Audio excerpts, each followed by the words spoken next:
Well then, hold on a second.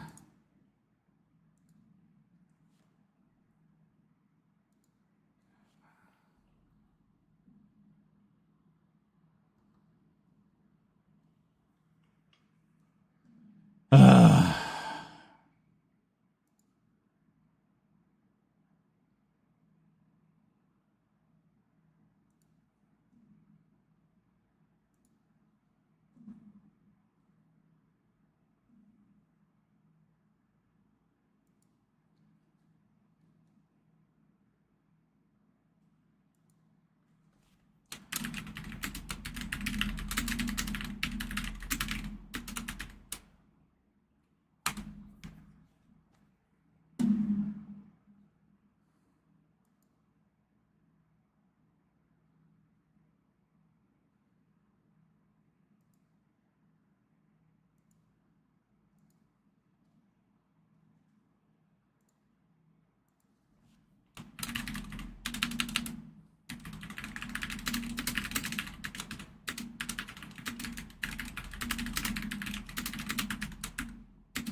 Sorry, just posting the new YouTube link for everybody.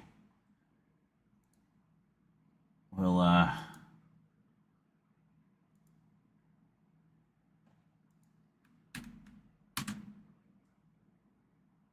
what's funny is that happened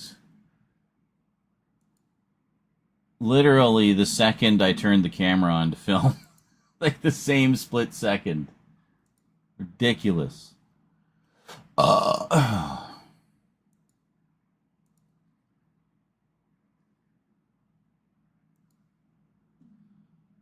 And good morning, Adrian James. We are back. For how long? Who knows? Well, all the more reason to hit that support link, guys. Help support the content in case the thunderstorm fries all my equipment. I'm sure that won't happen. I have surge protection on everything. But you never know. Yes, my camera. It just sent out a local EMP to everything except itself.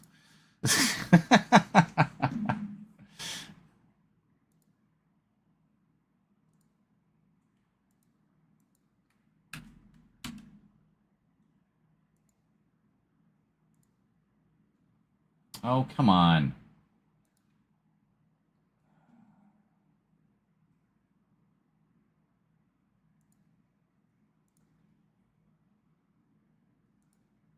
What's funny is I literally just watched a cyberpunk web series from like 20 years ago. It's always been a favorite of mine. And in that web series, the main character has a camcorder that, as a fail-safe device, should, and she's like a video terrorist. But for the good guys, she's like a good terrorist. A video, I don't know, pirate or whatever. But anyway, she does like hijacks the news and stuff to tell the real story, what's really going on, stuff like that.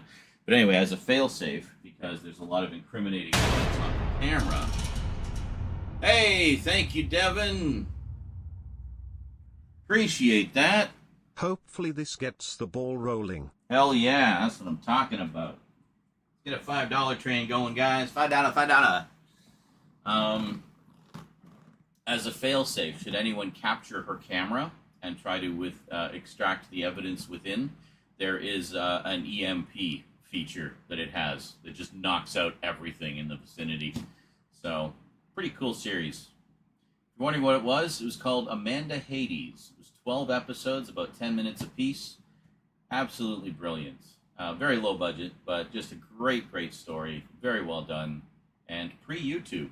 It actually came out in the early 2000s originally, about 3 years before YouTube. So,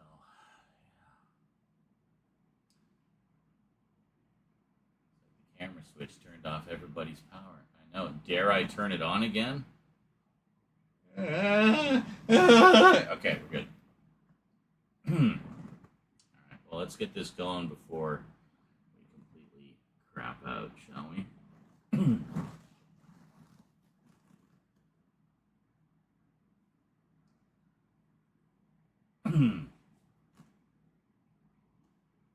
Greetings, everyone. Well, it is 4K update today. Oh, yeah.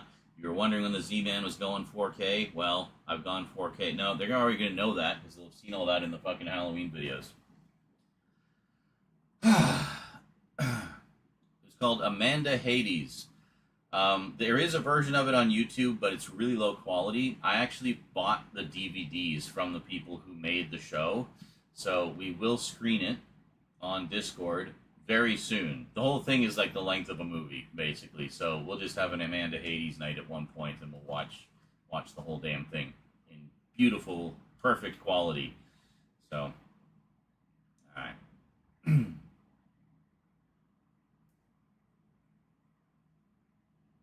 Greetings, everyone. Well, it is 4K update today on the Multimedia Chronicles. Continuing on from last time with the Star Trek collection. Well, we've got more stuff for the Star Trek collection. So last time we talked about all the various TV shows that I got into the collection for the first time or upgrading and stuff like that. Today, we have a very significant set of, well, pretty big upgrades for me because I completely avoided the Blu-ray releases of these titles, namely the Star Trek movies. Yes, I'm happy to report that at long last, it only took 24 years, we actually have decent high-def versions of all 10 of the original Star Trek movies. So let's check them out today on the Multimedia Chronicles.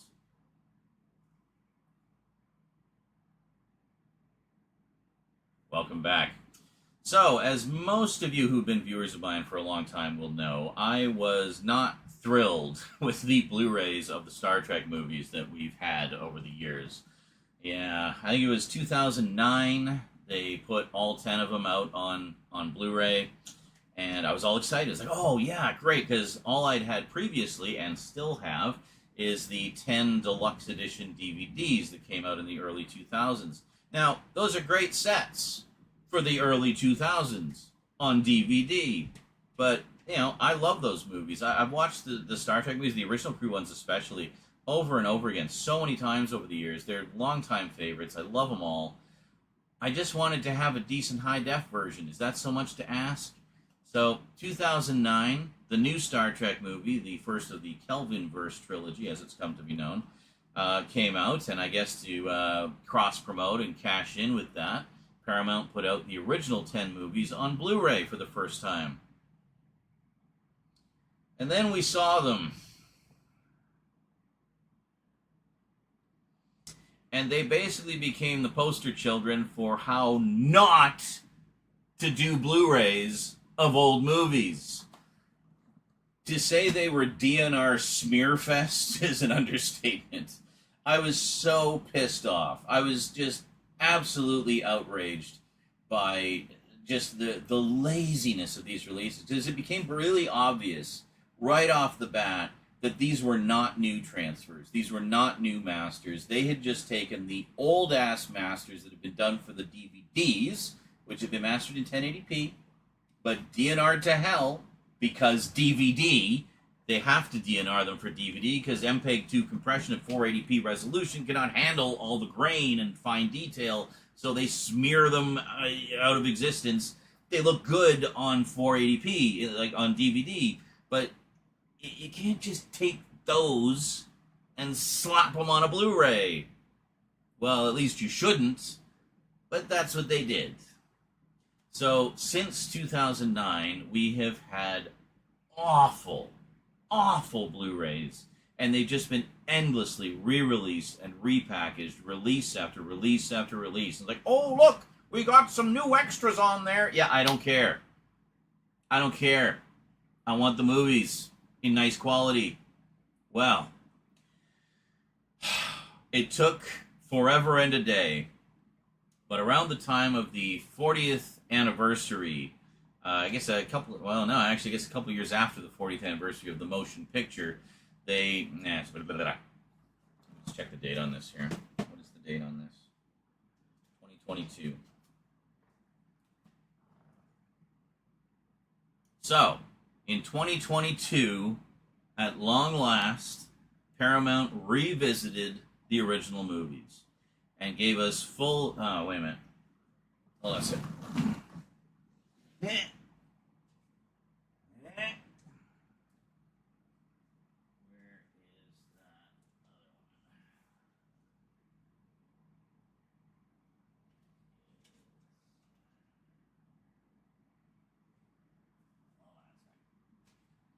I just gotta grab some of my other Star Trek stuff here.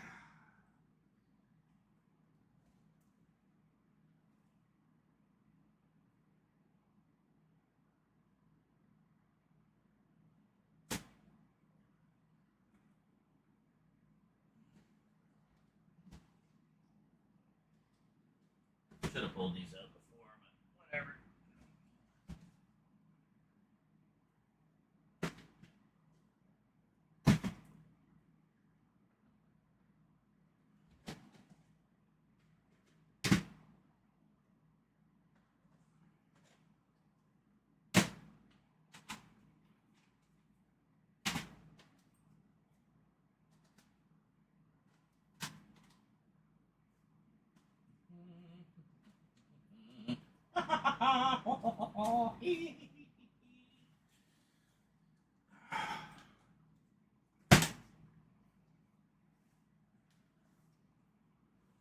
There's another one over here somewhere.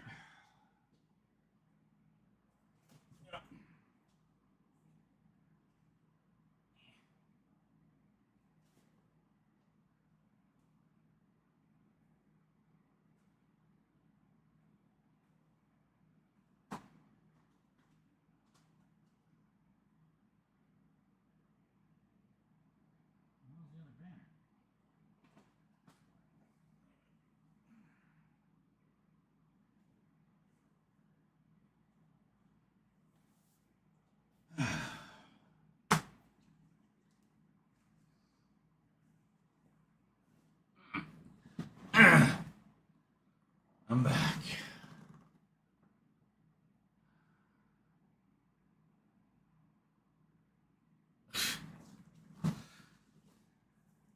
Uh-huh.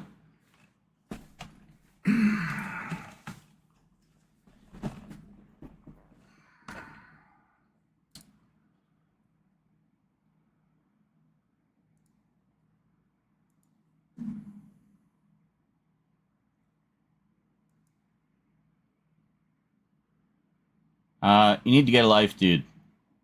Find more productive ways to spend your time.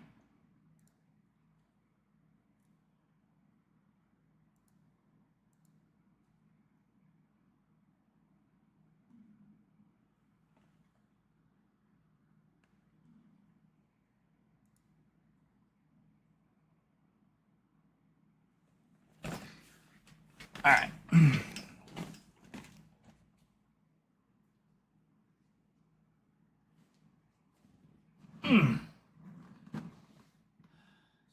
Pause there. Just chewing through space.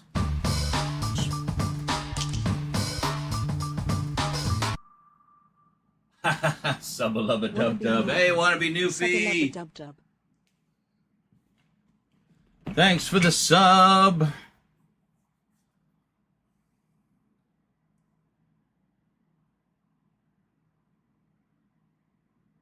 Well, I would if we had more donos, Rob. Luckily, we did do a big Costco run not too long ago, so no drinks, but lots of food. No weed, but lots of food. All right.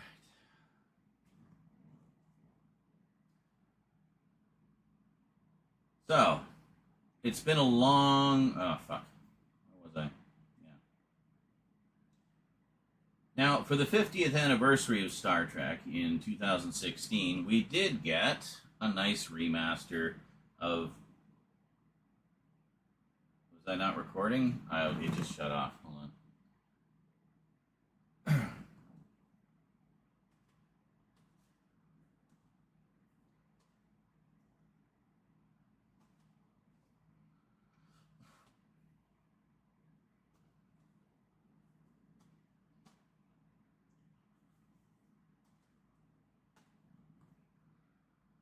Now, there was briefly some light at the end of the tunnel when, for the 50th anniversary of Star Trek in 2016. Wow, that's a long way in the future. Welcome back, Kerlatin. How come you always disappear when we get the trolls? And I have to deal with the trolls my own damn self.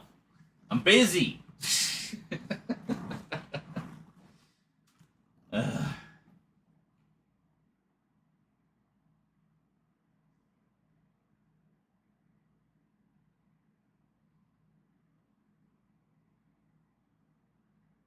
And hey, Charlie, very cool. Live long and prosper. We're doing some Star Trek ones today. And the camera is all pulled back again. Are we back in zoom mode? Yeah, there we go. There we go. That should hold it there for us.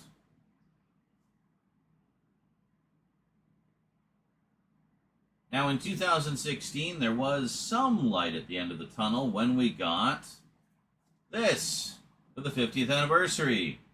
A beautifully remastered edition of Star Trek II, The Wrath of Khan.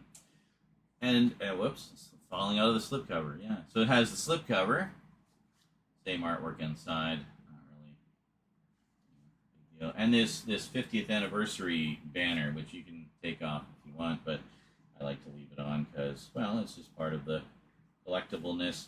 But there was a problem with that. There was a couple of shots that were either missing or wrong. So they reissued it. They listened. They reissued it. They did not offer a disc replacement, to my knowledge, and they had to repurchase it. If you want to know the difference and how to tell them apart, the original version has a white colored UPC on the back. The reissue with the corrections has a yellow UPC on the back. And there you go. That's how you tell the difference. So, in my case, I really wanted to support this release and say, yes, remasters, desperately needed. Thank you. And not only that, this presents two cuts of the movie, the original theatrical and a slightly extended director's cut, which is pretty cool. I don't know that was actually available prior to that, so that was pretty neat. Not only did we get a remaster, we got a director's cut of the movie. How cool is that? But alas, after this, the 50th anniversary came and went.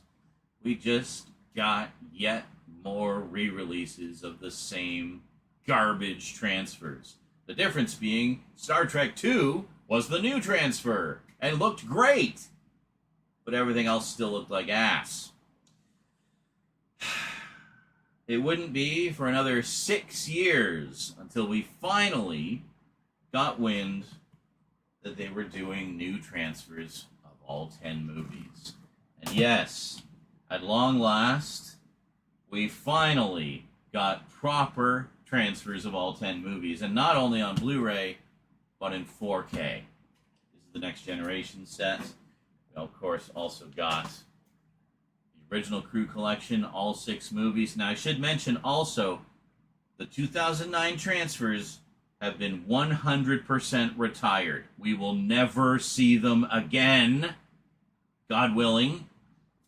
These sets include both the 4K and the Blu-ray, and the Blu-rays also use the new transfers. How cool is that? So we got that. And just to round it out, they also put out a new set of the Kelvin verse in 4K as well. But it doesn't end there, because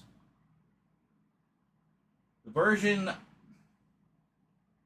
original crew set contains the director's cuts of the first movie, the director's edition of the motion picture as it's called, the director's cut of Star Trek II, and the extended cut of Star Trek VI, I think it is. Should say on the back here.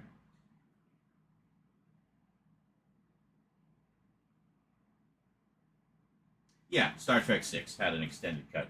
So it has all the alternate cuts except for the special longer version of Star Trek the Motion Picture. Yeah, that's the one that has about 12 minutes of additional footage. I think it was originally the network television version, and that's the version that I had on VHS for many, many moons. So I've always wanted to have, you know, a modern version of that you know, looked nicer than the old full-screen VHS tape, you know? But there was a problem with that. With Star Trek the Motion Picture, in the special longer version, there was a shot that had unfinished effects. You actually saw, it was like a shot when, I think it's when Kirk is coming out to follow Spock as he's going to investigate V'ger. So you see Kirk leaving the, you know, back of the Enterprise.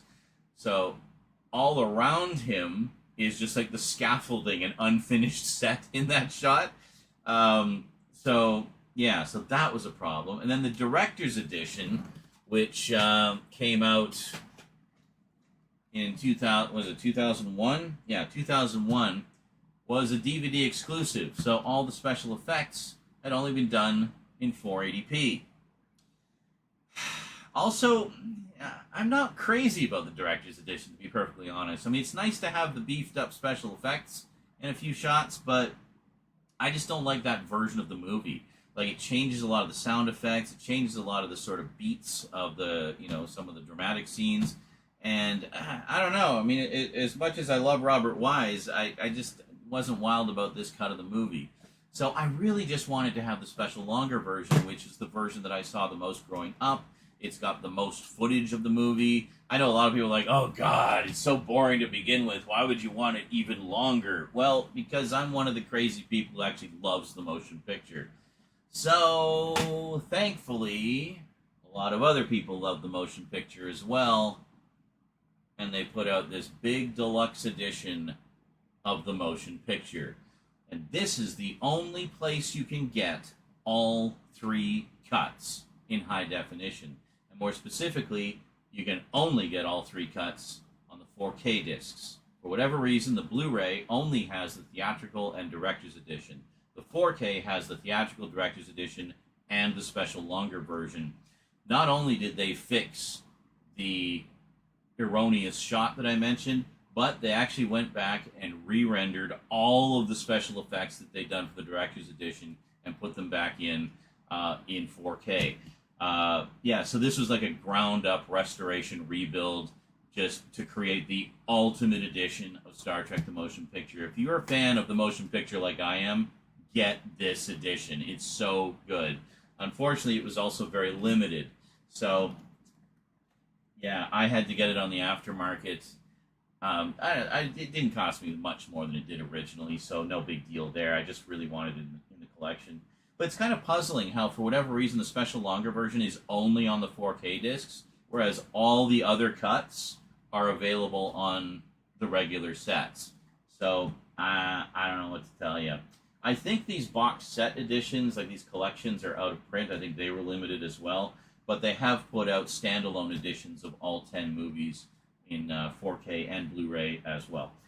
Just make sure you're getting the 2022 or later releases if you want to be guaranteed you've got the new transfers. I mean, the old transfers aren't on 4K anyway, so if you're just buying the 4Ks, you've got the new transfers.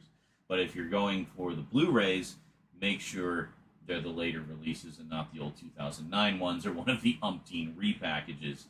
So it's great that at long last I can replace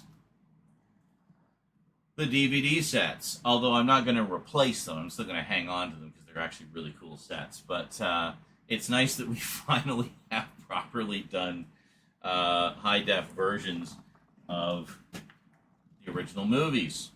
So why don't we head down to the table, and you may notice that other than this one, because I wanted to watch it because I just love this movie, these ones are all still packaged up. So why don't we go to the table here, and we'll do a quick unboxing and check out the innards, shall we?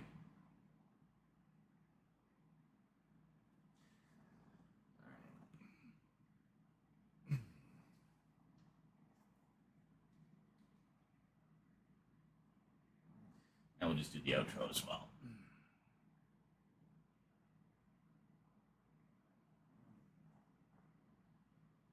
And there you go. So, yeah, the movies were big, important.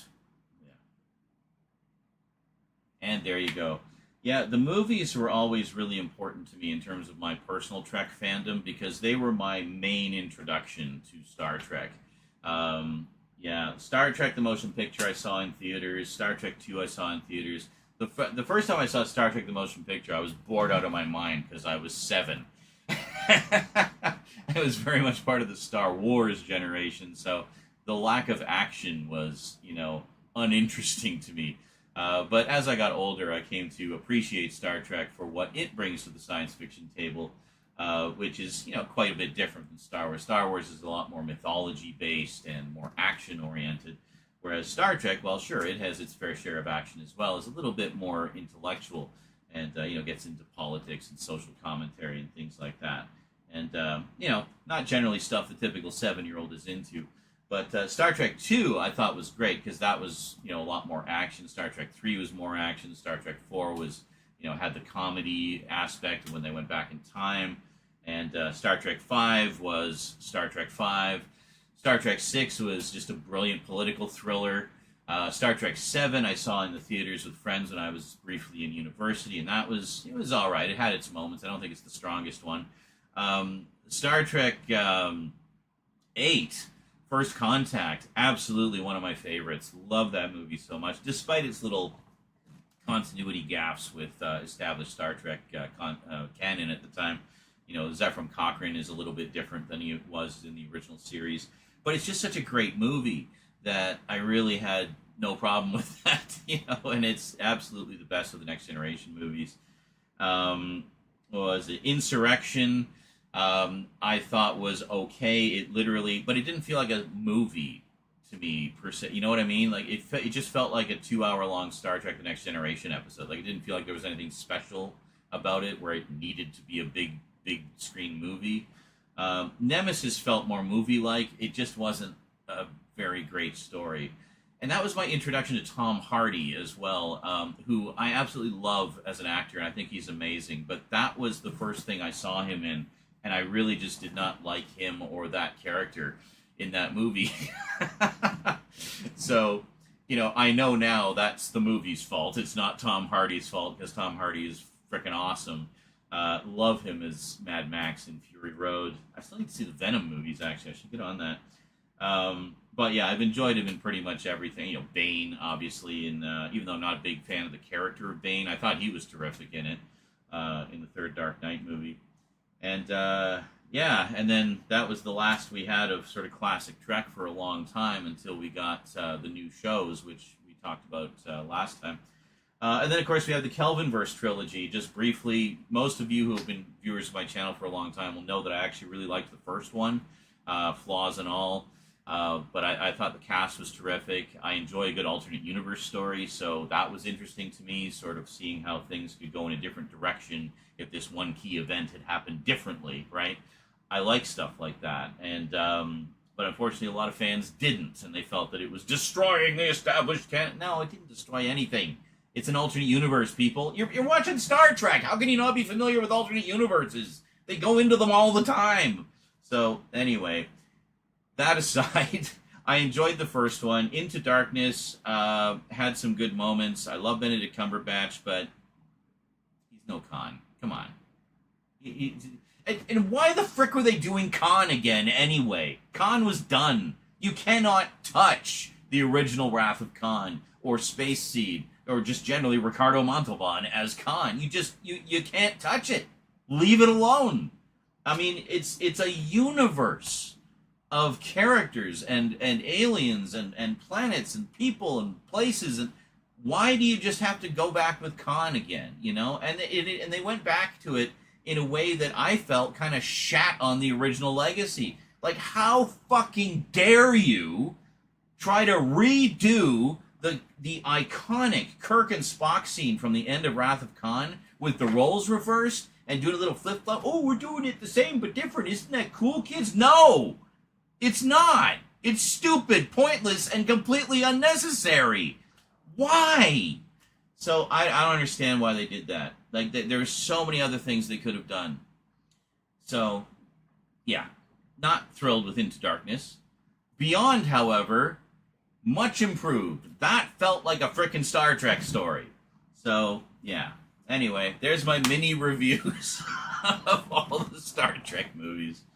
Anyway, yeah, overall, I like the Kelvin verse, and I watch, even the second one I'll watch again just for the cast, honestly, because I think the up-and-coming young actors that they got to play those classic characters were great.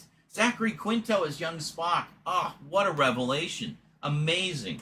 Chris Pine as young Kirk. Brash and arrogant and full of himself, just the way young Kirk should be. Oh my God, Carl Urban as Bones. Channeling the spirit of DeForest Kelley. Like, come on, great stuff. Love it. I'm getting a bit of deja vu. I think I've said all this before. Probably when I was talking about this. Anyway, I think that about covers everything. But there's still some more Star Trek to talk about. We'll save that for next time. Yeah, a few little additions, little odds and ends to slide into the collection that I think you might find interesting. But we'll talk about those next time. Until then, that is it from me to you for now. Hope you enjoyed, and I will talk to you next time. Until then, thanks for watching.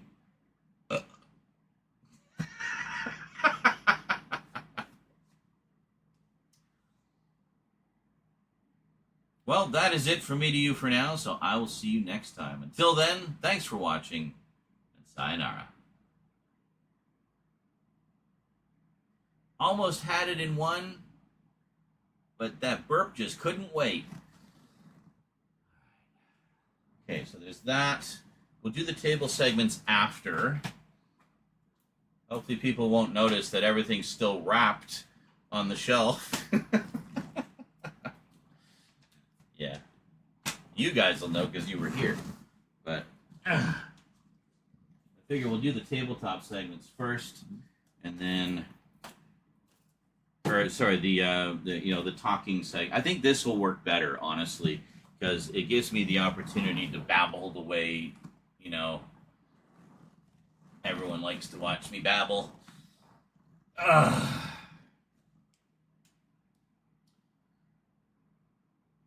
This red is really working for me. Let's do,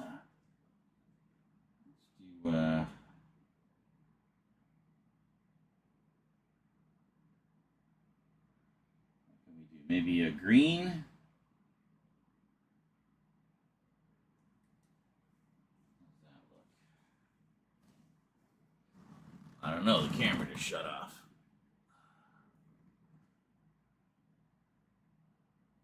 That's a little better. Yeah, I don't know. It looks. I feel like.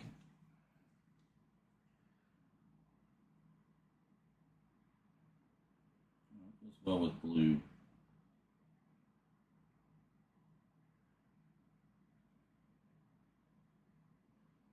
Do like a purple, or is that going to be too, or maybe like another blue, maybe like a light blue. Yeah, I got kind of a aquamarine.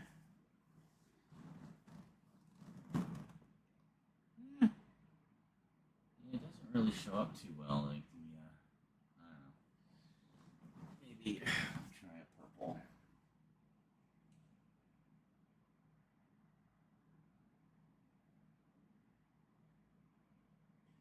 Yeah, it's taken me a couple of videos to get back in the groove. It's been literally months since we filmed anything.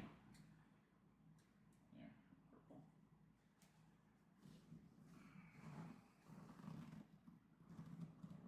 That just looks like red again. Well, that's fine. Anyway, what do we got in the chat here? Heavy Metal 95 says, I have watched Demons and Demons 2. The first two of Dario Argento horror films, along with Four Flies on Grey Velvet. Four Flies on Grey Velvet, isn't that a Fulci? Am I thinking it, or am I mixing that up with something? No, that is an Argento. For some reason, in my head, I always mix up Four Flies on Grey Velvet with Don't Torture a Duckling. Don't Torture a Duckling, I'm pretty sure, is a Fulci. And Demons just to clarify, you may already know this, but Demons is not actually an Argento film, technically. He produced it, and I think he co-wrote it, but it's actually directed by Lamberto Bava, who was, I guess, Mario Bava's son. So, yeah.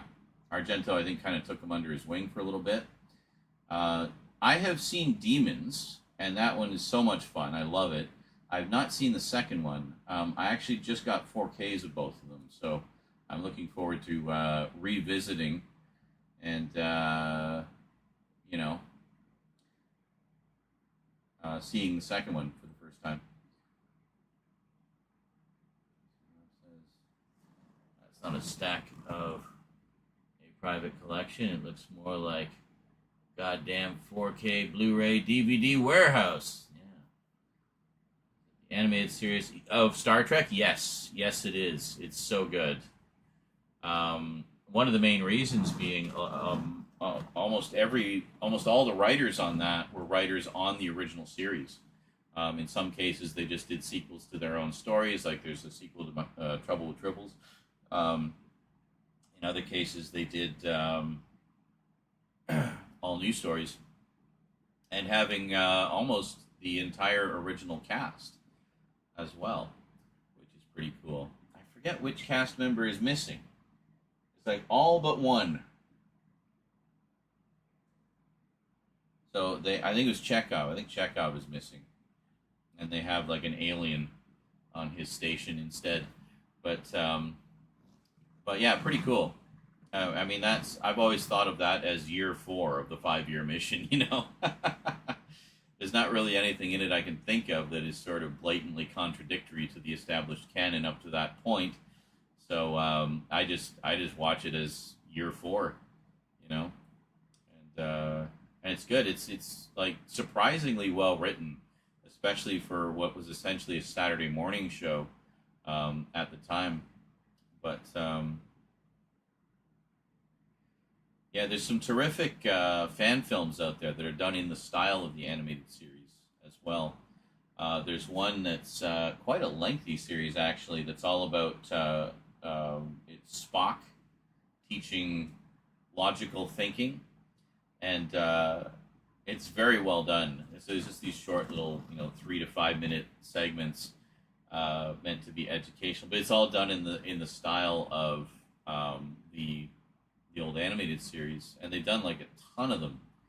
So obviously they have a lot of assets now that they can reuse and just crank out episodes fairly quickly. But just like Filmation could back in the day. It's terrific. But yeah, I definitely recommend Logic. Lessons in Logic, I think, with Mr. Spock, something like that. Yeah, if you look it up on YouTube, there's a whole playlist of them.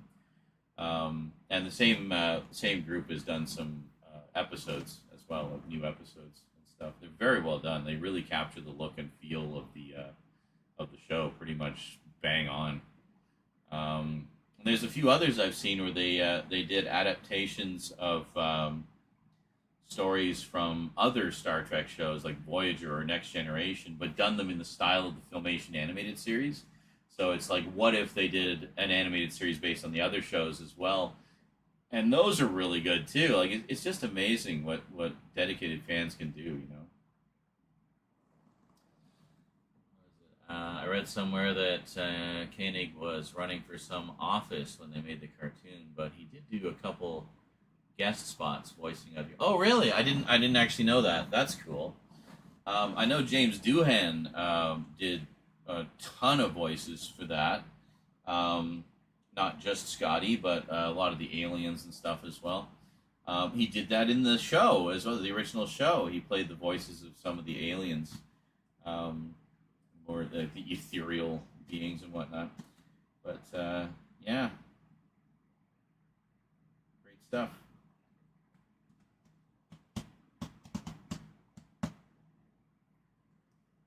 But yeah, anybody out there who's a Star Trek fan, especially if you're an original crew fan, if you've not seen the animated series, treat yourself.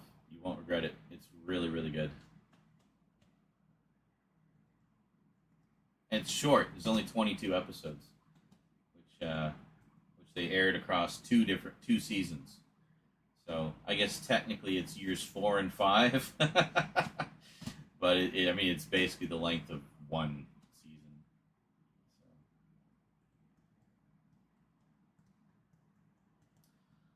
So what we got so far? We've had a couple subs. Jet Blast and Wannabe Newfie both resubbed. We had a $5 dono from Devin. Thank you very much, guys. Appreciate that. Wanted to knock out as much of that gold tonight as we can, and if we can make a good dent in it, then I'll prep everything tonight, and we'll do the mega stream tomorrow. If we don't, then well, I guess we won't. So it's all up to you guys. I'm just gonna grab a drink real quick.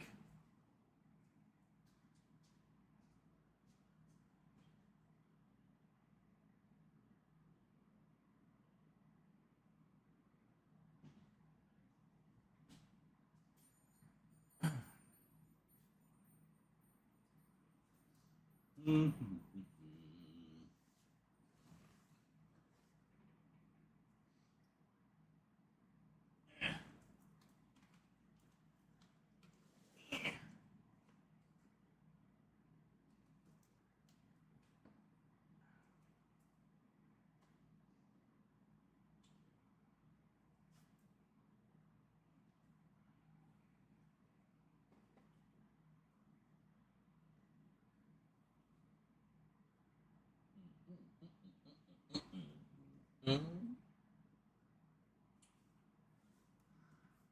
What?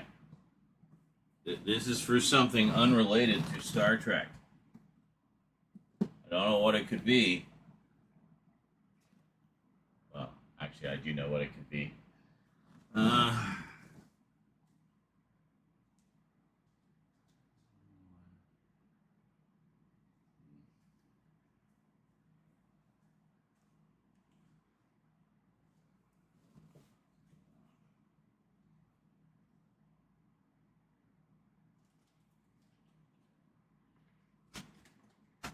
Ow!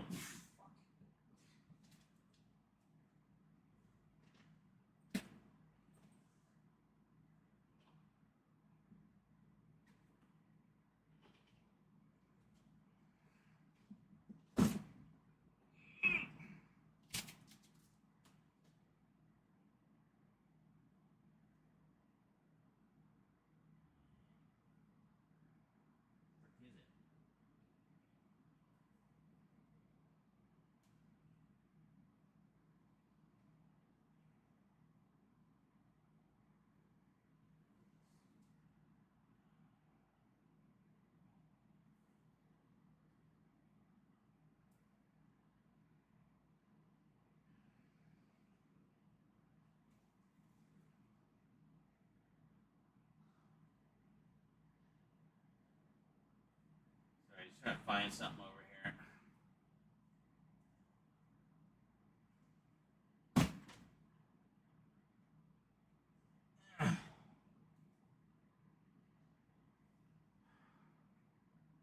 So I need to reorganize my collection. Things are just all over the frickin' place.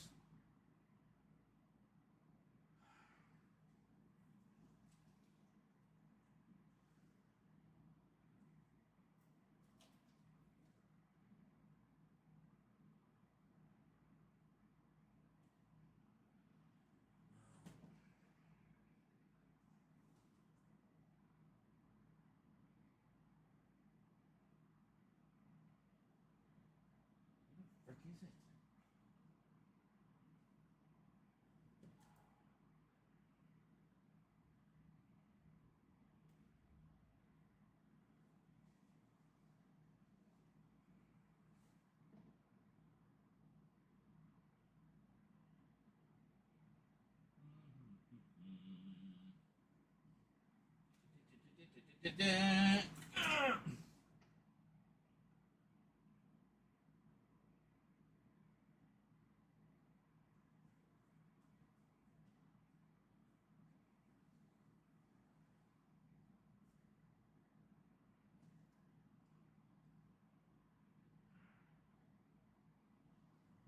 Comic book stuff. Fuck, where the hell did I put them?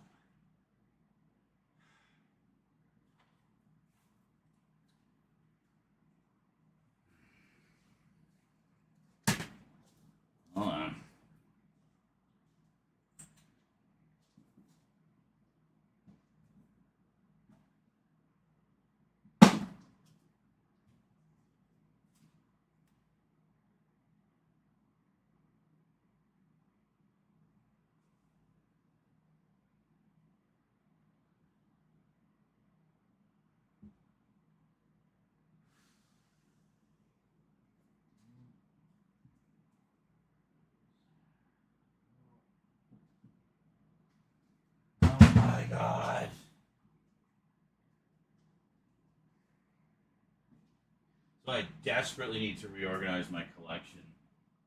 It's such a mess.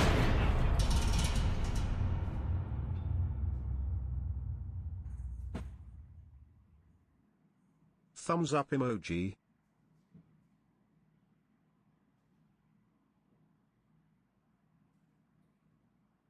Ah.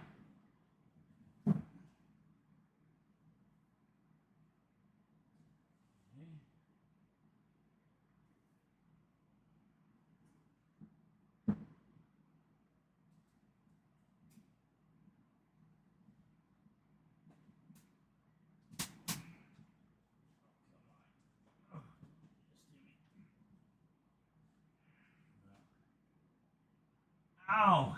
Okay, on one of them.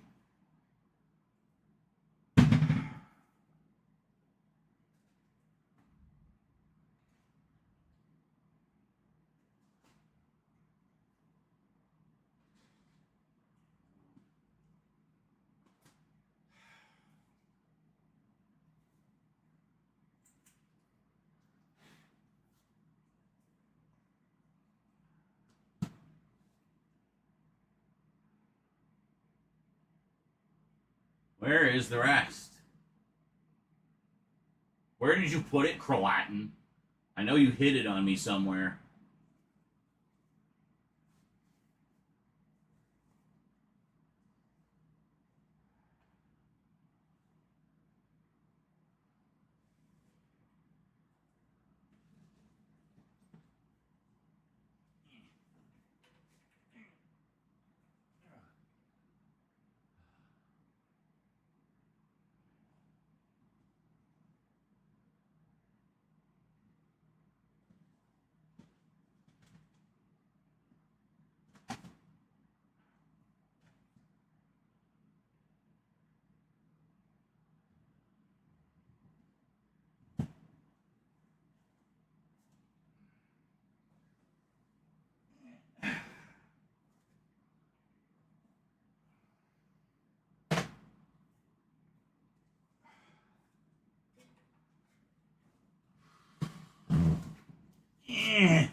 I am doing something here. It's reach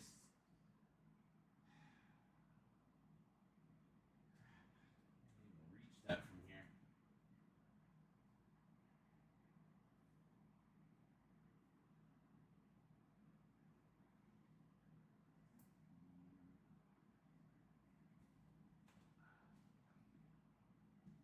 So, when we do the mega update, we're not going to go into this much detail because it would be prohibitively difficult to do so.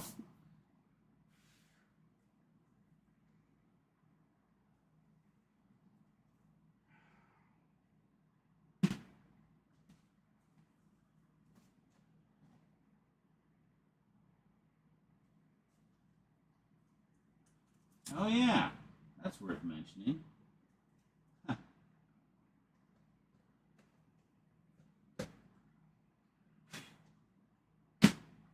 Yeah, those. Just two are missing. Where the hell are they? Here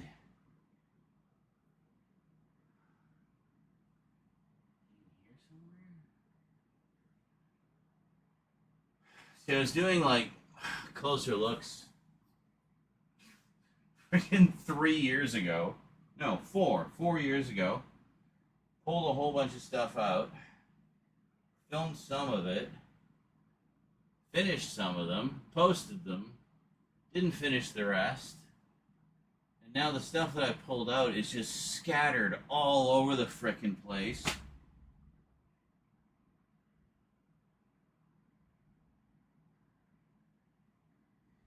hold on.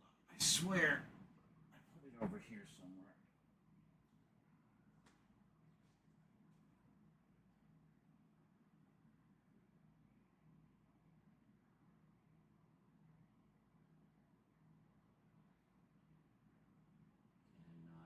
Cannot see.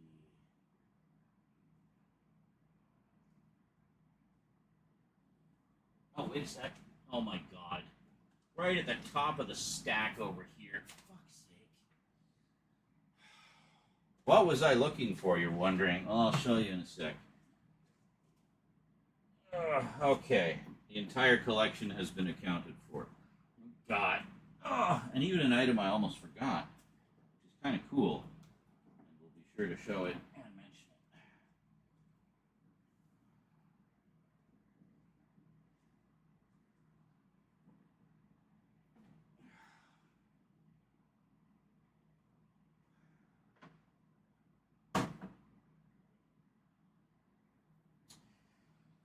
it. Okay.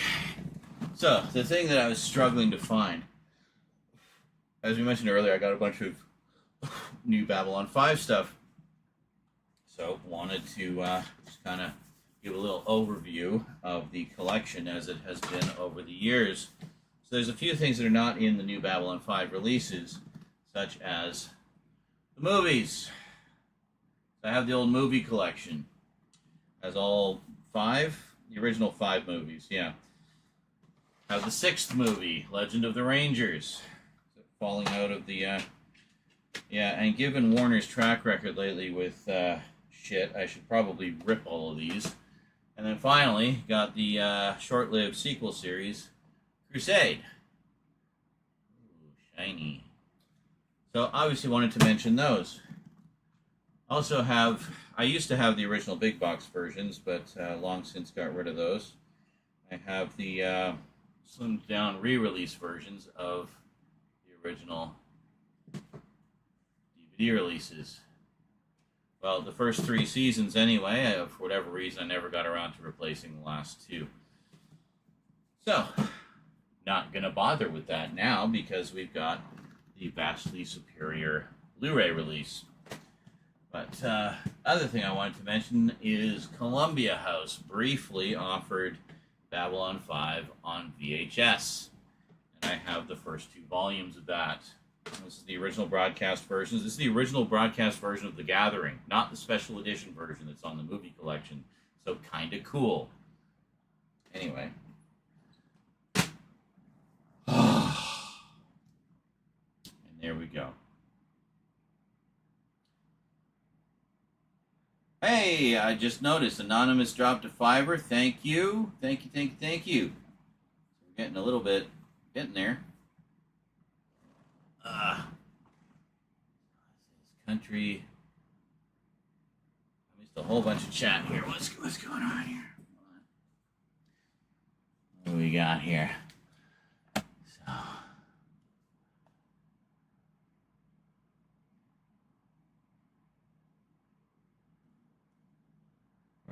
Injuring yourself is on par, even outside of the kitchen. Yes. Do you have Cracker Barrel restaurants in Canada? No. We have, here, Cracker Barrel is a brand of cheese. It's your good old-fashioned country food, excellent breakfasts, excellent, nice. Yeah, I don't think anybody actually understands what the controversy was with the logo. It's so stupid. I swear, people just get outraged about anything these days. I kept the silver box and the booklet of that set, but sold the DVD set inside and keep the Blu-ray box inside, the deluxe set with both the original 1.33:1 and the widescreen version. Oh, okay, in the Cylon head box. That's pretty cool. I didn't know it would fit in there. And Rob says, and country fried steak with gravy. Oh, it sounds so good. Chicken and dumplings, etc. Well, some yuppie idiots rebranded them. They no longer make biscuits from scratch and cook to order their yummy meals, but now they get the meals in pre-cooked and put them in a frickin' microwave? What? Okay, that is legitimately shitty. They took out all the country-oriented decorations and now have rainbow rocking chairs. It's all woke. Hey, don't go using that term here, please. Woke is actually not a bad thing. All woke is awareness of social justice issues, or social injustice issues specifically. That's what it is. Staying woke is staying aware of social injustice issues. Now, it's all fine and dandy to, be inclusive and stuff, but I mean, that's neither here and there. I think the problem there is the lack of quality of the food. I mean, that sounds like a big issue. So I don't understand why a restaurant like that would not be making everything to order, like made to order, fresh. Especially if that's what made you famous in the first place, you know? Like, come on. But, yeah, I mean, it sounds like I don't know what the whole situation is there, but it definitely sounds like they rebranded in a way that was, you know, counter to what made them famous in the first place, which is just kind of silly. I mean, I'm all for inclusivity. Don't get me wrong. Again, diversity and equality and everything, all of that, all about that, ally through and through. But I mean, you know, there's some things you just want to kind of leave as they were. I mean, I can't see that the original sort of down home country style of it was hurting anybody or offending anybody. You know, that's just weird. But I heard something that they're going back to the old logo. They're not changing the logo. As for the rest of the store or the rest of the restaurant, I don't know. I don't know what they're doing or not doing there. So, yeah, Mike says I'm with you on the collection reorganization, but once you get up to that size, I'm at over 4,000, and yours looks a bit larger. It's very hard. It is. It's very overwhelming. Honestly, like you just kind of feel like you're getting buried in your own collection, and adding new stuff to it all the time. Like I am so out of shelf space. I'm gonna have to like look and see, you know, what kind of space I have in overflow bins and stuff. You know, so yeah.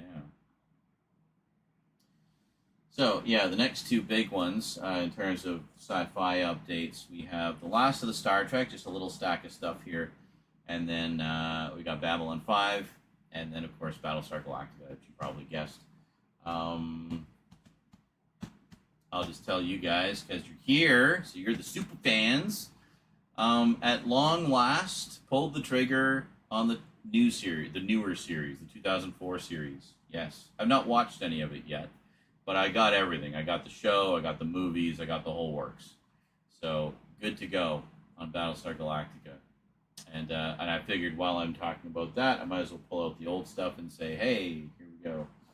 I think this really needs to be wiped down. This is looking a little dull. You can see it's dusty. But, I think a little wipe down with a damp cloth should take care of that.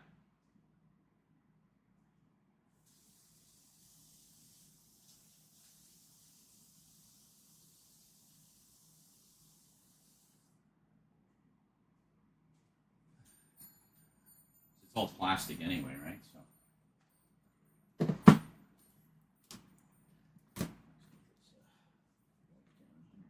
yeah, that's good.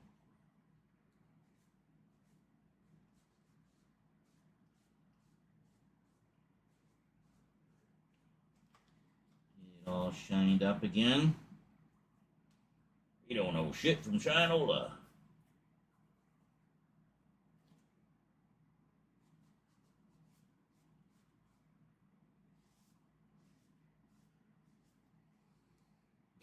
Chunks of the sponge coming off.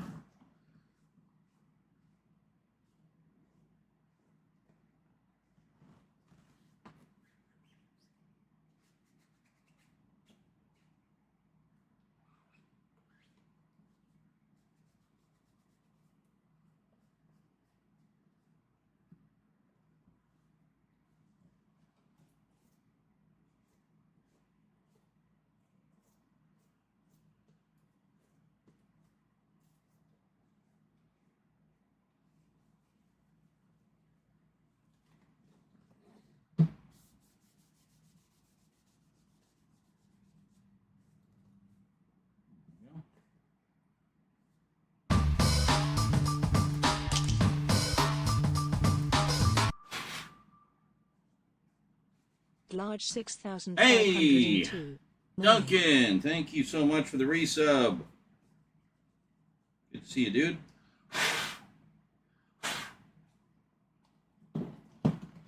Life is treating you well. Just here in time for some sci-fi update filming. Did a bunch of Star Trek ones. We got one more Star Trek one to do, just a little one.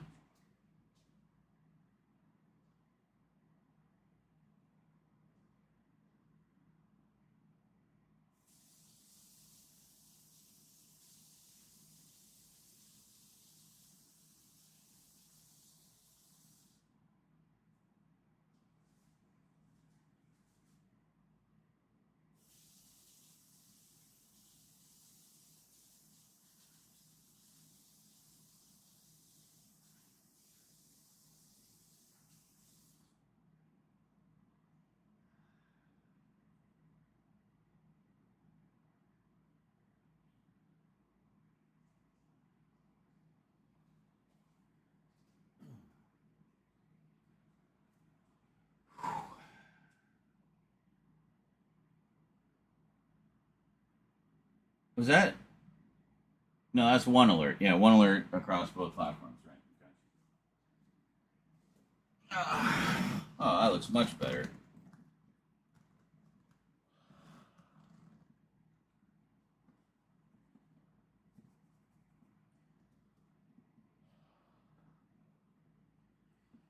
I always liked how shiny the Cylons were in the original. Always getting that lens flare off of their armor. Very nice. Yeah, it's not perfect. It still needs like a proper cleaning, but it should be sufficient for the video, I think.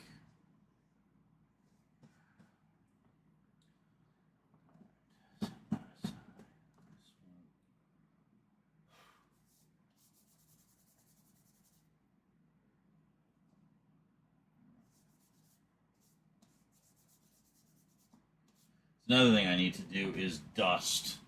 Just dust everything.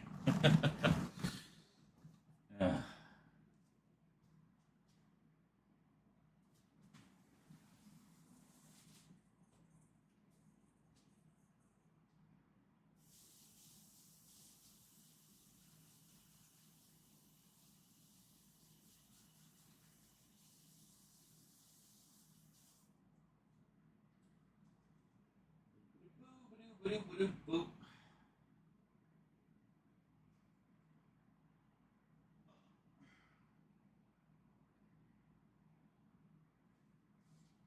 We still have to do the unboxing part of the videos, but the intro parts for the moment.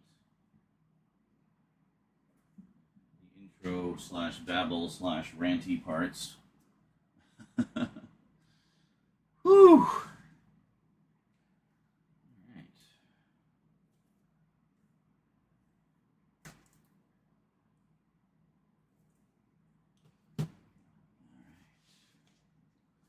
Okay, I'm just going to step out for a minute, get some fresh air, cool off a bit, and let's carry on with the next one.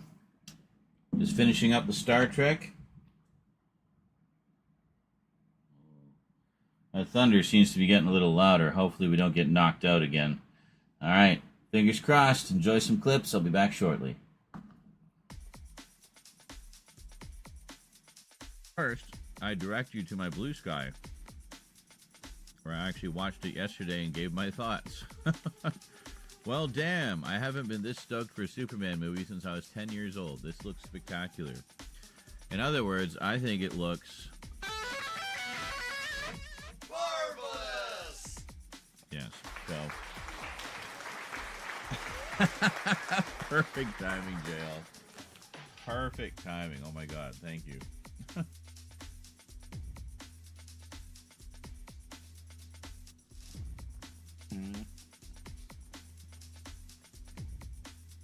This one's called Extravaganza.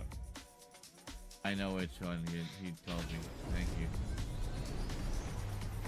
What? What? What did you do?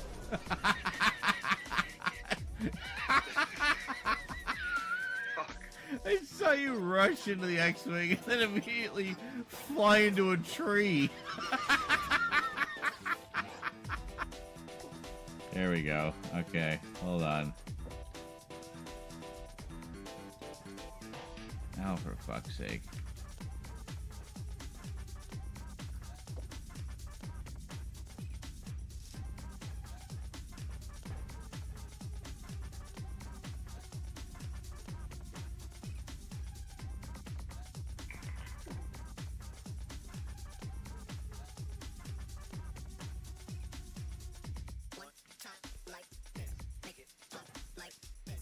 Ooh, and better pistols. Excellent.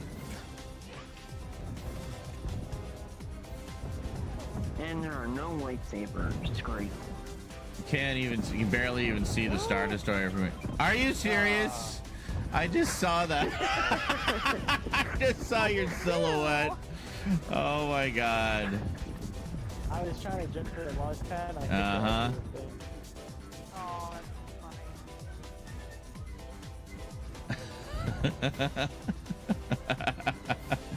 I remember there was a game that did have an option like that. You could have like extra blood, and then you could have extra meat chunks when they'd explode.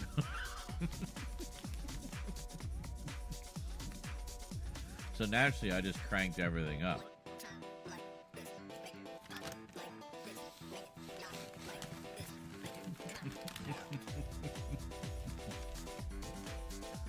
You can just imagine how spectacular it was when any enemy died.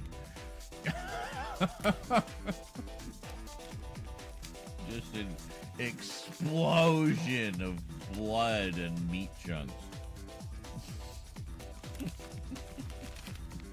You're gonna atomic blast of meat.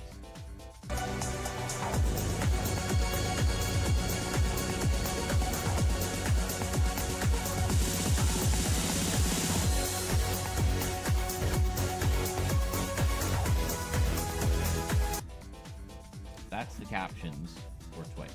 They're generally pretty good, but sometimes they don't quite understand your vernacular. But it can spell supercalifragilisticexpialidocious. Look at that. Supercalifragilisticexpialidocious.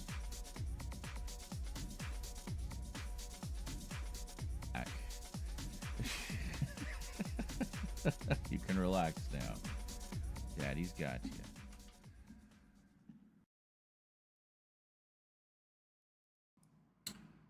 Well, I had hoped there was a big torrential downpour coming to take all the humidity out of the air, but it just spat a little bit and then stopped.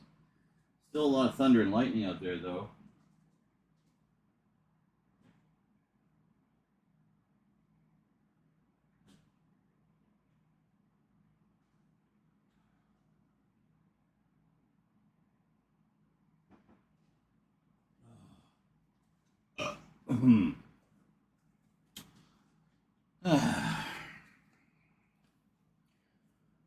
Yeah. So yeah, as for the collection, I mean, hold on. Hello. So try and get it to zoom out again.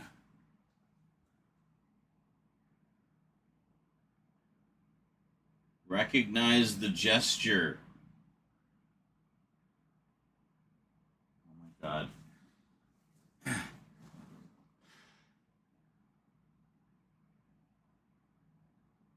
The light's supposed to blink when it registers the gesture. Whoa. Did the lights just flicker? Wouldn't that be a great place for it to kick out? Like, whoa, what was that? Dead. Come on, zoom out. We freaking.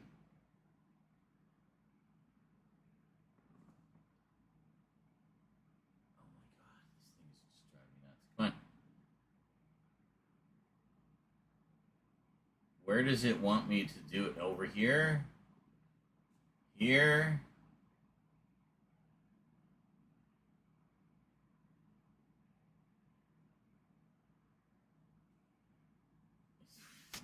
refusing to do it. Fine. Whatever. Anyway, I was going to say regarding the collection. So, yeah. So basically, starting here, we got all of this. There's stuff down. That's where a lot of the new stuff is going to be going as we do it, just until I can reorganize. So yeah, we got all of these box sets along the top, all that. We got all this. Got the horror section, all from like here all the way through here. There's cabinets at the bottom of the shelves. Those have all got stuff. I've also got, well, there's the Doctor Who collection as well. Which is Doctor Who and various other British shows, mostly sci-fi, some other British stuff as well. There's all the VHS tapes behind all those DVDs and Blu-rays. This shelf here is double rows of DVDs and Blu-rays, as is this. The other two have VHS in the back row. And then I have 3 bins of overflow as well, which is a combination of older editions that I'm keeping because of, you know, extras or whatever, and stuff that I'm probably going to sell at some point. So, yeah, I haven't done a count, like a full collection kind of overview, count, enumeration. I don't use Letterboxd or anything like that, so, you know, yeah. All right, well, let's adjust the focus here again. Put on this one, I guess. Oh, actually, I can just zoom in.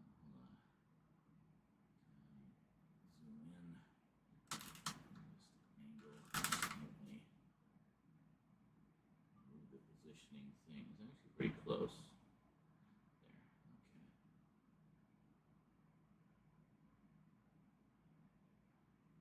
There. Okay.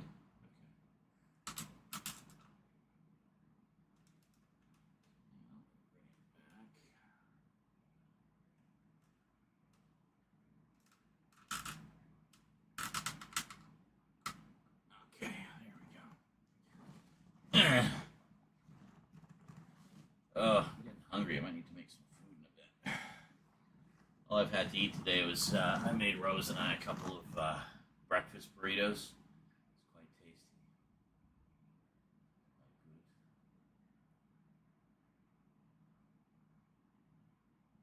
Okay, why am I not seeing... Stupid chat is not showing properly. Get your shit together. Oh no, wait a minute. It just stopped scrolling. What all have I missed? Holy crap. Talking about Cracker Barrel. Let's see.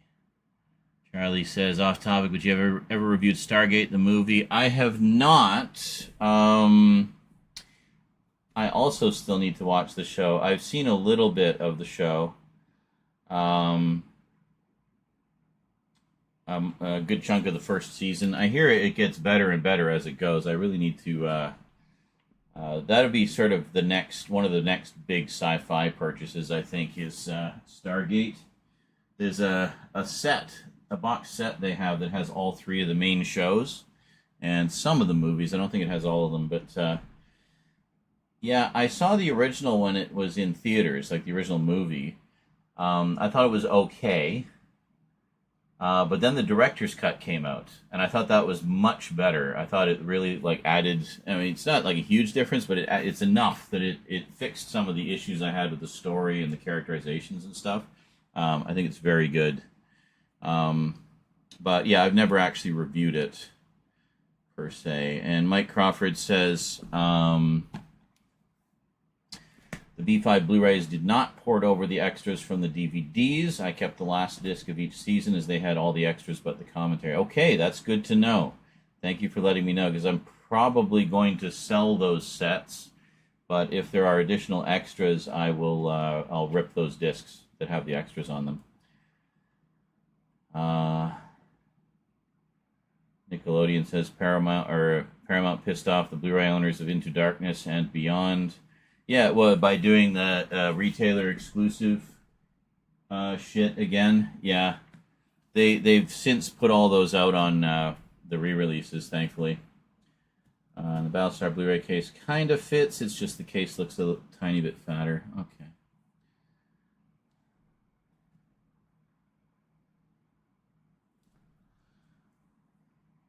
And yeah, Rob, it definitely sounds like, especially if they're going with fucking microwaves, like, come on, you don't microwave food in a proper restaurant, you know? That's ridiculous. I can only imagine what Gordon Ramsay would have to say about that. I have not got Gears of War. I've never actually played any of the Gears of War. I hear they're great, but the series, yeah, the 2004 series, Kralatin, says the series that the Sci-Fi channel pushed on everybody. Yeah, I remember there's a lot of fan backlash at the time because they were kind of reimagining it, as they said. That was my introduction to the term reimagining, by the way, was that show. But then it turned out to be great, so people loved it anyway.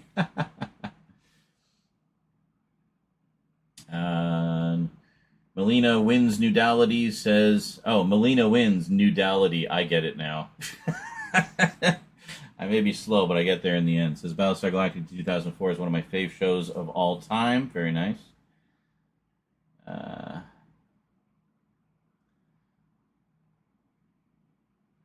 Rob says, I just want my freshly prepared food, especially at today's prices. Could care less about the new owner's orientation or whatever. Well, yeah, of course. I mean, that's the main thing with the restaurant is the food. What a concept, right? And a lot to catch up on. Holy tea. Morning, everybody. That's how my Star Trek radar went out. Yes, life is fine. Bill Mooney had a nice role in Battlestar Galactica. He's so talented. Guitar, comic book writing, songwriting, acting. Oh, yeah. And he was great in Babylon 5 as well as Lanier. You reviewed the old 80s and 90s Bradbury Theater episodes. I have not, but and I agree on the DVDs. That's very jam-packed and pixelacious, low-ass bitrate. But it's at least nice to have all 65 episodes in a nice, affordable set. Duncan says he had to get a new kettle, new toaster, and new toilet seat. Car needs new tires, and I'd like new eyes. Oh, there you go. Well, hey, we're not that far out from the cyberpunk future, so maybe you'll be able to get those new eyes. And Jordan says, one of these days, if I ever take a break from Trek reruns, I'll watch Battlestar for the first time right after Game of Thrones. So roundabout never then, eh? Yeah. Duncan says, he just finished watching Enterprise. Before that, I was watching Deep Space Nine. I go through a phase where I rewatch Star Trek on Netflix and watch nothing else. Yeah, I mean, it's one of those franchises you can come back to pretty much any time, and there will always be something new to watch, right? So, Evil Nerd says, does collecting movies become too much at times? Sometimes, especially when you also do videos about your collection as you do it, because when you do like a big, binge purchase like I did over the course of the past year, and don't keep up with the updates, then you end up in a situation like what I'm in right now, where the updates are just taking frickin' forever to do and get the updates up to date.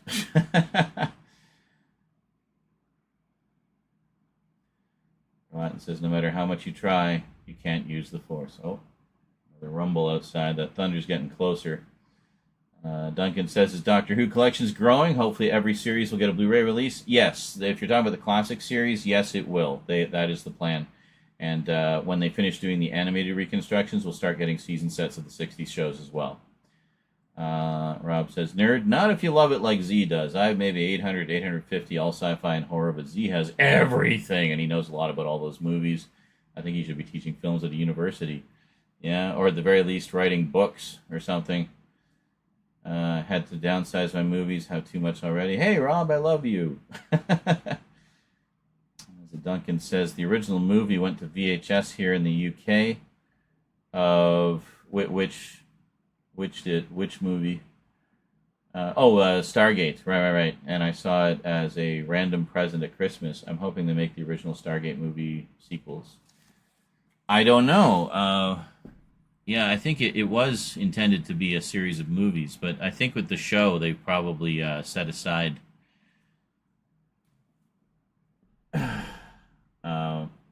those plans, sadly. Rob says, sad part about that nerd is the DVDs are worth 50 cents at a pawn shop. Yeah, pretty much. If they will buy them. And with 4K, Blu-rays, maybe $1. Of course, you have box sets or rare stuff. You can get good money on eBay. Yeah, really, if you're going to sell stuff from your collection, selling to other collectors is really the only way you're going to get decent money. That's why I'm looking at eBay for all the stuff that we'll be selling.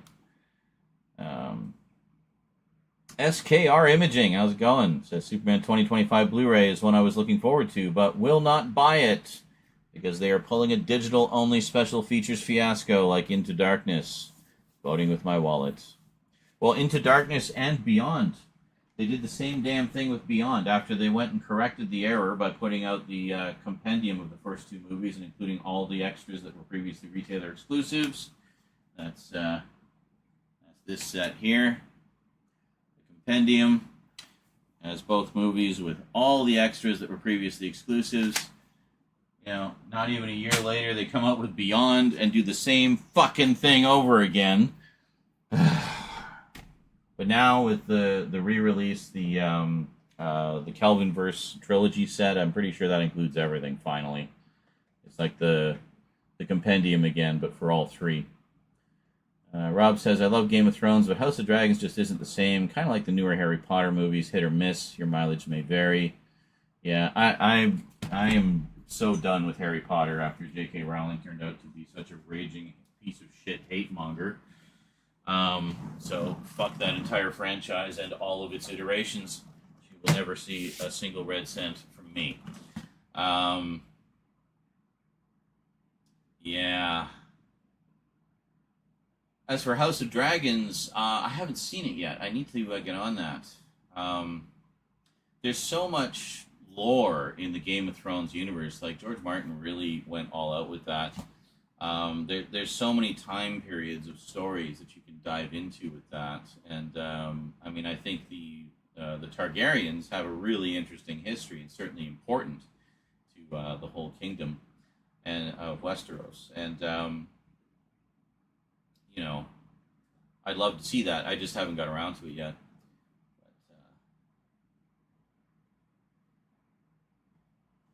But, yeah. Rob says, I can't wait for your thinning out the herd sale. Z would love to get a nice package deal for whatever older sci-fi Blu-rays you might be moving on from. Yeah, well, I mean, it's going to be a mix of stuff. I'll be going through my overflow bins. I've already pulled a few things like older collections that I've since upgraded or that are just redundant. It's mostly, initially anyway, going to be stuff from Mum's collection, which sadly she never got into the Blu-ray, but lots of DVD sets, a lot of TV show sets, a lot of sci-fi. She was a big sci-fi nerd as well, so...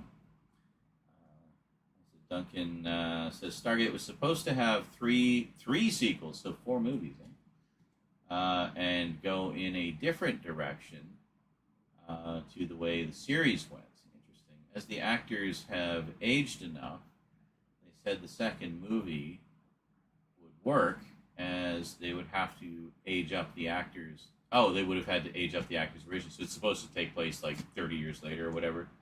They were suggesting finally making the movies. Oh. Okay. Oh, 2 sequels. Yeah, so it would be a trilogy. Yeah, that makes sense. Yeah, I mean, that's... You know, honestly, some people bitch and moan about it, but I actually like the trend of doing sequels decades later, revisiting old franchises. To me, that's more interesting than doing a remake. You know, just doing the same thing again with a fresh coat of paint. Like, give us a new story set in that universe that continues what we already know. And I think there are cases where they've done that very well. You know, like the recent Beetlejuice sequel, for example, was apparently quite good. I still need to see it. What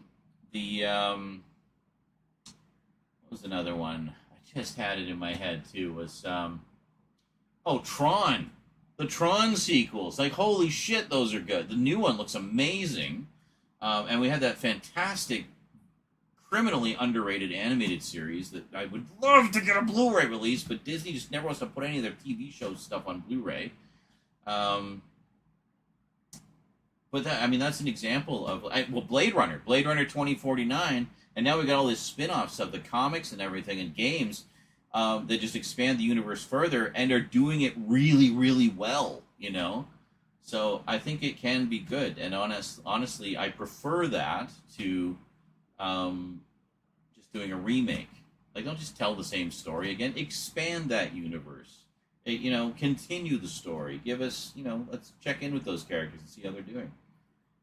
The Star Wars sequels, love them or hate them, at least they tried to do something different. I mean, can you imagine how much more outraged they would be if they just went and tried to remake the originals?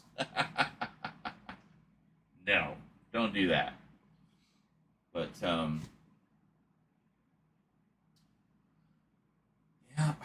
yeah, SKR says that I held off until the Compendium Blu-ray. So did I, yeah. All the previous releases I have were actually sent to me by viewers. I never actually bought the individual releases of the first two movies. The only one I actually bought myself was the Compendium. And was happy it was released.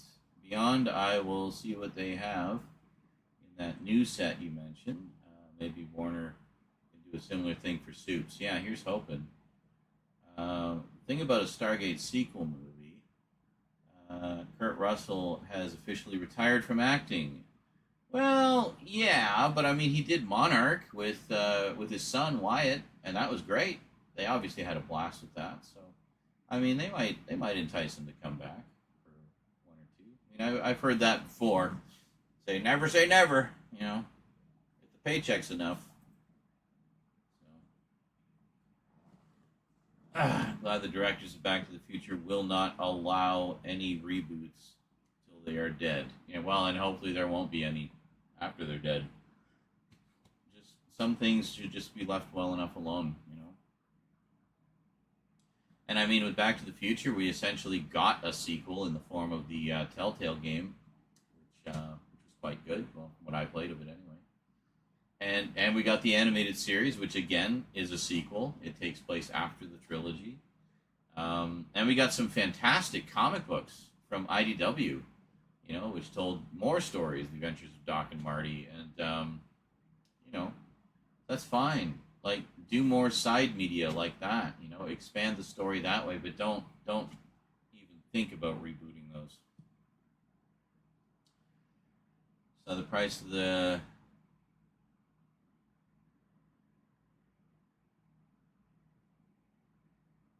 Well, yes and no, SKR. I mean, we don't know. I mean, that's pretty common for boutique labels. That's not just Arrow. Don't go pointing the finger at Arrow.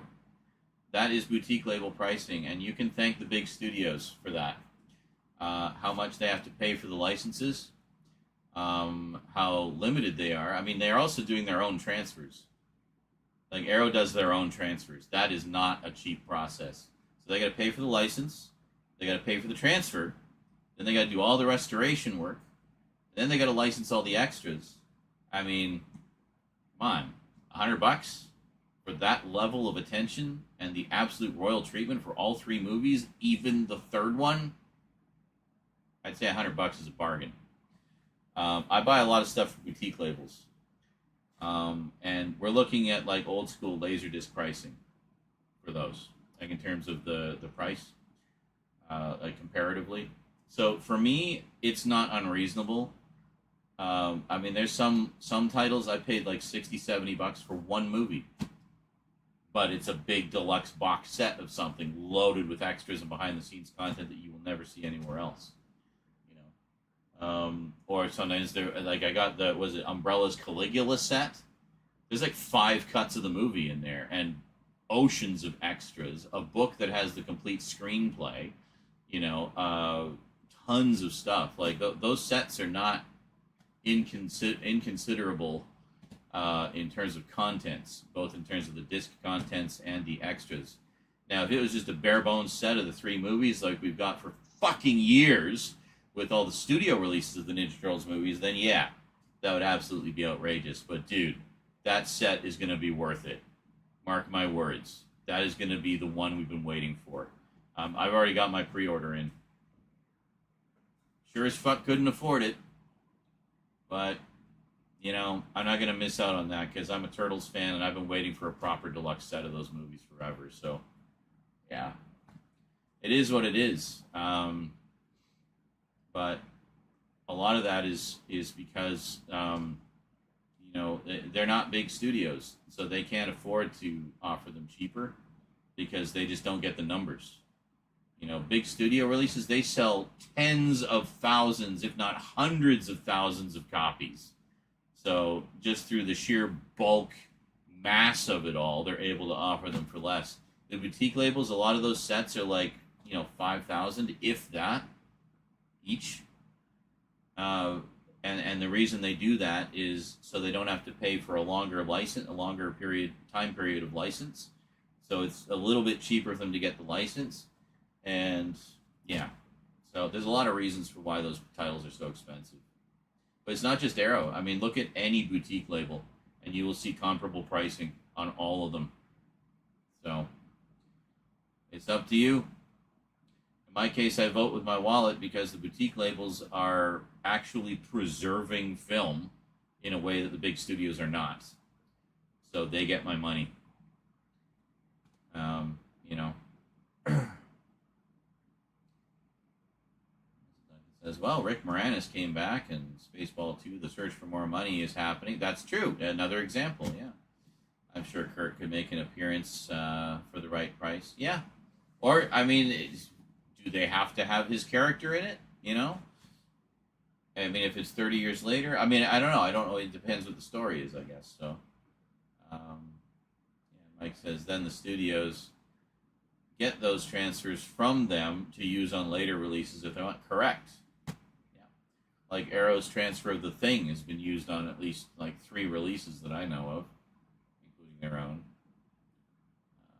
Really wish they did that V follow-up movie many years later, like Kenneth Johnson's sequel novel was like. That would have been cool, yeah. We did get that new series, though, which was actually pretty damn good.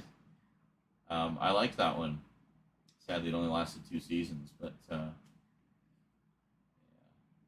He was great. As Duncan says, speaking of Arrow Video, I think I should hit the boutiques more, and instead of getting just what I know, perhaps I should browse Arrow, 88 Films, etc. selections and find new stuff I've not seen. Absolutely, yeah, I've done that as well when funds permit. There's last Halloween I bought a whole bunch of stuff sight unseen because it just sounded really interesting from the description, looked good in the screenshots. So I got quite a variety of stuff, which you guys will see when we do the big horror update. Hopefully the goodies will be they absolutely will, dude. They absolutely will. You have no idea. They are going all out with this set because they know. They know fans have been wanting a proper deluxe set. So we still don't know what they all will be. They'll be announcing the full list of extras and contents on September 26th. Mark it on your calendar. And if you want to wait until then to decide if it's going to be worth the pre-order, hopefully they'll still be available because I can imagine that one's going to fly out the door. But, I mean, you can always cancel the pre-order. I mean, you got to pre-order. You got to prepay with Arrow's pre-orders. But, or no, actually, Arrow doesn't take your money until after, but it will hold it in reserve, like if you're buying through PayPal or whatever. But if you decide it's not worth it to you, it's not, the price isn't justified for your personal budget, then you can always cancel the pre-order before it ships, and they'll just refund it to you. So that's an option as well. And then at least you don't have to worry about missing out. And if you decide it's not worth it, you can cancel it before it ships out. So that's an option. But from what I've seen and the way they've been hyping it up, I think it's going to be worth it. Yeah. Duncan says I vote with my wallet. Yep, same here. Demolition Man got its first Blu-ray release. Oh yeah, that's one of the ones I have. Actually, that's one of the ones we need to do an unboxing of. had art cards, no extras. Knowing I want to support the medium, I got the full $30 they were asking, and buy. Oh, doesn't Demolition Man look good? Yeah, I got the. I don't know if you got the big box set of that.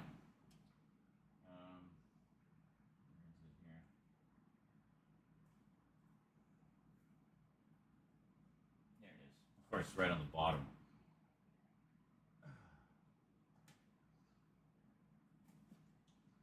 Yeah, I got the box set of that. Whoa. This one, which has, I haven't opened it yet, so I don't know. I'm assuming it at least has a book. 4K restoration from the original 35mm negative.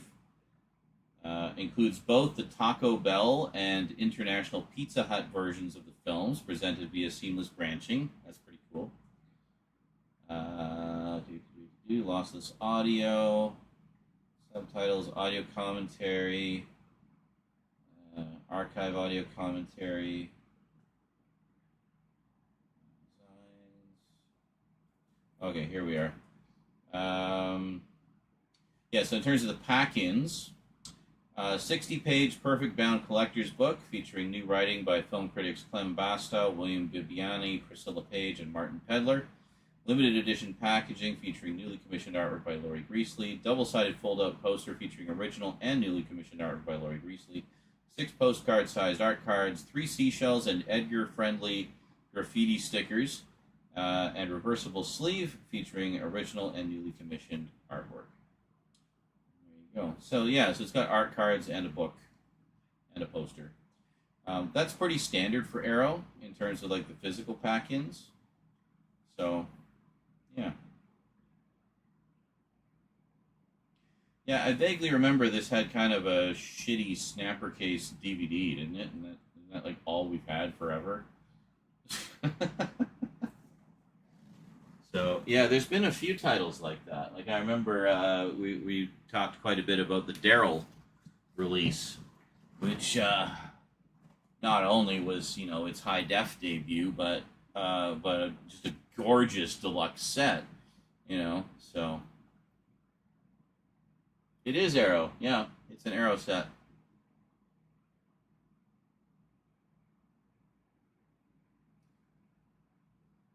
Waterworld. Yeah, that Waterworld release was something else. I wanted that one, but I was dead broke at the time. Arrow Video's release of Waterworld made me cry. I thought I'd never see the extended version on anything, but my mono home VHS recording, it's the version me and my brother preferred. He used to watch it every Saturday morning when he was 8 or so, wearing out my tape. Yeah, by a similar token, I was talking earlier about Star Trek The Motion Picture. My preferred version is the special longer version, which I guess was originally the network TV version, which has 12 minutes of additional footage. But I always liked it because it just had more stuff with the characters, more stuff with V'ger, and just, you know, it was the one I had on VHS and rewatched a million times, you know. So I had to get the one and only set that had that cut. They did a fully restored widescreen version of it, even fixing some of the effects shots that weren't completed in the original televised version. You can see the original versions of those shots in the extras. And it's only available in the limited edition 4K set that has all 3 cuts. So naturally, I had to plunk down for that because that's my version of the movie, you know, that I prefer. So, yeah, great stuff. Rob says, I imagine your biggest challenge, Z, is actually finding the time to watch all the movies in your fast. Oh, yeah, of course. Do you keep separate the ones you have yet to watch? No. Or do you just go by memory? Well, I just go by memory. I mean, I know what I've watched, obviously. Like, I can take a glance at the shelf, and it's like, oh, I haven't seen that yet. Yeah, one thing I've been toying with the idea of doing, I know some people who do things like like Luke does a series called Conquering My Collection, where it's basically he's just trying to work his way through everything and watch everything at least once. Yeah, I'd like to do something similar to that, like just start with shelf number 1 and start going through it, watch the movies, do a little, reviews, and go from there. I mean, that series would go on forever, because the collection is never done until you die, right? So yeah, I mean, a lot of collectors will tell you it's not necessarily always about watching everything that you own. It's about having it in the collection so that you can watch it whenever you want. And something I was reading recently was, try not to stress yourself out too much about, having to watch everything that you've got, because it's not necessarily about that. It's about just having it in the collection to watch if and when you want to or get around to it. And a lot of times, collectors will go through their collection and just kind of pare it down a bit. It's like, yeah, I got this. It sounded interesting, but I've never watched it, and I'm never going to watch it. So they sell it, and they get something else. So that's that. I don't see movies in the theater, so I have not seen 28 Years Later. I haven't been to the theater since Infinity War. And we were just talking about that earlier, actually. Yeah. It's definitely one I want to pick up, though, because I do have the first two. And I like the first two. Especially the first one, which I think is great. The second one, I wanted to punch the dad character in the teeth. Like,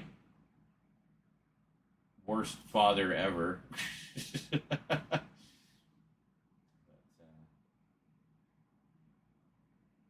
Okay, SKR says Demolition Man had a Blu-ray from the studio. I got it for $8 in a bargain bin at Walmart.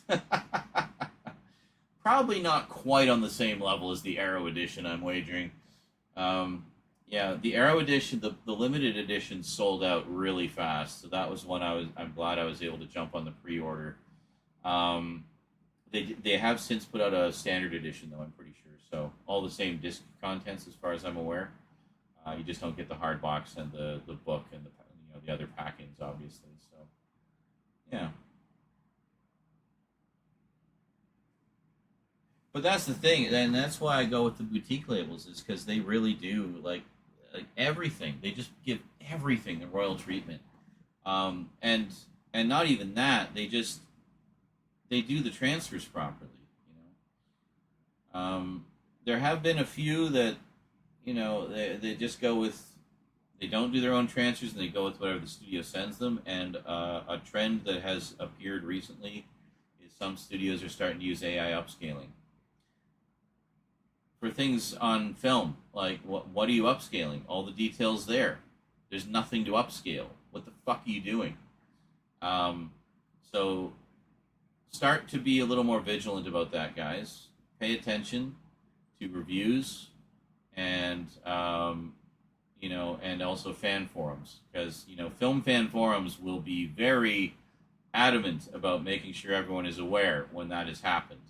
I know there was a release, I think, came out from Eureka Films, of all places, that it was a box set of movies, and one or two of them were AI upscaled, and the fans just roasted them alive.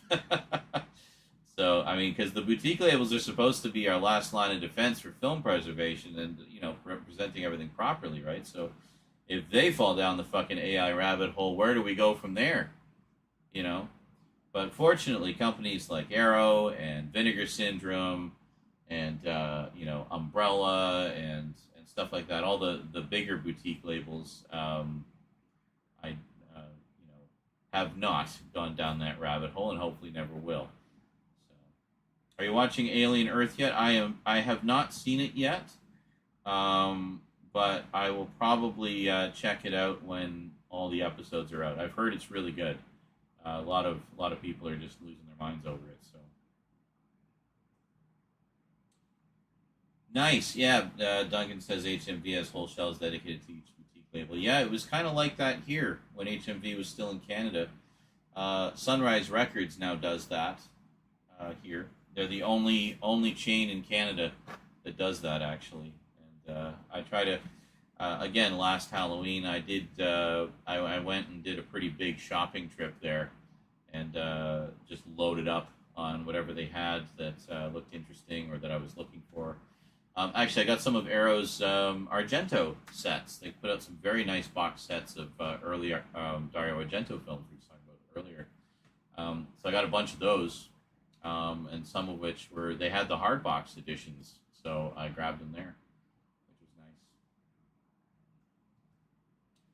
Dario Argento in 4K, man. Tasty.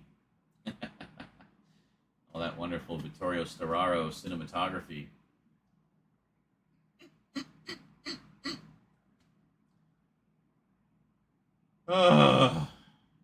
This is the problem. I end up getting involved in chit chat when I don't get any filming done.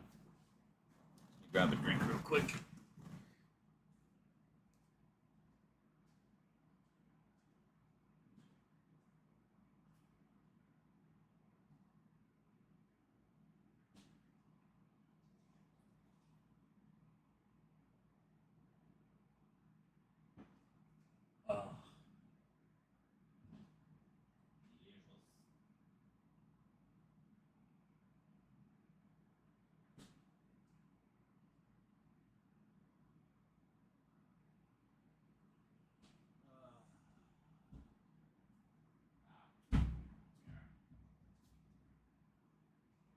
Not very many left, but I can nibble on this.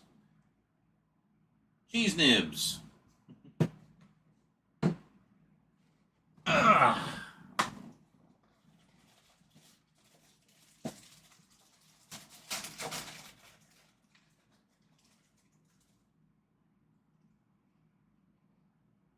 Raunchy. Well, had my tea and must make lunch.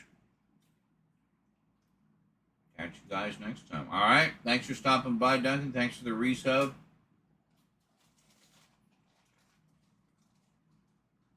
So we're trying to make as big a dent in that dono goal as we can, guys. It's going to be for next month primarily, so.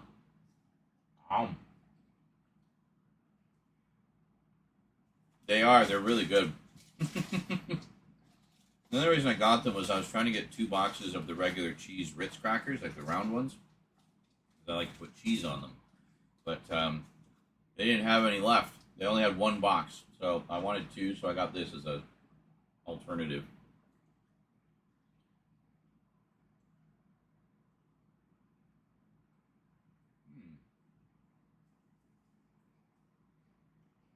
At the Oliphant, eh? Oliphant. Is that it? Really? I've just got crumbs?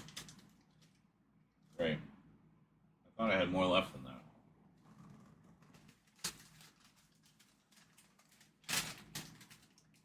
Similar to David. I wonder if that's kind of, since we're never going to get a conclusion to the David story. It was supposed to be a trilogy.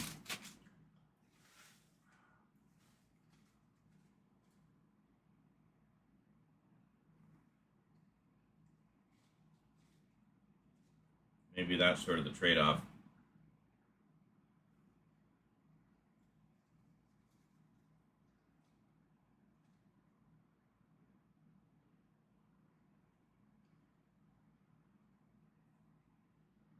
And they are gone. Anyway, catch you later. Off to the grindstone. All right, have a good one, dude. Always a pleasure to talk nerdy with you.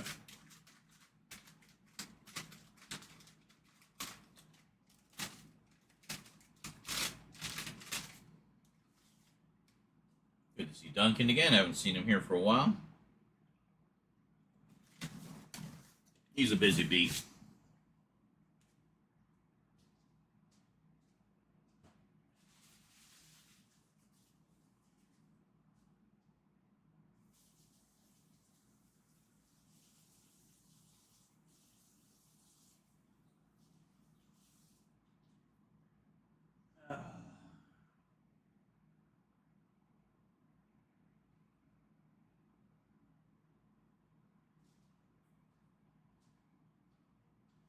Well, that just made me more hungry. Now I want, like, proper food.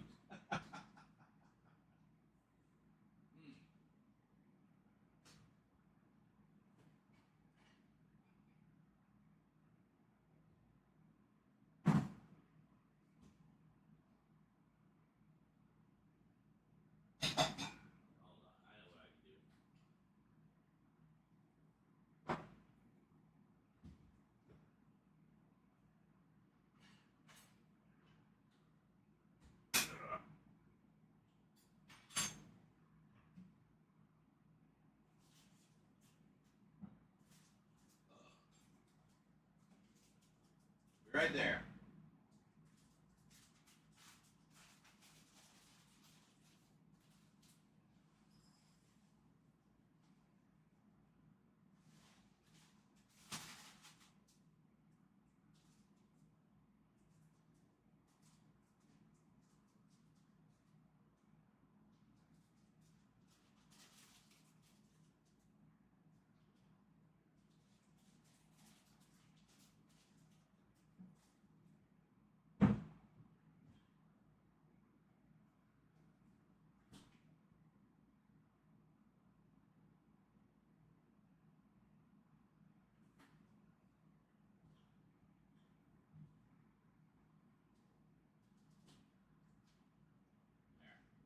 Nice, easy meal. We'll have some granola. That's right, one more prequel. I did not order the Karate Kid set. Not a priority.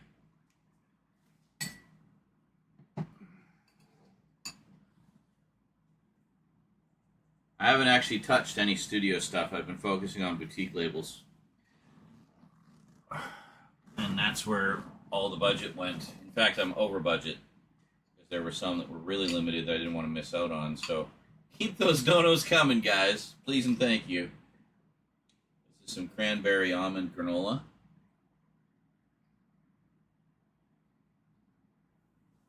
Get that roughage.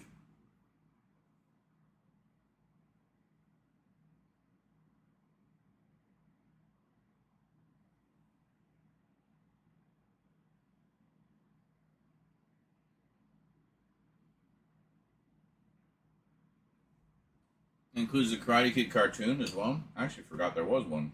Didn't surprise me though.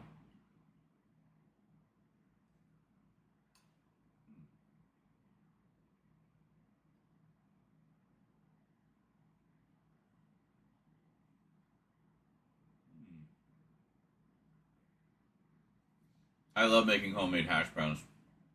Yeah, I got potatoes. We're low on oil though. I always cook them up, fry them up in olive oil.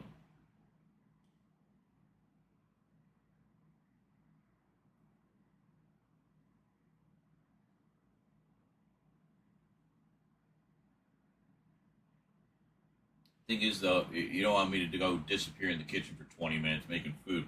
So that's why I just made a quick bowl of cereal here.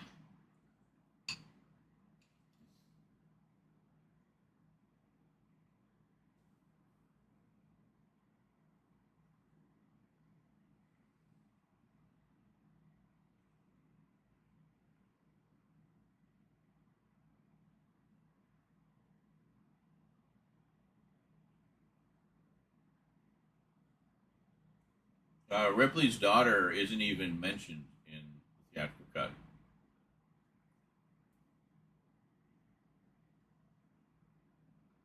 I mean, I get it. People don't like the intro because they feel it takes some of the mystery away about Hadley's Hope, but I vastly prefer the extended cut of Aliens.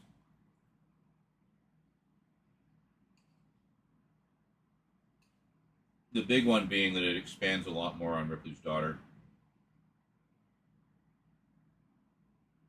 which gives her a lot more motivation for wanting to protect Newt.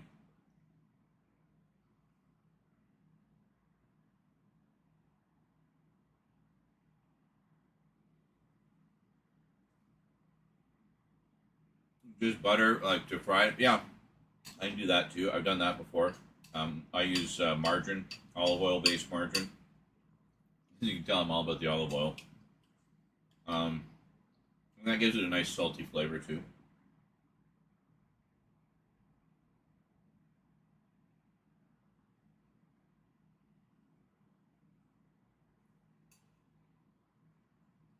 But yeah, we have no shortage of breakfast stuff. It's just a matter of you don't want to go to all the effort of cooking everything. We got eggs, breakfast sausages. I make my own breakfast sausage crumble that I then use in homemade breakfast burritos.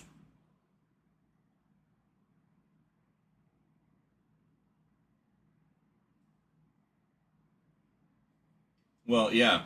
I mean, Alien Isolation completely centers around her. She's trying to find out what happened to her mom. It takes place between the first two movies.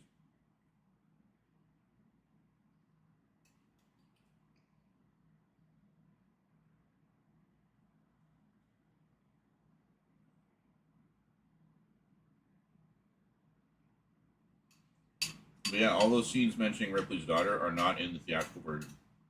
They're only in the extended version. You don't even know that she had a daughter in the theatrical version.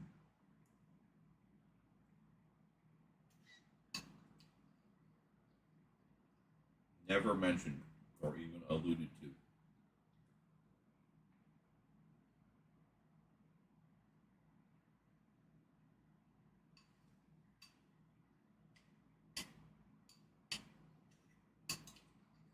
But she, I mean, by the time Aliens came along, I mean, she'd been dead for a little while. Ripley was in hypersleep for 57 years. Missed her whole life.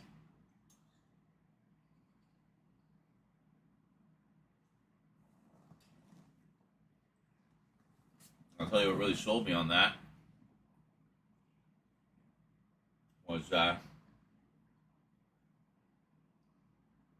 she's looking at the picture of her as an old lady and says, I promised her I'd be home for her birthday, her 11th birthday. And then just breaks down crying. That was the moment for me that set the special edition miles above the theatrical. Especially as a parent. I just can't imagine what that would be like. To just missed out on your child's entire life like that, you know? So, that's my take on it. Feel free to agree or disagree. What I won't agree with, though, is the jerk on the Blu-ray.com's forum who insisted that Alien 3 was the best of the bunch. Fuck you, Fincher fanboy. Even David Fincher himself has disowned that movie.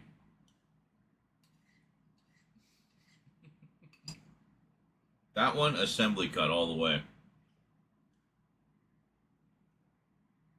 Except for the alien coming out of the, cow carcass or whatever it was.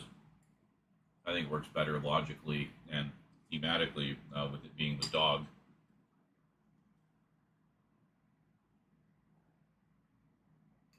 Apparently there's a fan edit that restores that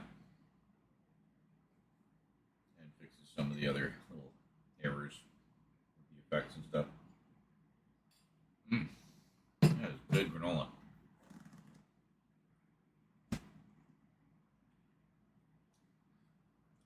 Scene with Nude's parents.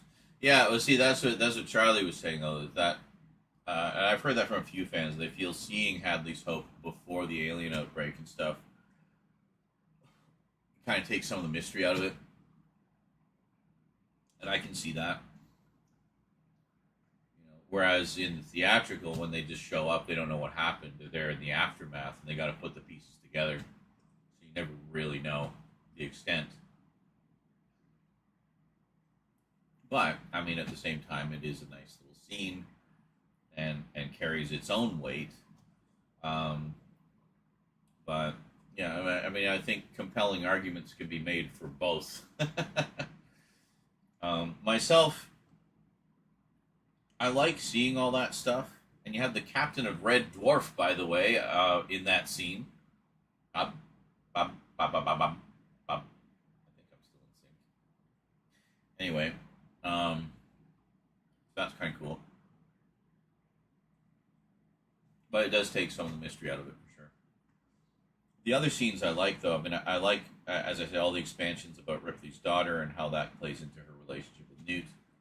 I like the scenes with the auto turrets. I mean, they're not necessary to the story. They're just enjoyable to show just how overwhelming the alien presence is there. So it helps to,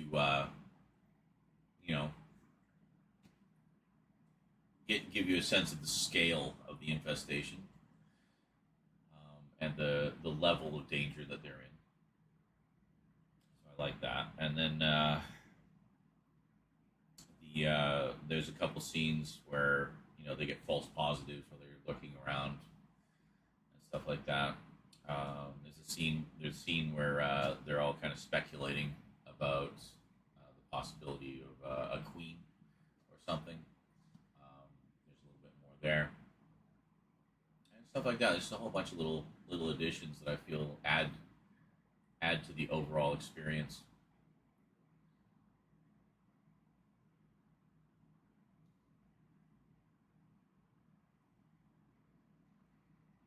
So what's this here? I like the extra scene of Newt's parents finding the usual. Oh yeah, and her dad getting face hugged. Yeah. Ripley knows as soon as Corporal Hicks finds the first acid burned hole in the metal floor. Yeah. Well, I mean, she knows going in as well that there's going to be aliens there, but did IQs just drop sharply while I was away? I love that line. The What If comic of it. Yes, I got that. I keep hoping they'll do like more of some kind. But I thought it was a pretty interesting idea. For those who don't know, Paul Reiser co-wrote a comic book, What If comic, for Aliens, which was basically what if Burke had survived. Because we never actually see him die. We see him, run into a xenomorph, but we don't know. We just assume he died. We never actually see him get killed. So the idea was, what if he actually got away? I think it was what if he... Because like Ripley said, when they had to go back for Newt, says they don't kill you. They want you to be a host. So what if that's what happened to Burke? And he woke up,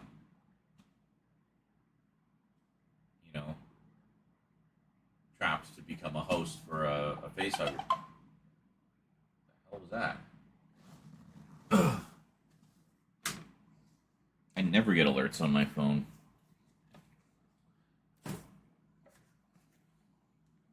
Yeah, Charles Dutton was great. Oh, yeah. So, for those of you who have been waiting, the next part of the Dead Space remake playthrough goes live in 30 minutes. Just so you know.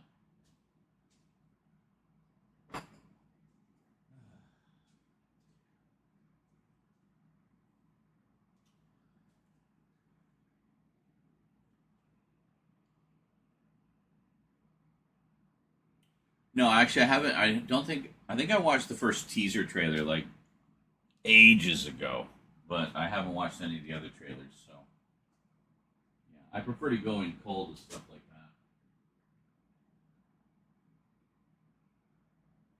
that. All right.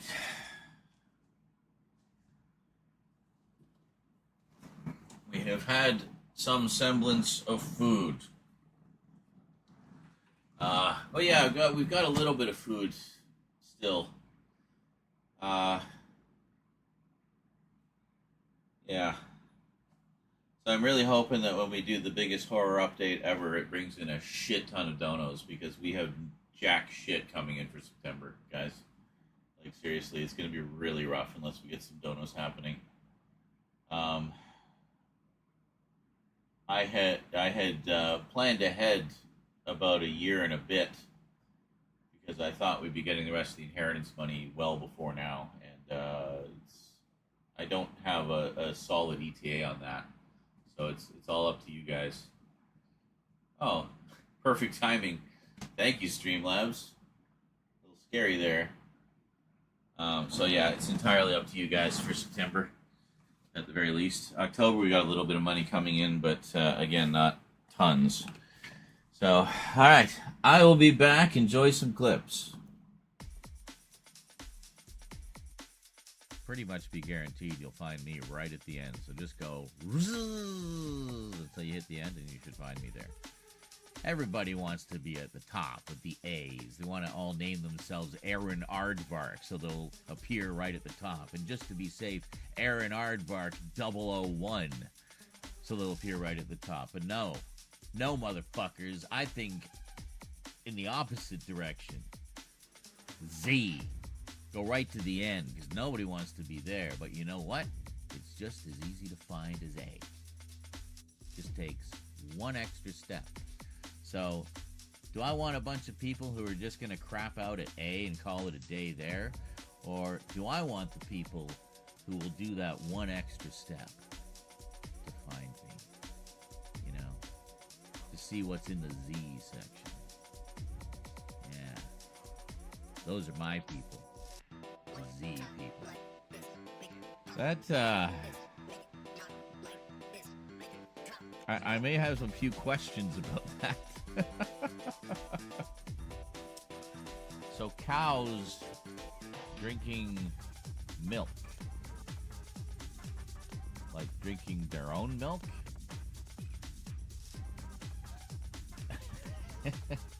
Well, I mean, there's no rule saying you can't, I guess, but it just seems like it would be a little odd to me. You go here. Oh, okay. Greetings everyone, and welcome to another blue. Greetings everyone, greetings everyone, greetings everyone, and we're passing greetings everyone, we're passing greetings everyone, we're passing greetings everyone, we're passing greetings everyone, we're passing everyone, we're passing everyone, we're passing everyone, we're passing greetings everyone, we're passing greetings everyone, we're passing greetings everyone,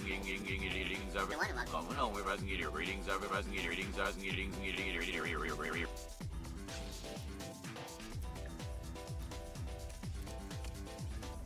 Yeah, that was nice. Nice! Beautiful! Thank you.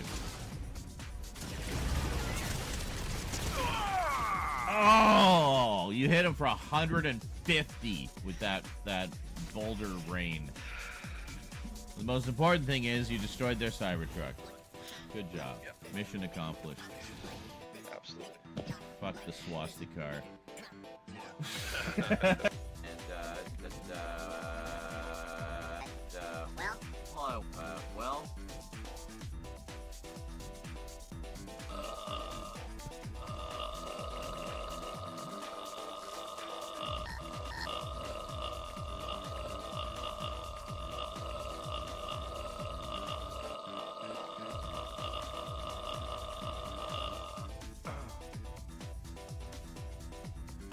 Time has come.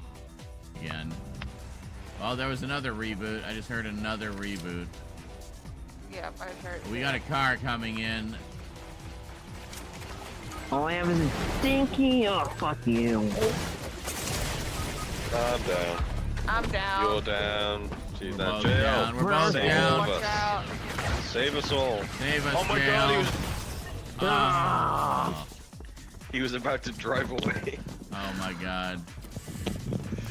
And then the infamous mulch is the most expensive sound on the soundboard at 10,000 bits. That's a full R2 and R5. There they are. Look at that. Nice. Found him in the basement of the bar. Well, that's not creepy at all. It looks like it's like Maybe they were put there for good reason. it's like a secret bar down here. Yeah. Wow, jerk. Like those tomatoes. But you let Gonk live. Don't shit your pants. Don't shit your pants. Don't shit your pants. Don't shit your pants.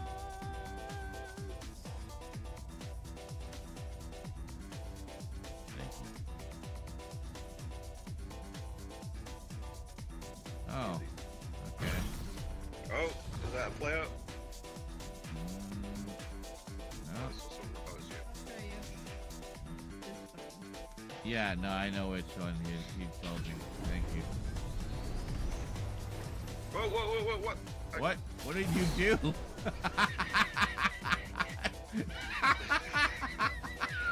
Fuck. I saw you rush into the X-Wing and then immediately fly into a tree.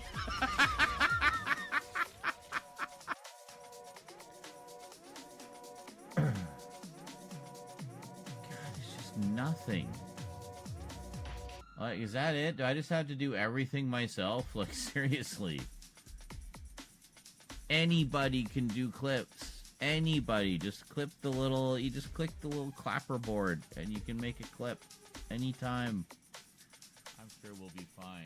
I don't believe anyone would shoot us. Don't follow me.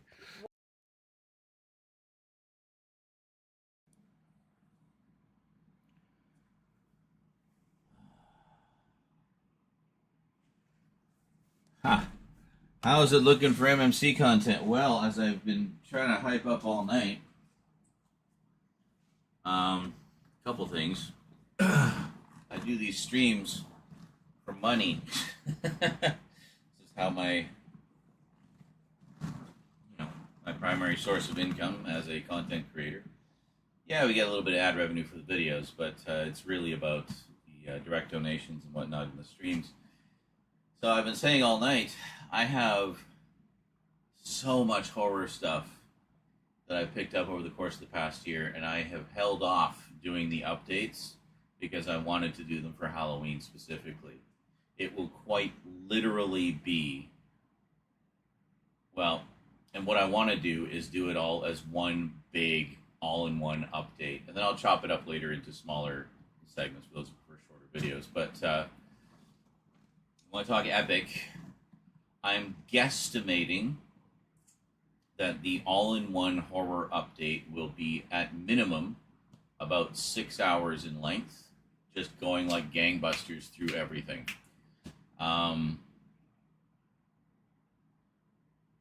I want to do it as a big stream, first off, then it'll be a video, and then I'll chop it up into smaller videos. I feel like my audio sync is off. Let me just reset the camera real quick. Just be a second here.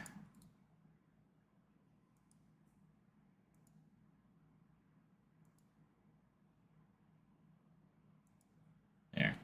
Oh. And now we're at the wide shot again. Is it going to be zooming all over the place again?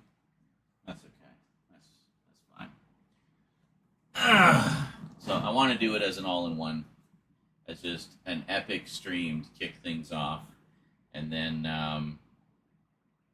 a whole bunch of videos. But that's just the updates part of it. In addition to that, there's a whole shit ton of collector sets and like limited edition things and boutique label stuff like we've been talking about tonight that I haven't even opened yet because I want to open it in a video for you guys and in a stream. So we got that.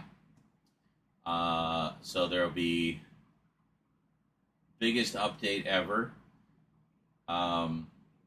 A whole shit ton of closer looks and unboxings, and then ideally, a bunch of reviews as well. I'd like to do some of the, finish up some of the old review series. I'd also like to do some new stuff, because we got a lot of new stuff. So, yeah. So I don't know specifically what they will all be. My first order of business right now is I want to get through the updates, but I'm kind of wanting to incentivize people a little bit to help make that happen by saying, if we do, if we get a decent number of donos in, then I can realistically, set aside the time, put everything else on hold, and do that big, massive update. I am not even slightly exaggerating when I say this could very well be the biggest single Blu-ray update in the history of YouTube, of any genre. I'm not exaggerating. I'm dead serious. If you guys want to see that, I need to see some donos. We need to make that happen. So I need your support to make that happen because I blew the bank to make this happen. So, yeah. So the sooner we knock out that dono goal, the sooner I can make that happen. So there's your incentive. You want it to be epic? Help me make it epic. I will make it so fucking epic, like the likes of which you've never seen before. So I just did a whole remodel of the entire horror section. I got a new stand to do backdrops, so we can have a variety of virtual locations. I got a new camera, so we can do it in full like film quality. I have gone all out, but I need the support in order to make it happen. So.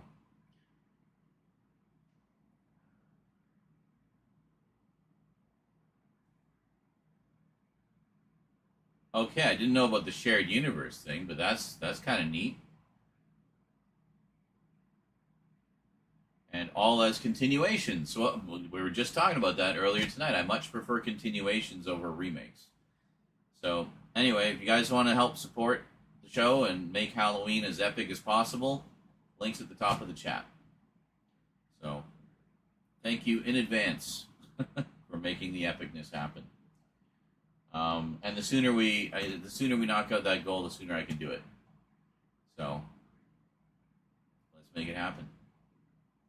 I'd like to do it tomorrow, or at least this week. So, hey, there we go.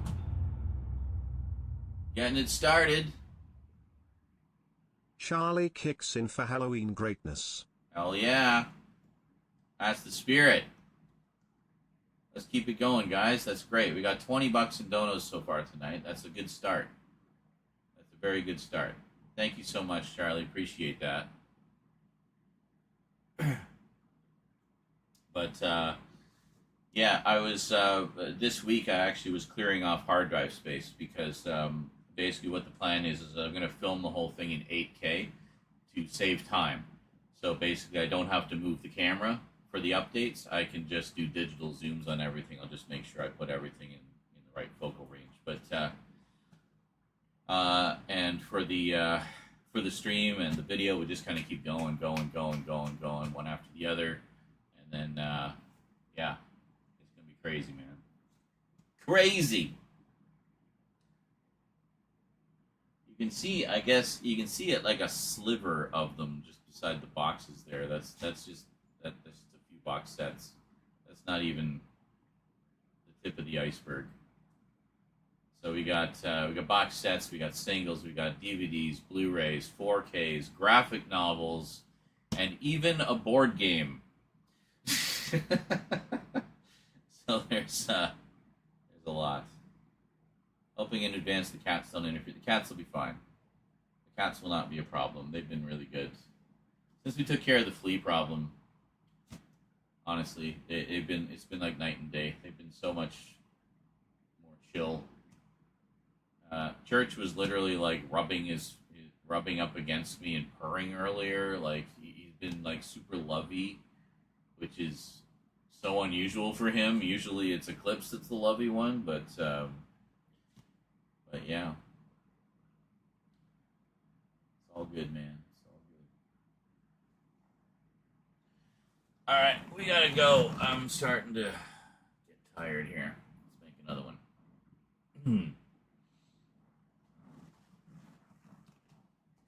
Check and see. Yes, that's good.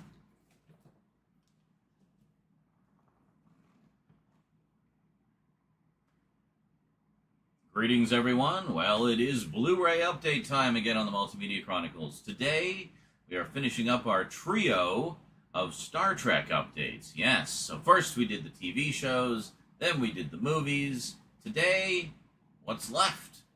Isn't there only TV shows and movies? No. Well, there's comics, I guess, and there's books. But it isn't comics or books. It's Blu-rays.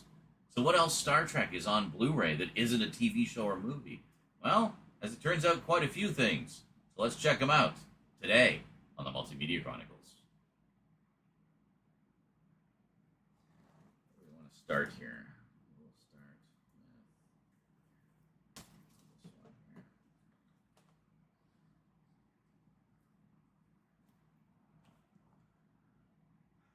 here.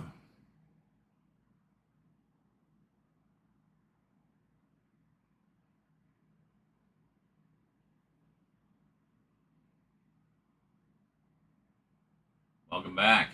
All right, let's kick things off here with a documentary. Yes, documentaries. There's been a lot of documentaries about Star Trek over the years. When is this one from? Let's see. God, who chose this color scheme? It's so hard to read. Okay, 1997, a documentary about Star Trek fandom called Trekkies. Yes, how appropriate. I know there's something, it's like, oh, Trekkies is the derogatory term. I prefer to be called a Trekker. Okay, be a bigger nerd. I'm a Trekkie, and I don't care. I don't care what the, whatever. I think it's just silly. Just be whatever you want to be. Point is, we're all Star Trek fans. So Trekkies, I have never seen. I heard about it a while back. It's, is it a documentary? Oh, actually, okay, I'll just read the back here. It says, get ready to beam up to a galaxy where autograph hounds abound, dentists drill in Federation garb, and debate over Trekkies versus Trekkers. I didn't realize how appropriate my little rant was there.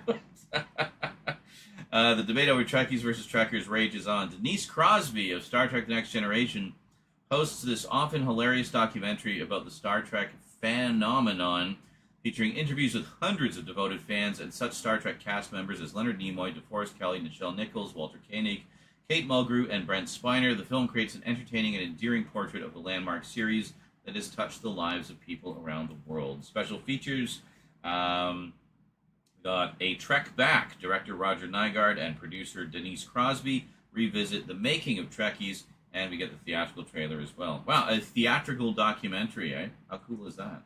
This is the 25th anniversary edition.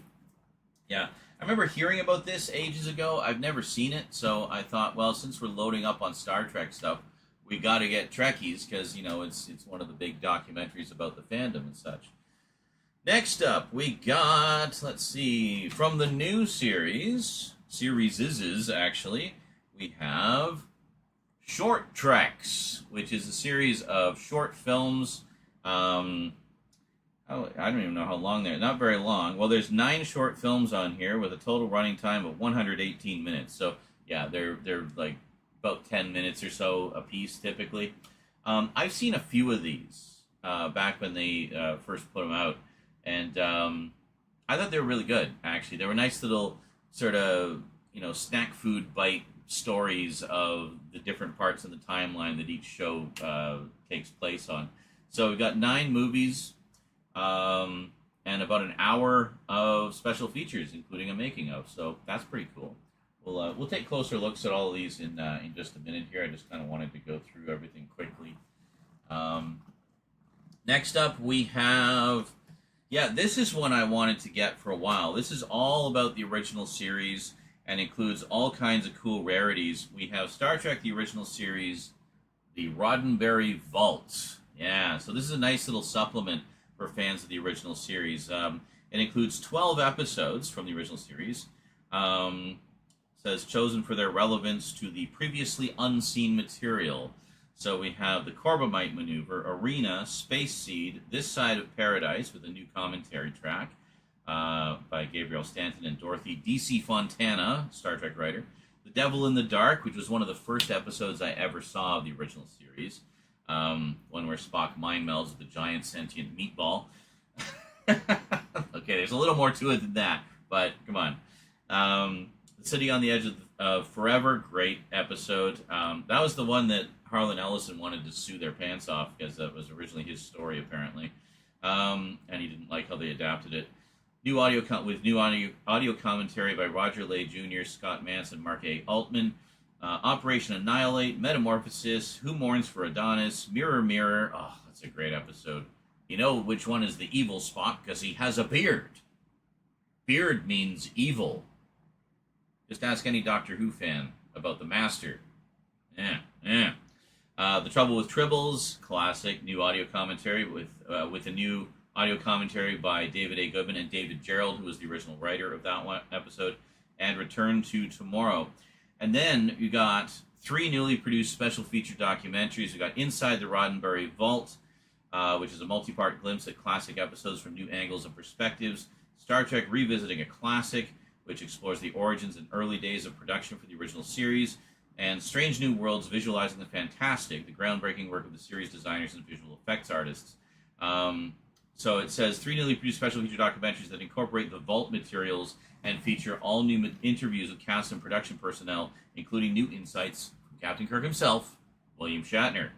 And you got isolated music tracks for 11 of the 12 episodes. And also, speaking of audio, all 12 episodes have the new 7.1 DTS HD master audio mix that was created for the Blu-rays, plus newly restored original mono tracks. Awesome. So, really freaking cool, I have to say. It sounds like an absolute treasure trove of stuff. And, it gives you actually more details on the inside here about some of it. So, anyway, again, we'll take a closer look at that in a minute here. But as a huge fan of the original series, stuff like that is just pure gold to me. Now, speaking of William Shatner did a series of documentaries called The Captains. Yeah, and this is a nice little collection of them put out by Shout Factory. Managed to snag this just as it was going out of print, and by some miracle with the slipcover. Like, how crazy is that? So this is, I believe, 4 or 5 documentaries. Yeah, we got like a ton of stuff on here. So I'll just read the back, just to kind of give you the idea of what it is. So William Shatner's incredible in-depth look at the creation, evolution, and legacy of Gene Roddenberry's Star Trek comes to life for the very first time on Blu-ray in this collection of 4 documentaries. There's actually more. There's stuff in the extras, too. So first off, we have The Captains. Shatner sits down for 5 insightful interviews with the franchise's captains: Sir Patrick Stewart, Avery Brooks, Kate Mulgrew, Scott Bakula, and his own Kirk counterpart, Chris Pine. How fun is that? And then you got The Captains Close Up. The interviews continue with this docuseries formed from additional interview footage unable to be included in the original The Captains film. Then you have Chaos on the Bridge, the delightful and surprising story bringing Star Trek The Next Generation to the screen. And then finally, Get a Life, Shatner's own unforgettable love letter to the fans of Star Trek. Yeah, I have the book of Get a Life, actually. He did a book of that. And special edition, special features. We got a feature-length documentary. This is the 5th one I was talking about. William Shatner's Gonzo Ballet. No idea what that's about, but hey, if Shatner's in it, I'm there. Extended interviews, the making of The Captains, additional stories, Ponder the Mystery music video, and trailers. And it's a 5-disc set. Really cool stuff. So again, this one, I mean, in particular, fans of original series and Next Generation, I mean, getting all this behind-the-scenes stuff about Next Generation, which, you know, goes above and beyond what's in the Next Generation set. Pretty cool stuff. So let's head on down to the table, and we'll take a little closer look. I actually still need to open 1 or 2 of these, I think, so we'll unbox them. I mean, there's no box. We're taking the saran wrap off. Anyway, we'll unsaran them and just take a little quick look inside. And then I think it was, Short Treks, and I think this one has, stuff on the insert that we'll take a little look at as well, just to get a little bit more info about what's on each disc.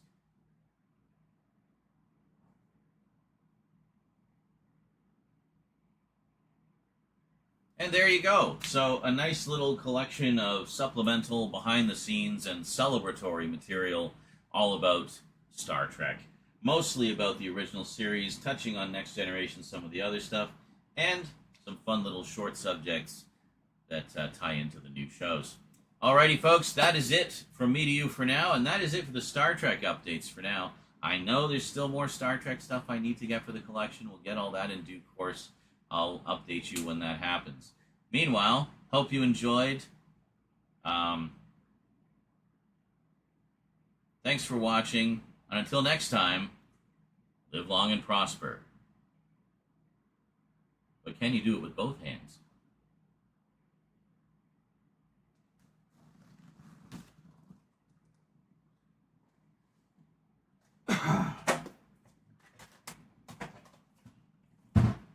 The hell? What are you doing over there? Hey, get out of there. Leave that alone. You don't touch that. Leave that alone. There's something in there you haven't seen before. Doesn't mean you have to go clawing at it. I have a needle point that my mum made. Cat started clawing at it.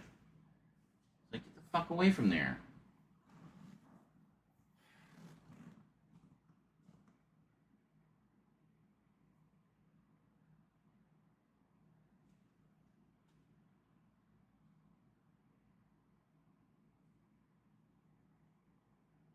Oh, shush, Rob. It's a goatee, not a beard. Everybody calls it a beard. The joke is Spock has a beard. Evil beard is evil. The evil beard. The only one whose beard was not evil was Riker. Anyway. Oh, which you just said. Now in Star Trek Next Generation, Riker grew and sported a beard. Starting the second season, yes, correct. And of course, the Shat wore a hairpiece, aka a rug, in Star Trek the original series. Yes. And Mike says, apparently, what are you doing over there? Come on, just get away from it, please. Thank you. Leave it alone. I have to move it into my room or something. Just keep them away from it.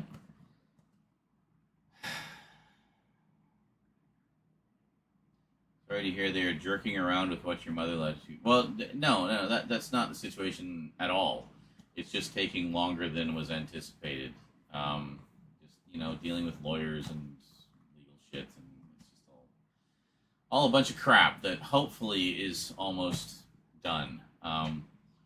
Cass is the one taking care of all of that, so it's entirely in his hands, and I trust that he is doing his best to expedite things as much as is realistically possible. But sometimes, especially when there's all these legal malarkey that you got to deal with. Sometimes these things just take longer than you expected. It's frustrating because part of it is just the closure of having it done. It's not just about having the money in the bank. I mean, obviously that's, part of it, but that money being in the bank means that we're done with that. That is closure. It's finished. And we can move on to the next phase, which is, dealing in a more hands-on way with liquidating her various assets, such as the DVD collection. And one thing they've been doing is holding auctions for all of her artwork and such. And so that's bringing in a little extra money as well. So that's good. And then... what are you doing over there? You just hear little bits of fidgeting and you wonder what they're getting into. So the art I think is almost finished, or it is finished now. I think it's all been done. Just finalizing the last few sales. And then Rose and I will be tackling the DVD collection. There's another 7 boxes to go through. Those of you who saw the stream where I went through all of them, those will be posted as videos as well. I still have to finish editing them. I'm not going to bother posting the videos until the eBay auctions are up, or not auctions, just going to be listings. The eBay listings are up, and then we can kind of tie it all in together. So there is a plan at work here. It's just, I have to do all that in and around doing all my regular stuff. So there's just literally not enough hours in the day sometimes. And then there's Mom's book, which we'll be publishing hopefully by the end of next year. The first of 3 books. Well, actually, the first of 5 books technically, but 3 that are one trilogy of stories. So So there's a lot of work with that, getting all that ready to go, making sure I've got all the last changes that she made and so forth, and that it's as close to her definitive version as possible, and formatted nicely with nice artwork and stuff. So there's a lot of things to do. But just having the money in the bank would just be a huge relief, because then it means I don't have to grind so much with the streams and stuff, and I can just kind of focus on all the other stuff that needs to be done, get all that done, not worry so much about living expenses. In terms of the collection, keep on top of pre-orders so I don't miss out on anything that I might want to do videos about or just that I want to have in the collection. And, stuff like that. So until then, it's all up to you guys. Just got an update that your Dead Space video popped up live. Yes, it just went live about a minute ago, or 3 minutes ago. Yes, so at long last, new episodes of Dead Space, and that's the first of the Halloween videos. So you're going to start seeing a trickling of them appearing, and then we should be in full swing by October. Get away from the wires, please. Why are you standing right there? Eclipse, get away from there, please. Psst, psst. Hey, Eclipse. Get away from there, please. What are you doing? She's right behind you guys, just standing by the wire. Okay, Eclipse, psst. Come on. Out of there.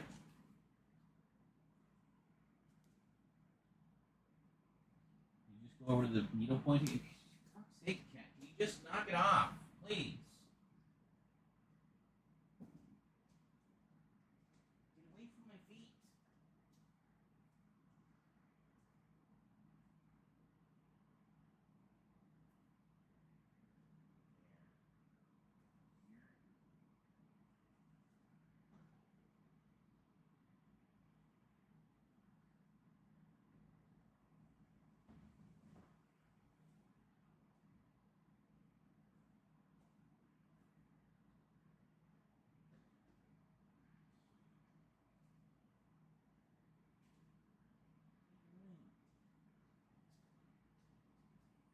Okay, needlepoint has been moved behind other things. Ugh. Ugh.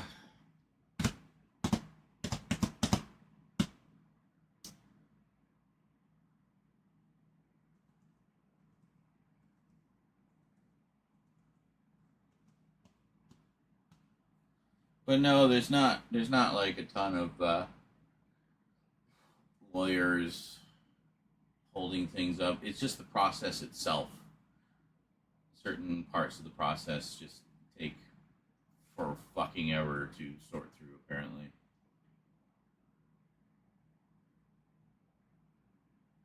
What are you doing, Eclipse? Ugh!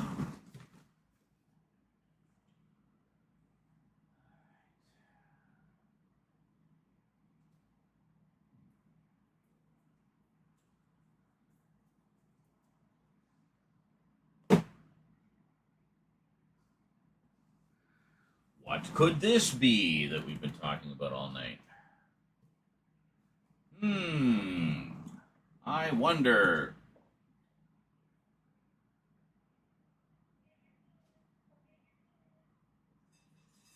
Oh, she was. Well, this book was literally her life's work.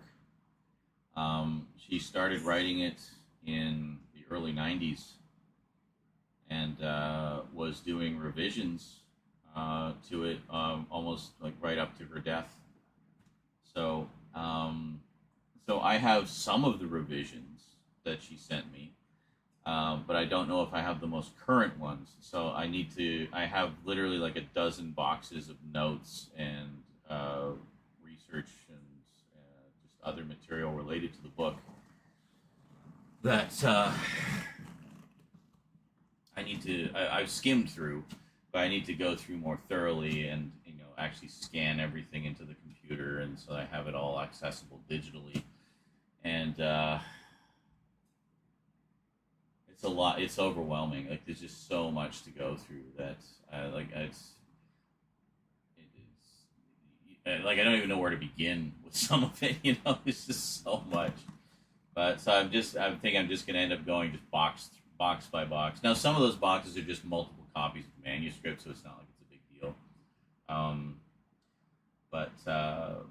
But there's things in there that I know will be of interest to anyone who becomes a fan of the books. So I want to make sure that I know what all is in there and what all we can work with to, with regards to potential future editions of the book that might be able to include some bonus material or whatever. There's a lot of stuff. I mean, it's like Lord of the Rings level as far as the amount of backstory and lore and just things about the characters and the world that it's set in and everything. So there's a lot to go through.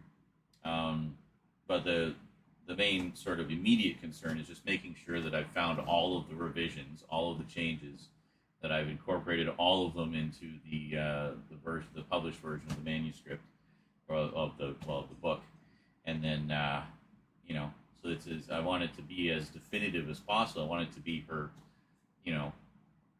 whatever her final vision was for the book before she passed away, and that's that. So. No, God, no. Why would I do that? I don't want to hire anybody. It's all me. No, it's entirely me and Cass working on it. And that's it. Not involving anybody else other than an artist and a graphic designer to do the logo and some of the visual design and the artwork. But yeah, I'm not hiring. I'm the editor, dude. That's literally what my job is to edit. I have been the editor for this book for 10 years now. So I'm not hiring someone else. That's my job. That's literally what my purpose was in this project, was to be the editor and to get it published. So, yeah. Also, I can't afford to fucking hire anybody. What are you talking about? I've literally been talking all night about how we're just trying to keep food on the table. I can't hire people. And I'm not spending a chunk of the inheritance money to hire some professional editor. No, absolutely not. No question. Not happening. Yeah, it's all me and Cass. And the handful of people that we hired to handle some of the other creative stuff. But yeah, I mean, I don't need any help with that anyway, because I already know what all needs to be done. It's just a matter of having the time to do the work. Is Cass a relative? Dude, Cass is my brother. How have you been a viewer this long and you don't know who Cass is?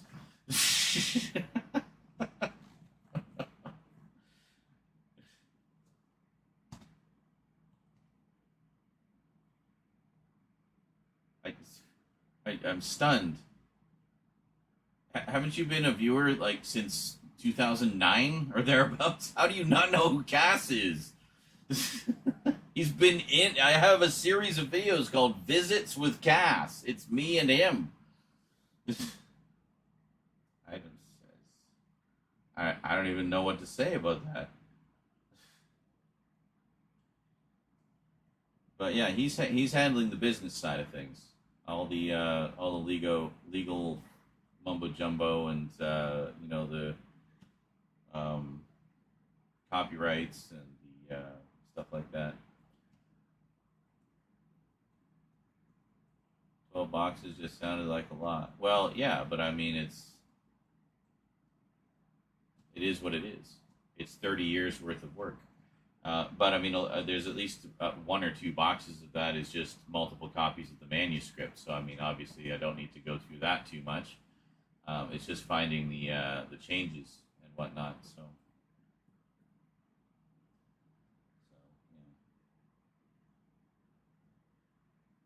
yeah. The little blonde boy. Yeah, he's like 43 now, or no, 41. He's 41 now.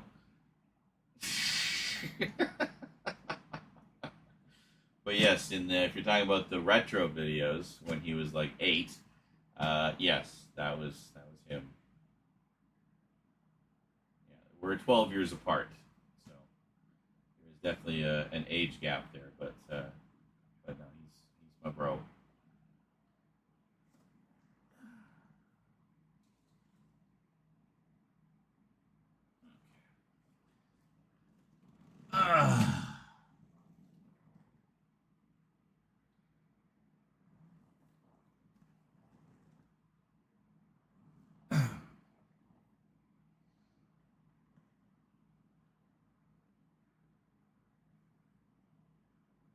Greetings, everyone.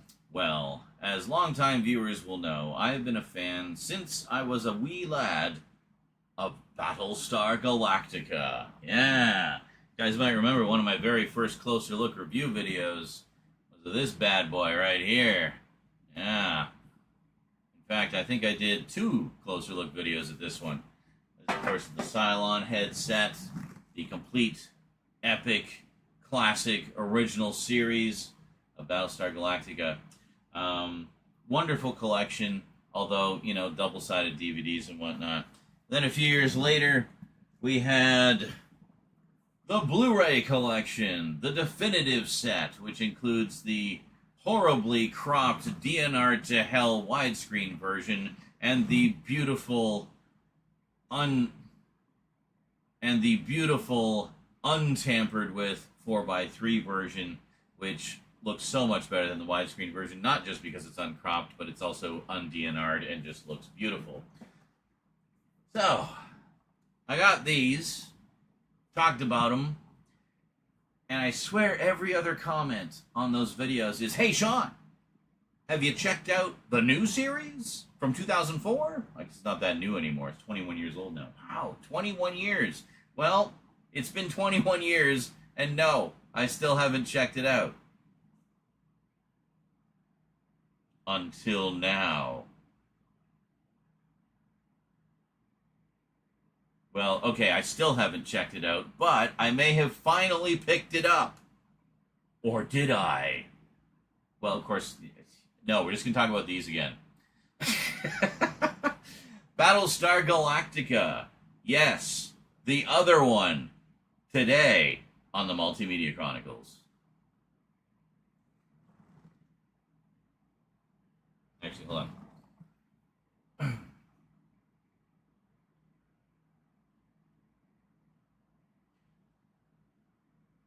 Well, it's been 21 years. Better late than ever. Yes, folks, at long last, the one you've been waiting for, it's Blu-ray update time again for Battlestar Galactica. The other one. Not this one. I mean, I'd gladly talk about this one again. But no. We're gonna finally put this to rest once and for all. The 2004 series of Battlestar Galactica. Today on the Multimedia Chronicles.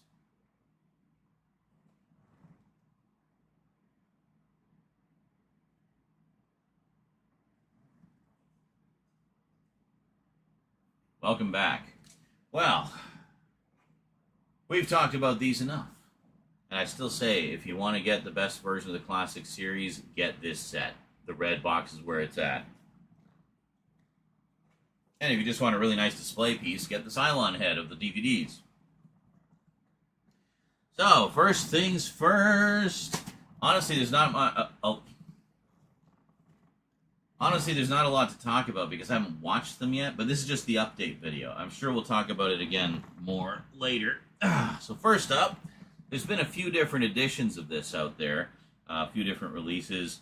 I didn't go for the original one, which had it had like a little Cylon figurine in it, and it was like this big, oversized packaging. No, I went for the slimmer set that came out a little later. Dun dun dun!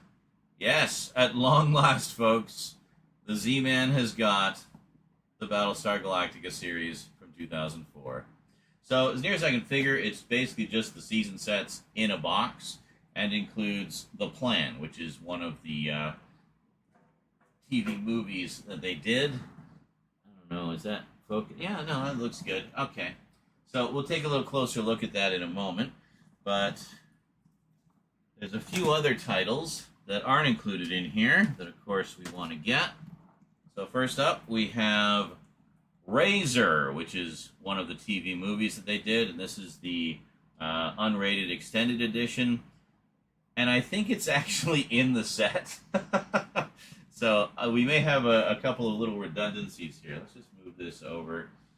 Put that there. And then we've also got Blood and Chrome. Yeah, so another one of the movies. I think this is this after? It takes place in the midst of the First Cylon War. Okay, so I guess this is like a prequel. And what's Razor? Is that a... Yeah, I think this happens somewhere in the middle. Yeah, I'm pretty sure this one's on the set as well. And that basically covers all of the 2004 series and its spin-off movies. But there was also a prequel series, which sadly did not get a Blu-ray release here in North America. Guess I'll just have to get the DVDs, right?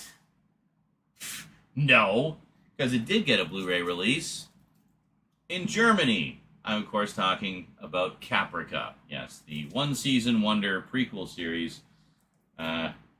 Yes, Die Complete series! Which, as far as I'm aware, this is the only Blu-ray release it got. It does include the English audio, don't worry. But I believe it is region-locked, I think. Yeah, so there's 18 episodes. It actually doesn't say if it's regional. Maybe it's not region-locked. I don't know. No idea.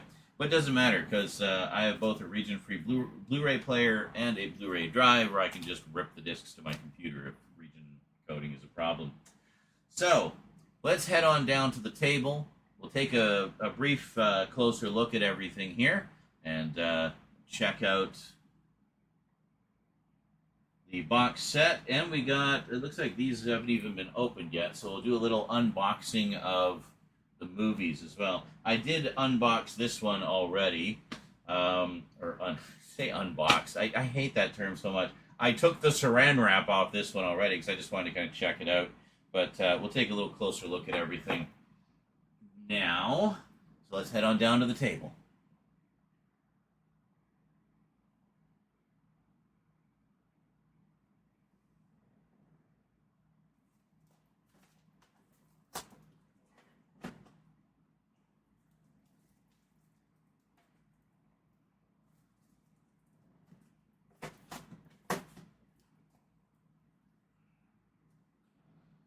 And hey, what movie? How's it going, dude? Oh, just filming some more updates. Still trying to get caught up. Hell, is it season 4? Yes.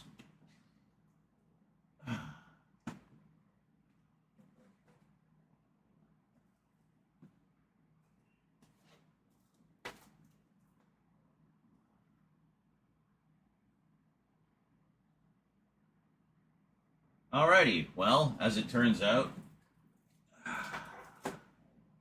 we don't need that one after all, so into the sale pile it goes. Alrighty, well, that is it from me to you for now. I will definitely let you know when I actually finally sit down and watch this bad boy. I'm actually really looking forward to it. Everybody tells me it's fantastic, so great. There will be binging ahead. Alright, that is it from me to you for now. Hope you enjoyed. Until next time, don't get fracked! And I'll see you next time. Until then, thanks for watching, and sayonara. Don't get fracked. I must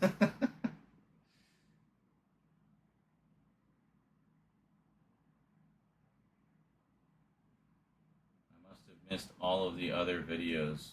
Apparently, yeah. I was just like, stunned. How can you be a viewer for so long and not know who my brother is? I actually saw, I had some guy like bitch at me about mentioning Rosie. And it's like, he's like, nobody knows who Rosie is. Nobody cares. And yeah, that guy didn't last very long. I don't take that kind of disrespect lightly on my channel. So if people are dicks to me, then they get the boot. Know what I'm saying? They get the boot. That was like the fastest update ever. There, was that worth the wait? Fuck off now. Stop talking about it. Where's all the Babylon 5 stuff? Oh, I missed one.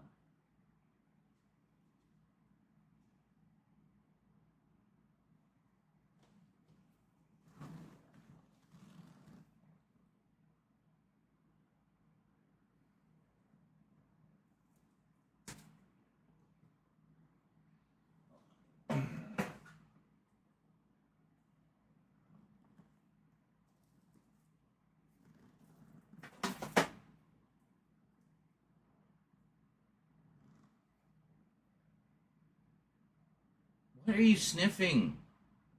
It's the carpet. You're probably sniffing where you puked on it. Cats.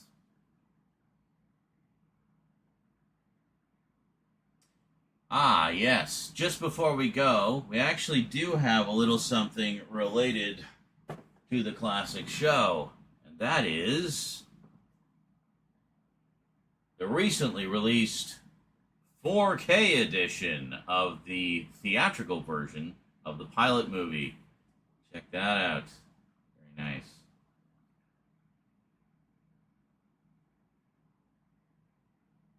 What are you doing, Eclipse? Can you get away from the camera wire, please?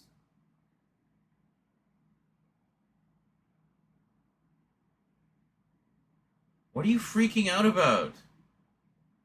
She's just like going nuts over there. I don't know what's going on.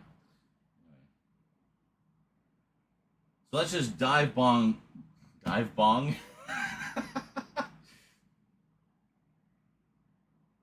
let's just dive bomb back to the table real quick, and we'll unsurround this one too.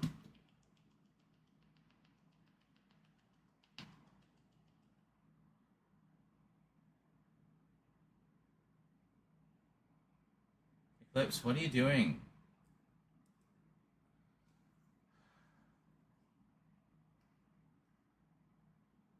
I don't understand why you guys have to hang out right next to all of the wires.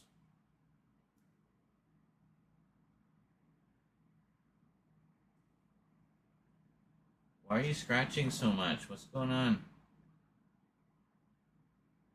Oh my god, you better not have fleas again, I swear to Christ. I've been fighting these fleas for like 2 months now.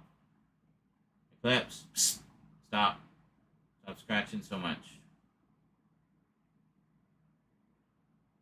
Why are you gargoyled sniffing on the floor?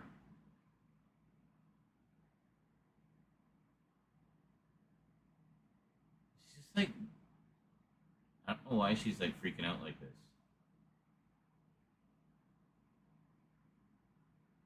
Anyway.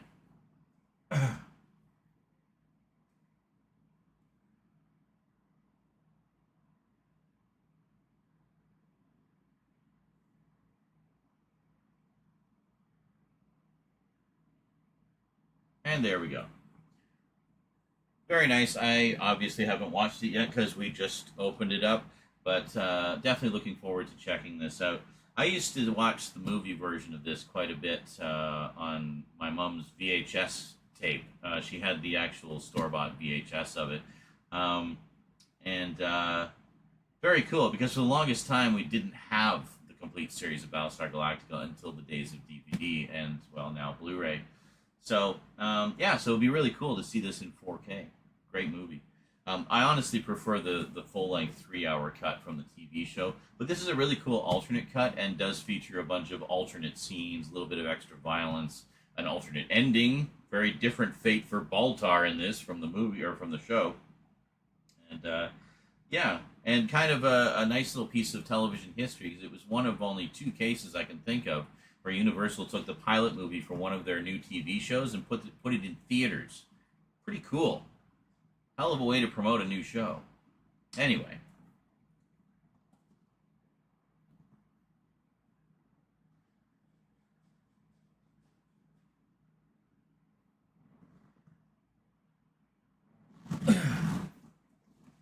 And did she just have to poop?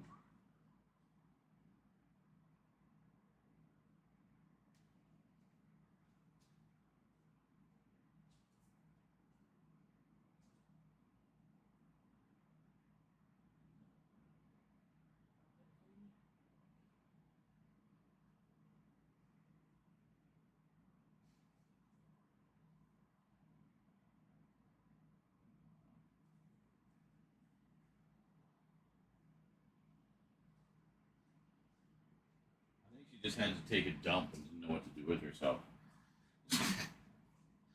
She ran off to the litter box and was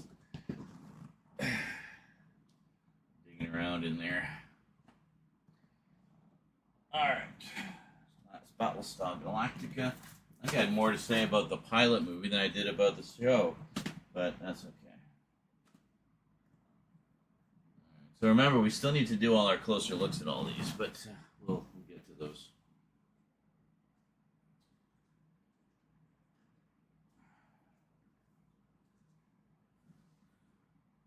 Oh.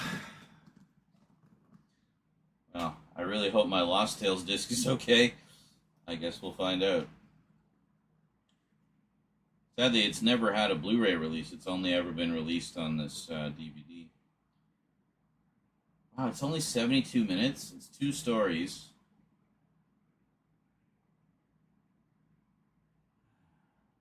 Well, that's okay. Yes? What's up, sweetie? Did you have a good poop? Is that a good poop? Did you pinch off a nice big coiler? You lay a loaf? A nice big fat stanky turd for Grandpa to clean up later? Yeah, alright. Thanks. Score.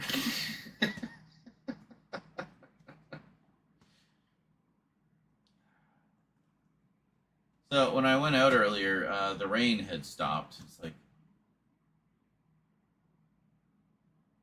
it just did that little bit of spitting and that was it, so patooey, patooey.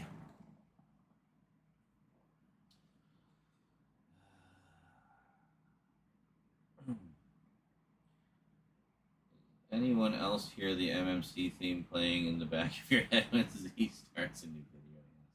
Today on the Multimedia Chronicles. Yes. I have heard people mention that before when I do these behind the scenes streams. They're like, I just heard the Multimedia Chronicles theme so hard in my head. Yeah. Good. See, I really want to do that big update tomorrow because it's Labor Day and everybody's going to be home, right? But if I do, I mean, it's got to be during the day. I can't do it overnight like this. Like, there's nobody. Apparently, only poor people are here at night. All the rich people are day people. Ones who just drop big fat donos all day long.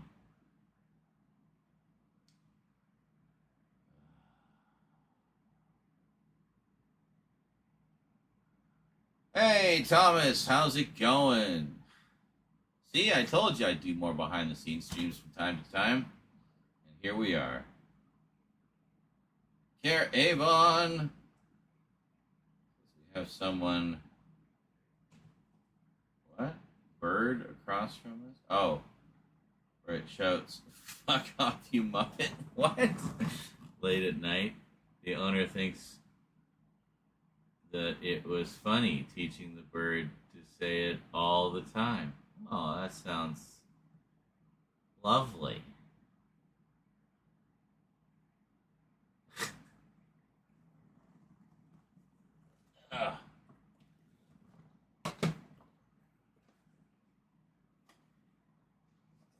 Peek this here real quick. Ah.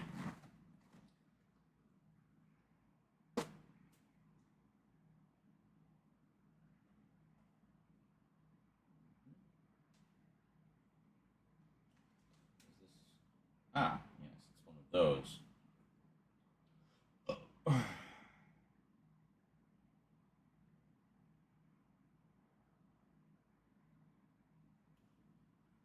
The Gathering.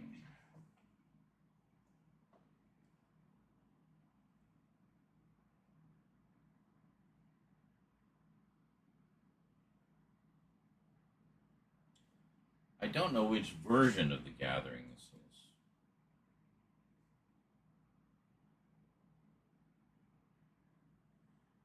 And I don't know if it's in high def. I will rip it. I will rip it now. You can rip it. Yes, you can rip it. Rip it, rip it.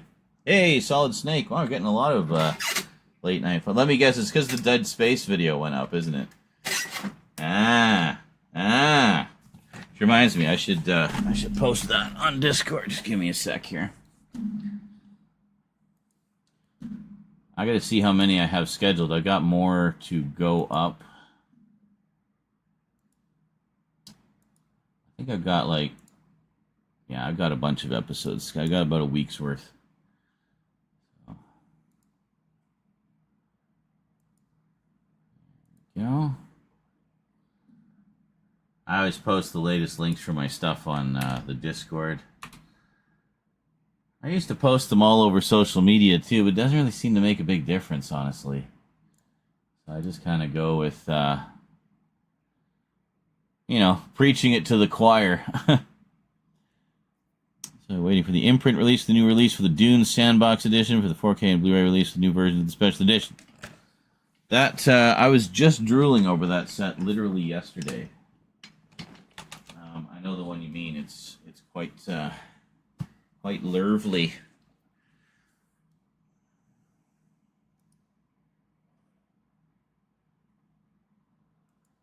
There we go.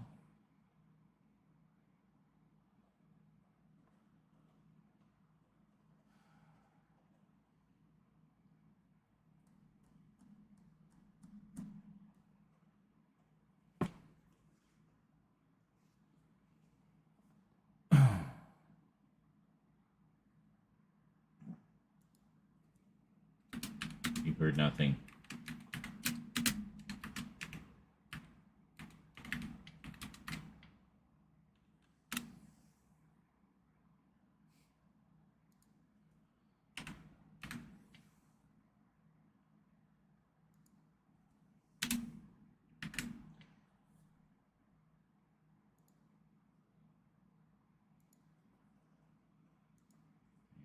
Yep.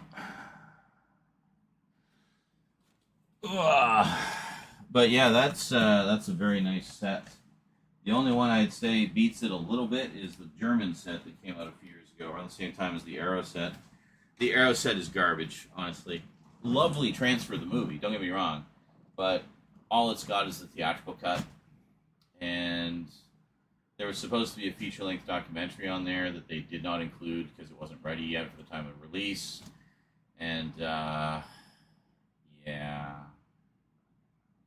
What's this? I found a streaming platform that actually supports new artists and they can actually make a living. And it's cheaper than Spotify. Called Cobuzz. Okay, cool. It's on the Via Vision website for $125 Australian dollars. Well, I mean, that's about the same as what it is on the imprint site, I think. So, yeah, generally speaking, try to go straight to the boutique labels' websites for those titles because often you will get additional bonus material that is not available through the retailers, or sometimes exclusive packaging that is not available through the retailers. So, and also you're supporting them directly when you do that. So I always try to go straight to the source on those because the boutique labels are becoming more important than ever for preserving our favorite films and giving the royal treatment to even the most obscure films. So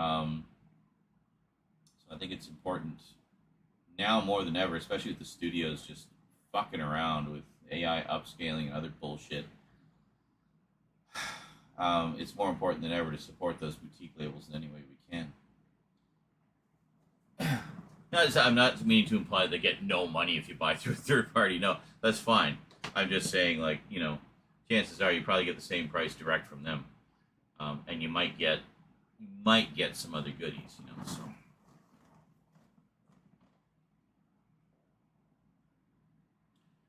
Yeah, that's cool. I mean, if I was doing more with the music side of things, that's something I might look into. But I'm not currently, so that's that.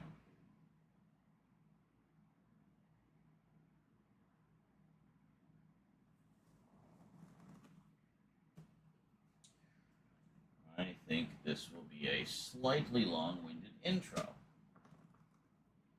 What else is new?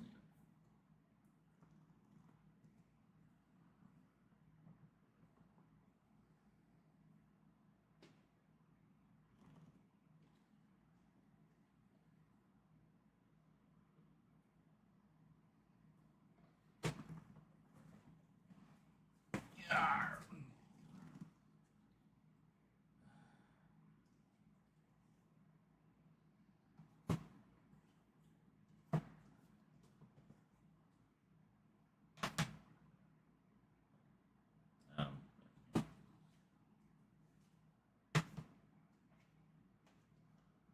Um, yeah, I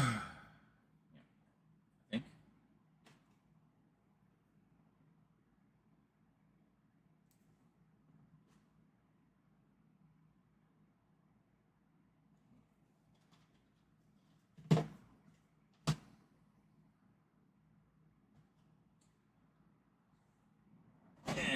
Now I have to wait for that rip because I need to know which version of The Gathering it is. The Gathering pilot movie has two cuts. There was the original version that aired in, what was it, 93? That I have on tape somewhere. Oh, wait a minute. No, I have it here in front of me on an official release through Columbia House. It was a slightly different edit and did not have Christopher Frank doing the music, whereas the rest of the series did. So around the time that they were doing the other TV movies, and I think in the beginning TV movie, they Joe Michael Straczynski himself went in and did a new re-edit of the film, like from scratch, and then had Christopher Frank come in and do a whole new score for it, so that the music was consistent with the rest of the series. Plus, I mean, Christopher Frank's score is so much better than the original music anyway. The original music, I think, is by Stuart Copeland, if I remember correctly. And, I mean, it's a fun little score on its own, but it very much does not feel like the Babylon 5 that we know. Yes, Stuart Copeland. Anyway, Columbia House had a Babylon 5 collection they were putting out for a while, and I subscribed to it for a couple of volumes and then canceled it. But,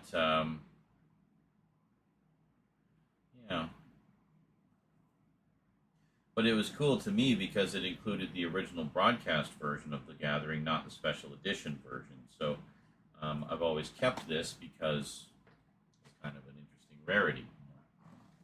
The version on the DVDs was the special edition version, the re-edit version.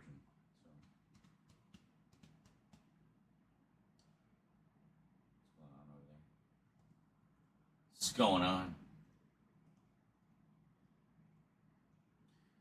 So, I think this is this the last of the sci-fi updates? Let me just check. There's all comic book stuff.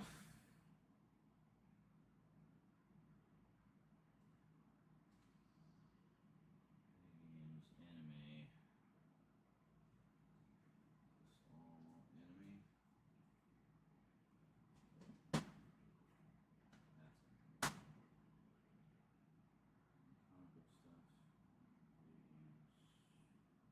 The rest is all unboxings. Okay, so we'll do these, and then I think we'll do the tabletop segments just so we have all the footage for those 4 updates.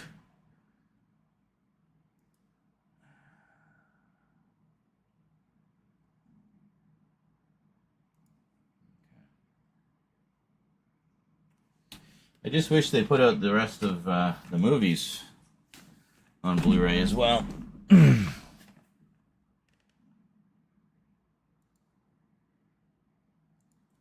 But they did not.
Okay. Well, one of the viewers was saying that the extras from the DVDs are not carried over to the Blu-rays. So I was gonna sell my DVD sets, but now I'm thinking I might repurchase the last two so that I have all the extras.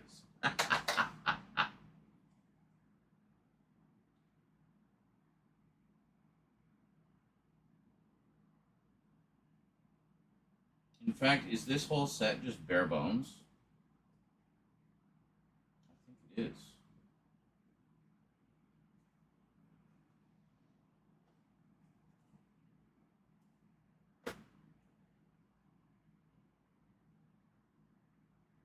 Well, that's a little disappointing, if that's the case.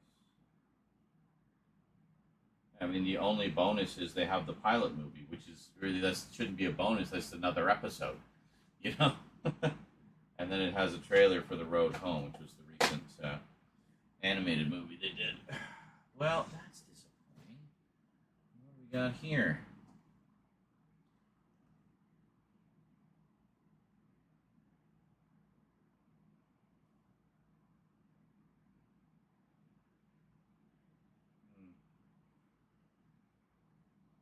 Commentaries, 3 commentaries.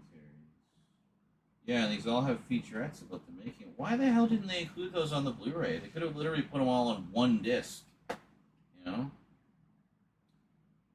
How annoying. Booklet, though. That's nice.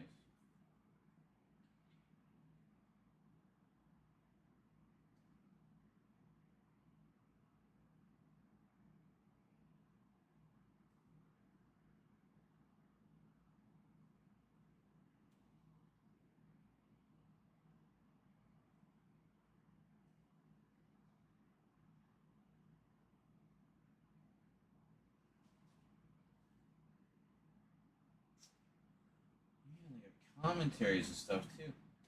Well, shit. Whichever. Sorry, I've already forgotten who it was told me. Whichever one of you told me about that. Thank you for the heads up. I literally would. I'm sure I would have found out eventually, but I didn't know.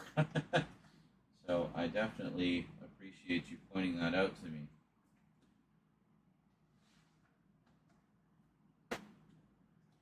Yeah, it's handy having these booklets because they tell you the contents, right?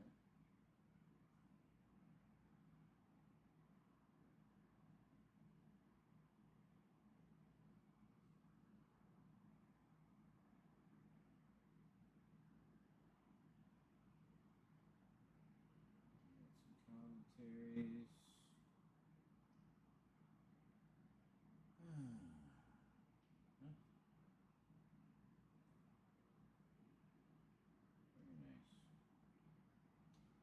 A whole bunch of extras. She Ute.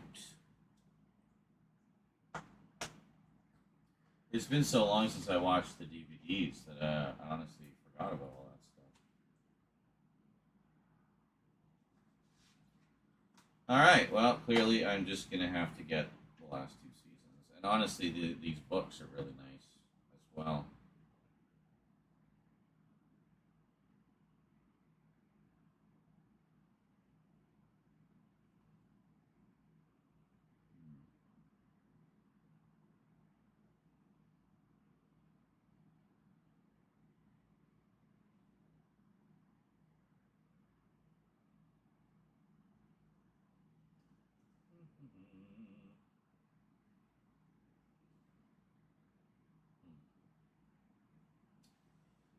Man, and so many of the cast have passed away too. It's so sad. But a lot of them were still around when they did the DVDs, so they actually did some commentaries and participated in the extras, which is pretty cool. So that would be nice, kind of nice way to preserve their legacy. Yeah. Anyway, I'll have to look into that. Thankfully, with the Blu-ray set, the DVDs have all become devalued and tend to be really cheap. Okay, this is almost done.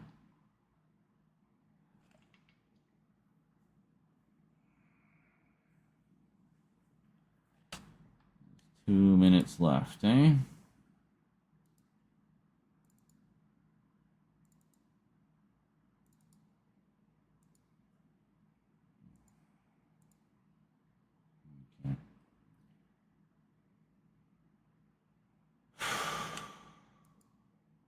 The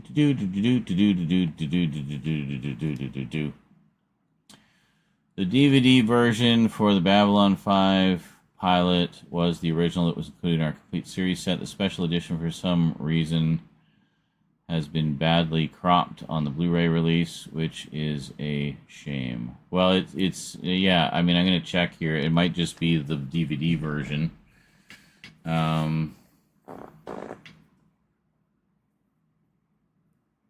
Yeah. I have the movie collection as well, which I'm sure is the special edition of the pilot. I can double check that too. I mean, ideally, I want both versions just because, you know, for completeness sake. But anyway, the way you saw that cropped, that's how all the DVDs were. Every episode was cropped like that. And that's been a problem for a very long time. So that's one reason I wanted the Blu-rays, not just because the quality's better, but because they're uncropped.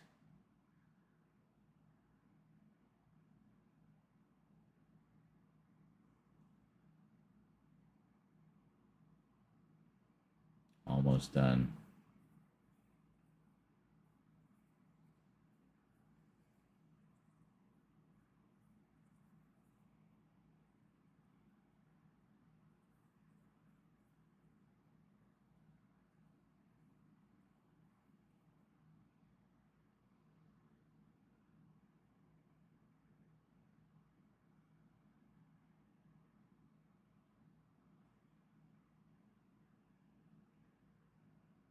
Almost done.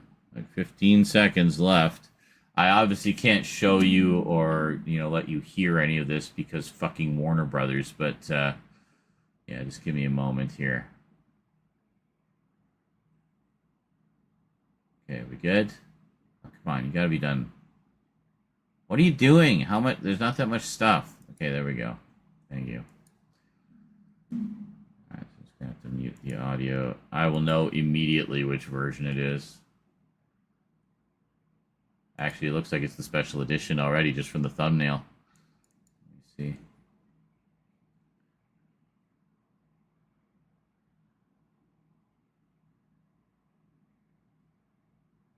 Okay. All right. Well, good news.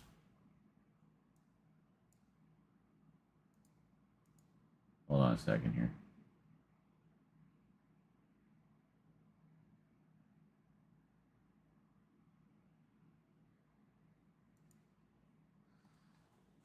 Check it out. Boom. Full screen, baby! Uncropped! And it's the special edition, which is the superior version. Perfect. That's what I wanted to know. So if you had any wonderings, then now's you's knows. So anyone wondering about the version of The Gathering that is on the Blu-ray set, it is the special edition version, and it is not cropped to widescreen. I repeat, it is not cropped to widescreen. It is the original 4:3 version, as it should be. Excellent. Now we can just get all the other movies like that, too. Definitely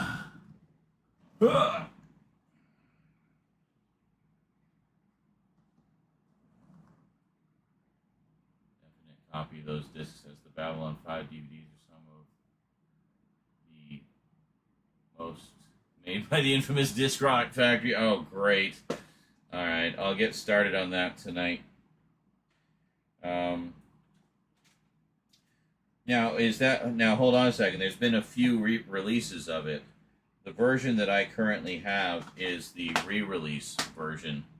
Is that the Whaaat version, or was it the original releases? I used to have those as well. Let me see if it has a date on it.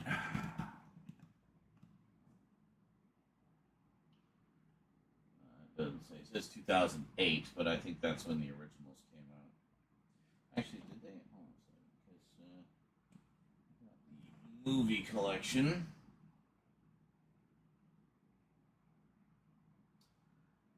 2004. Okay, no, so that is the re-release is the original.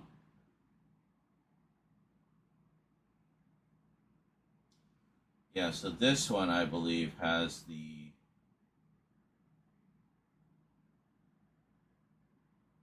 Is this the special edition?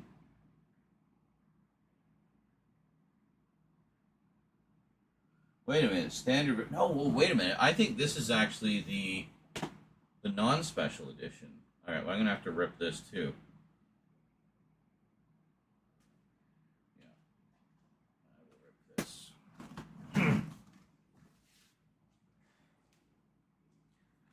Now I'm curious. I think this is the non-special edition version, if I remember correctly, and it specifies in the specs that it's not cropped. So, take a look here. Let's see.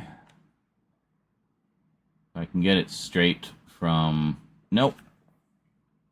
Nope. MKV maker does not like it. Hold on.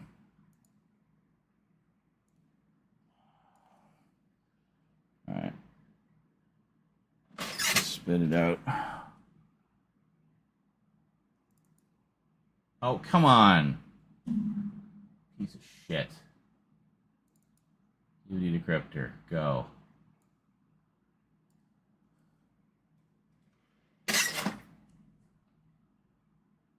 I find that DVDs sometimes make MKV just shits the bed if it can't read it. But DVD decryptor is fine. This is why it's good to have multiple ripping software. Yeah, DVD decryptor pulled it up, no problem. So, yeah, that's fine. Put it there for now. I can move it later. Yeah, well, I mean, that'll save me some time if it's both versions.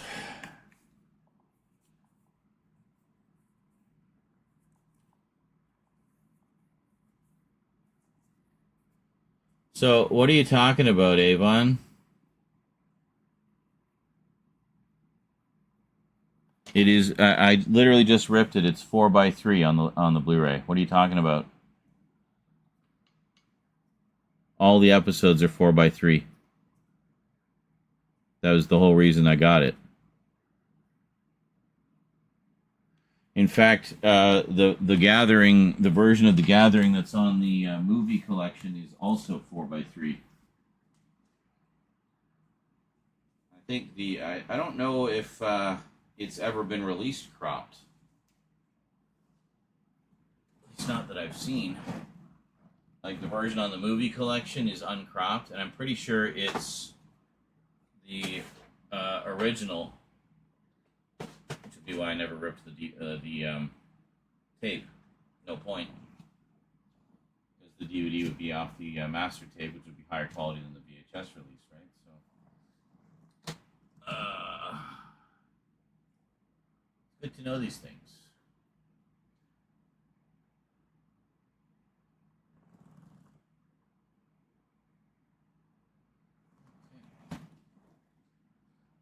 The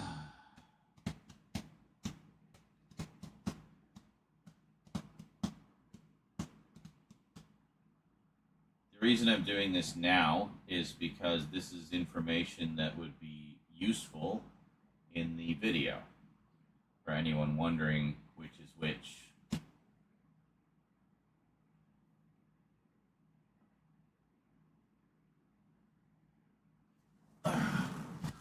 Just going to double check here. Just skim ahead a little bit in that video just to double check. But the title was definitely uncropped, so I don't know what you're talking about. Be nice if you would answer me.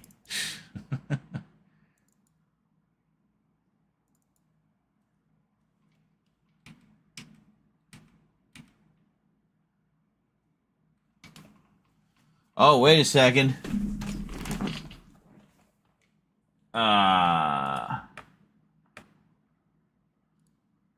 You know what? I may be about to eat crow. Just give me a second here.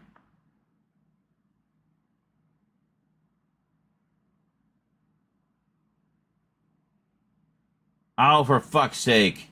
I had the aspect ratio set wrong. Fucking multimedia player classic. No, it is cropped. Yeah, it is cropped.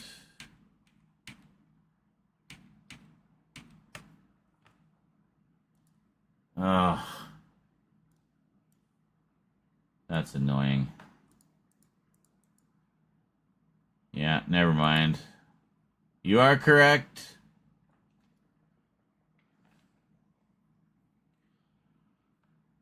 The 90s Flash. Really? Well, fortunately, the 90s Flash just got a Blu-ray release.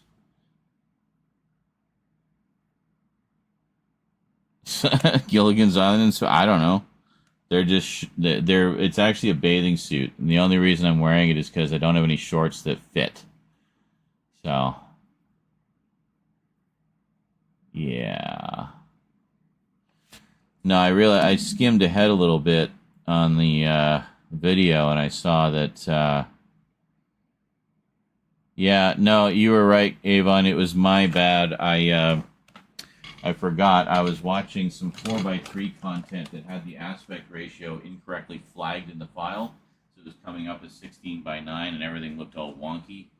So I manually forced the 4x3 aspect ratio. But the thing is, with MPC Player, it doesn't default back to normal after that. You have to manually set it back after, and I had forgotten to do that. So when I fired it up, it just started playing at 4x3, and I thought, oh, it's 4x3, cool. It is not. I skipped ahead a little bit, and everybody obviously looked squished. So I checked, and sure enough, yeah.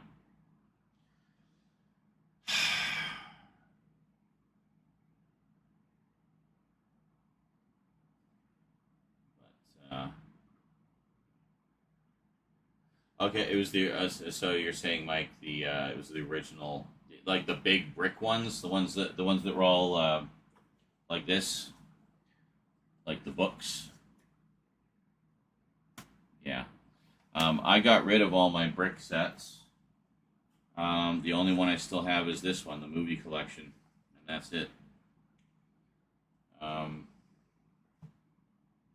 ones I have now of the original releases are the re-releases, the slimmed down ones. So the slimmer releases in the keep cases. It's still it still has the nice shiny packaging and stuff. It's just slimmer packaging, and it's in a keep case, saves a bit of shelf space, and most importantly, still includes the booklet. So I guess rather than sell those, I will track down the other two so that we have all the extras.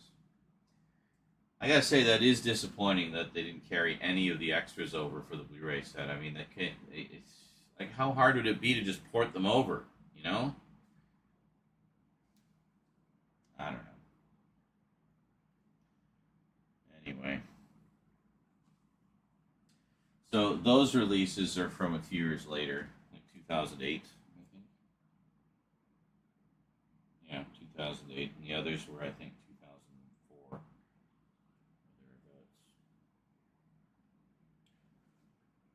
Thereabouts. Anywho.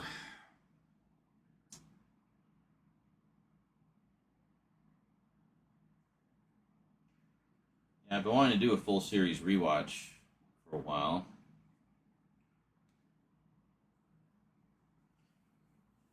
Perhaps after Halloween season. Perhaps in the new year. We'll see how things go. By the time the new year rolls around, we should have most of all the stuff I've been waiting for sorted out. Hoping it's sorted out by Halloween. That would be ideal. But, well, we'll see.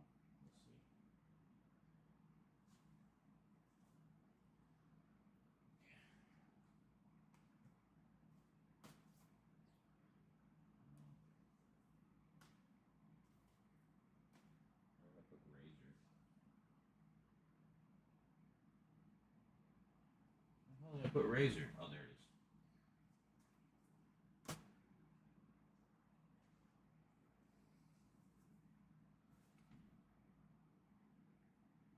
I'll make like I'm about to open it, and then I won't when I realize it's in the set. Even though we already know that. Aha! Movie magic.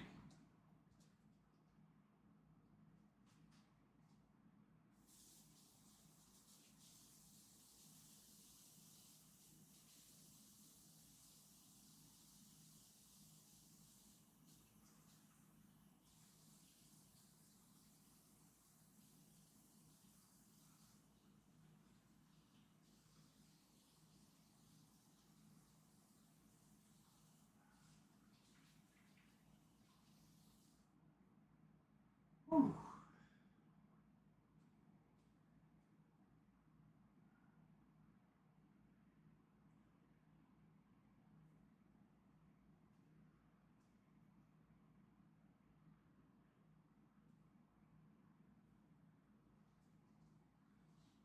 Literally just splashing some cold water in my face. Let's see how this rip is going. Oh, almost done. Yeah, so the other one should be, if I remember correctly, it is the original, and it's specified on the back that it's actually full frame. So Taken. I still have not seen that. Stoutman sent me the DVD set of that ages ago. That's one that he really enjoyed and highly recommended. That should be a good, like, pretty spooky one. That's like alien abduction, right? Good little spooker. Ow!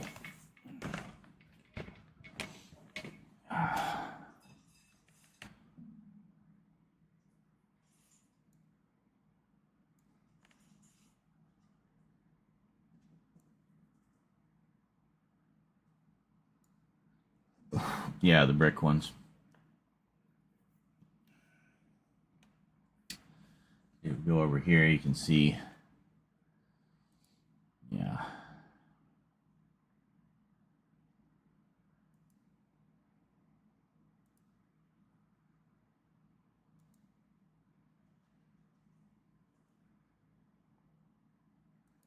See. So when I looked at it, I thought it was actually, you know why I was confused? That title looks squished. It looks squished. But if we go over here,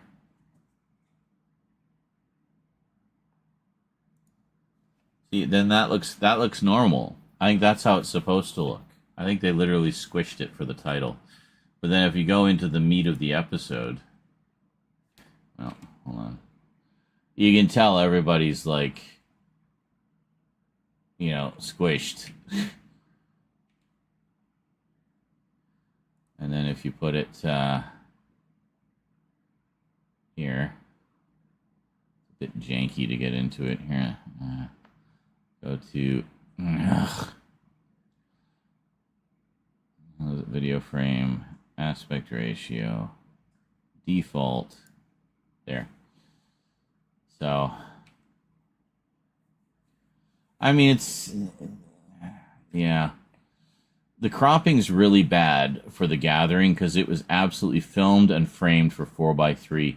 In the series, the cropping isn't so bad for like just the film segments like these because it was filmed widescreen safe with the intent of possibly being cropped later. The problem was all of the special effects were done 4:3. So with the DVD and special effects, they needed to...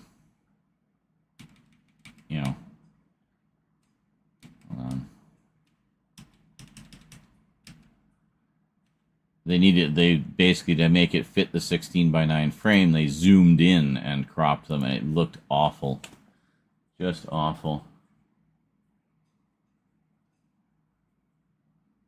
Alright. So, DVD decryptor's a little janky. Alright, so pop this out. Set it aside for the moment. So, now we go into Make MKV Player. Close this. And we just want to open the file. Yes, I was watching the Larry Sanders Show earlier. Great stuff. I need to tidy that up, actually. So this is the one from the movie collection. So we're just going to do this real quick.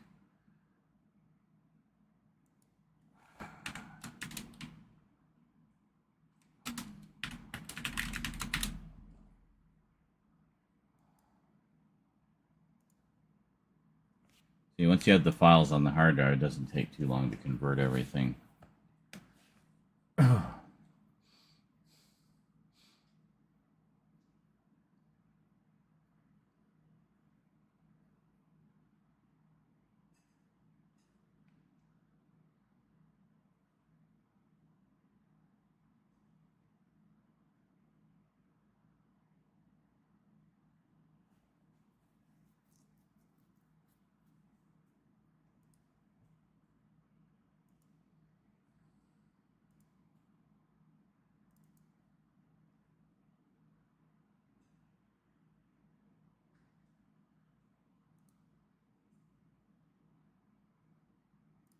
So original aspect ratio. Wait a minute, wait a minute. Wait a minute. This is the special edition version. Just double check we're in the original aspect ratio.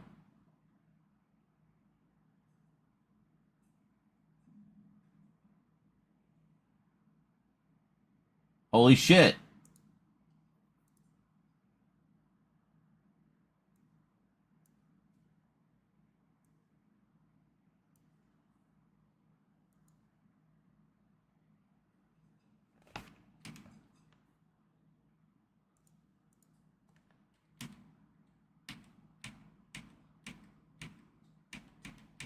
Yeah. Well, here's our uncropped version. It's on the movie set. Which is funny because all the other movies on there are cropped. Okay. Well, good. Thank God.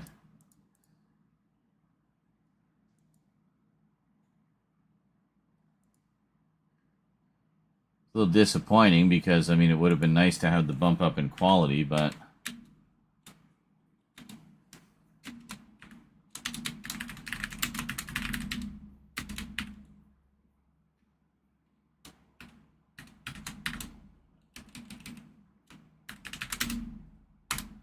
There.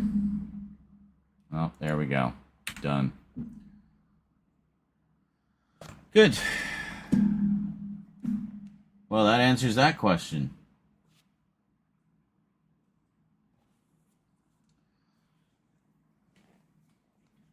So it is the special edition, which is the superior version, and it is uncropped.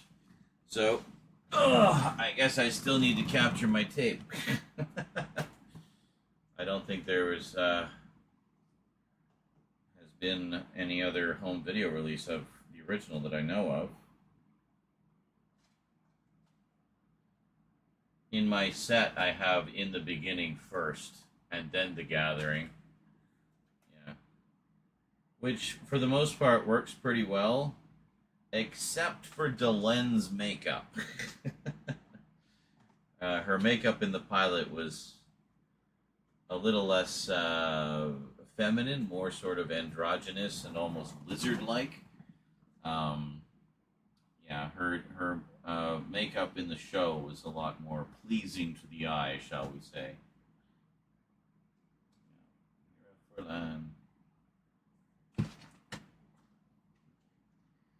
Kitties are enjoying sitting on the boxes over there. It's like they rotate, right? This is what indoor cats do.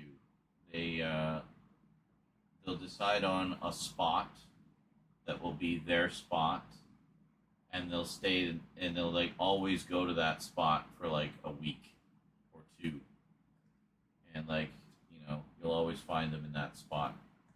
So over the past month or so, they've been sitting on the couch.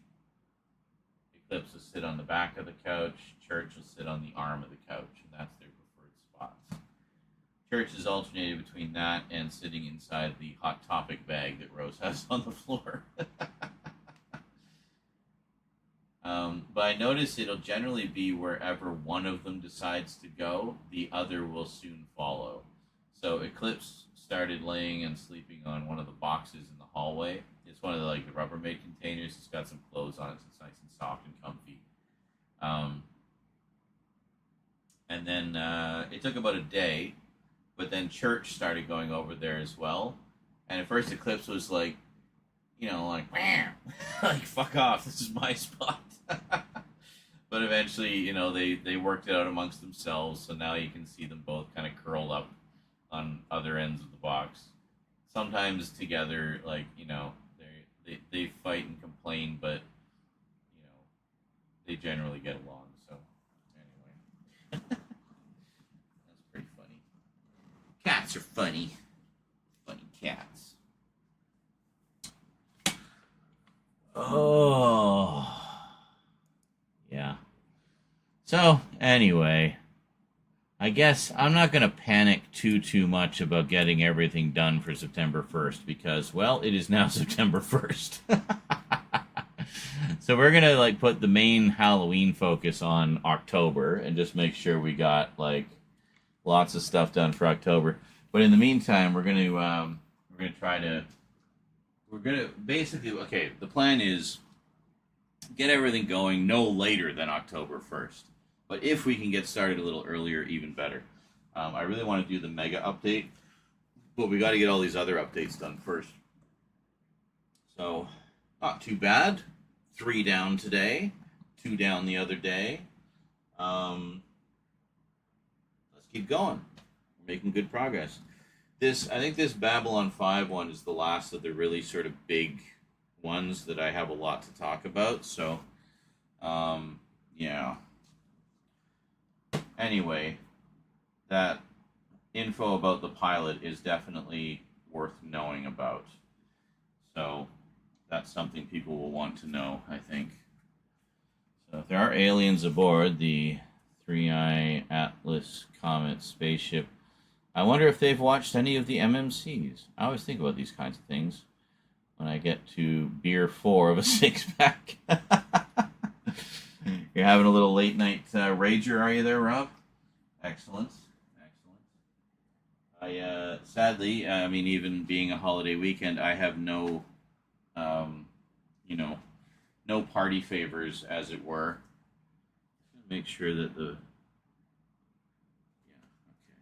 I gotta make sure the fan isn't blowing anywhere near that microphone. Okay, it's just missing it by like a hair, so that should be okay. Because if it was, then that means it ruined all our footage for tonight by blowing directly into the mic the whole time. But it's not. It's just blowing on me. I guess it all depends how far the transmissions reach, doesn't it? So what is this Atlas Comet spaceship you're talking about? Are we being invaded by aliens? Are they finally going to release us from this hell?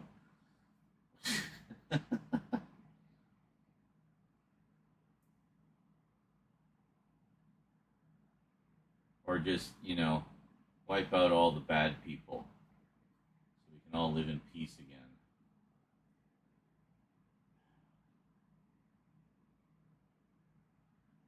I'm so tired of dumbass politicians just messing with our way of life any which way they can.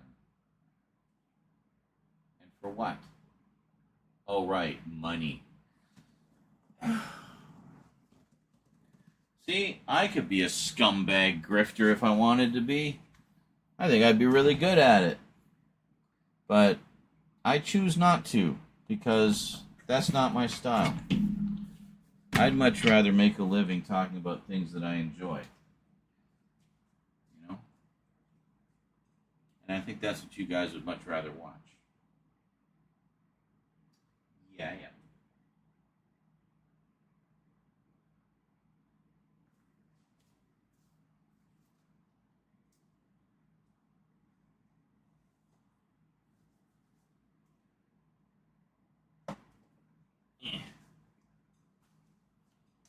Alright.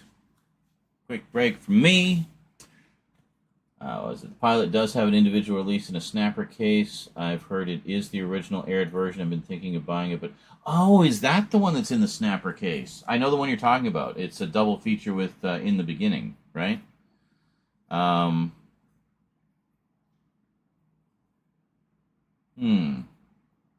might be worth checking out. Because, I'd rather get a nice DVD version rather than capture my VHS tape, right? So, don't know. Yeah, see, now after our conversation tonight, I thought I was all done and I was going to, pare down the collection a bit and stuff. And I'm like, fuck, now I actually have to buy more things to have everything. I do have the first 9 novels and some of the comic books. Really wish those comics would get a proper collected edition. There was a collected edition, which I have, but it only reprints a few of them. A couple of the, canonical story arcs I get. And I do have the 3-issue miniseries In Valen's Name, which is really good. And a great little insight into, well, I won't say too much for fear of spoilers, but you'll know what I mean. A great little insight into what happened with a certain character when he went back in time. One of the few sort of time travel stories in there. But, yeah. So we know how he went back in time, but what happened when he got there? Well, the comic, In Valen's Name, explains that. And it's actually quite good. I'm surprised that alone hasn't had a collected edition.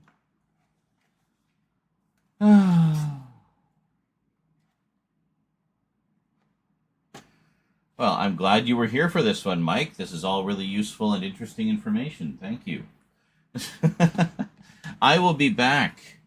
Don't touch that dial, folks. We're far from done tonight. Enjoy some clips.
And we're back. Making some good progress tonight. Bit slower going than I wanted, but that's okay. We're getting there.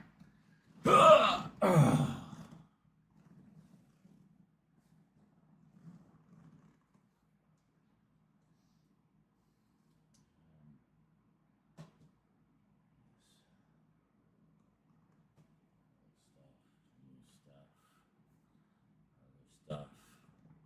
Okay. Shuffle things around. Nice thing is I can put these on the angle down a smidge. I can put these on the table and the camera can't see them, so I can just kind of slide them over as we need to.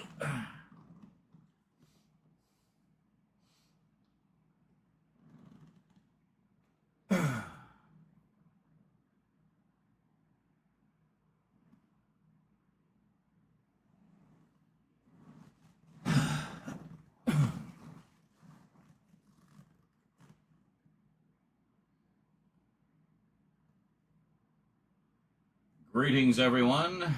Well, Babylon 5, one of the greatest science fiction sagas ever to grace the television airwaves, recently got a long-awaited upgrade. But a little bit of backstory first. Creator of Babylon 5.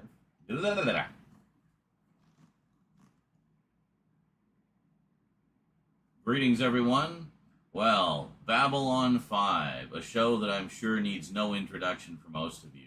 Easily one of the best science fiction shows in the entire history of television, certainly one of the most epic storylines ever to grace the television airwaves. In many ways, a series that changed everything, presenting season-long story arcs in an era where most television was pretty episodic.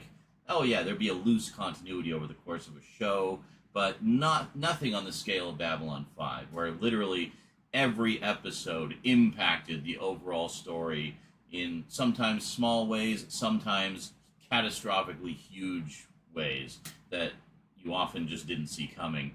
But just an immensely rewarding series full of memorable characters, unforgettable storylines, incredible story arcs for the characters and the universe as a whole. Just a great epic sci-fi saga. Now, my introduction to the creator of Babylon 5,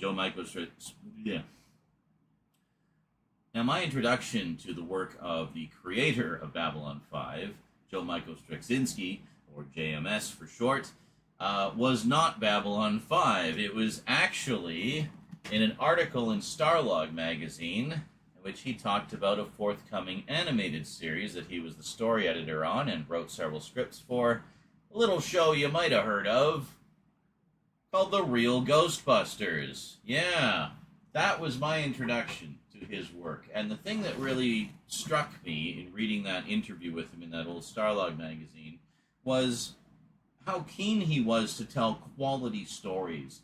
And in the case of The Real Ghostbusters, to really kind of push the envelope in terms of content. He really wanted to push the scariness, like the horror side of the stories, as well as, remain true to the style of humor from the movie on which it was based. And I think for the most part, they succeeded in spades. This is a great show that in many ways still holds up today and is absolutely delightful. So fast forward a couple of years, and another show came out where I saw a familiar name in the credits, namely J. Michael Straczynski, as story editor, and wrote, I think, about half the scripts. Captain Power and the Soldiers of the Future, which was a wonderful post-apocalyptic, dark as hell sci-fi series based on a short-lived toy line. The series would have continued, it was actually quite successful, if it wasn't so dependent on funding from Mattel, the company that produced the toys. Mattel canceled the toy line, and as such canceled their funding for the show, and even though it was a critical and rating success, it got canceled as a result of lack of funding, unfortunately. But you could definitely feel Joe's influence on this, because as cheesy as the title may have been, and as cheesy as the core concept might have been to some, the stories in this thing were so damn good, and again, presented kind of a continuing storyline, with far more depth to it than what you would typically see in a kids show at the time. The storylines were actually quite adult in Captain Power, very dark, dealing with a human race that had been almost decimated by a deadly war with artificial intelligence-driven machines that won the battle against mankind. And this is about the efforts of a small group of freedom fighters trying to liberate mankind from the control of the machines. Great stuff. And, funny enough, the first ever mention of the name Babylon 5. Yes, episode 4, an episode entitled Last Stand. The character Tank, played by Sven Thorson, who some of you may know from Arnold Schwarzenegger movies. In fact, he was Arnold Schwarzenegger's stand-in a lot of his movies, but also played a character in The Running Man alongside Arnold, which is pretty cool. Anyway, it's a story that centers on his character, and he makes a mention of how he was part of a genetic engineering experiment at this place called Babylon 5, which he escaped from. Now, I don't recall any genetic experiments going on the Babylon 5 we know, but just kind of an interesting little aside that this was the first time Joe had slipped the name into anything, and one can't help but wonder if he was already working out the ideas for the series, trying to figure out if there was a way maybe he could get it made. Well, he of course did get it made. Holy guacamole, Batman! Well, that's a dono and a half. Holy shitballs. What is it? Hold on. I know who this is. I gotta figure out how to write the name. Great Schmiegel Peepee. Great Schmiegel Peepee just dropped 200 bones. Holy moly. Thank you so much, dude. That is awesome. That puts us past 50% on the dono goal, like a good chunk past. Thank you so much. No, we're actually right at 50%. I read it wrong, but that's okay. That's a lot farther than we were. Holy shit. Oh, a little over. 507. Wow. Holy moly. Thank you so much, dude. That's awesome. Well, that's definitely going to help make Halloween epic. Wow. Thank you so much. So much for people not donating in the middle of the night.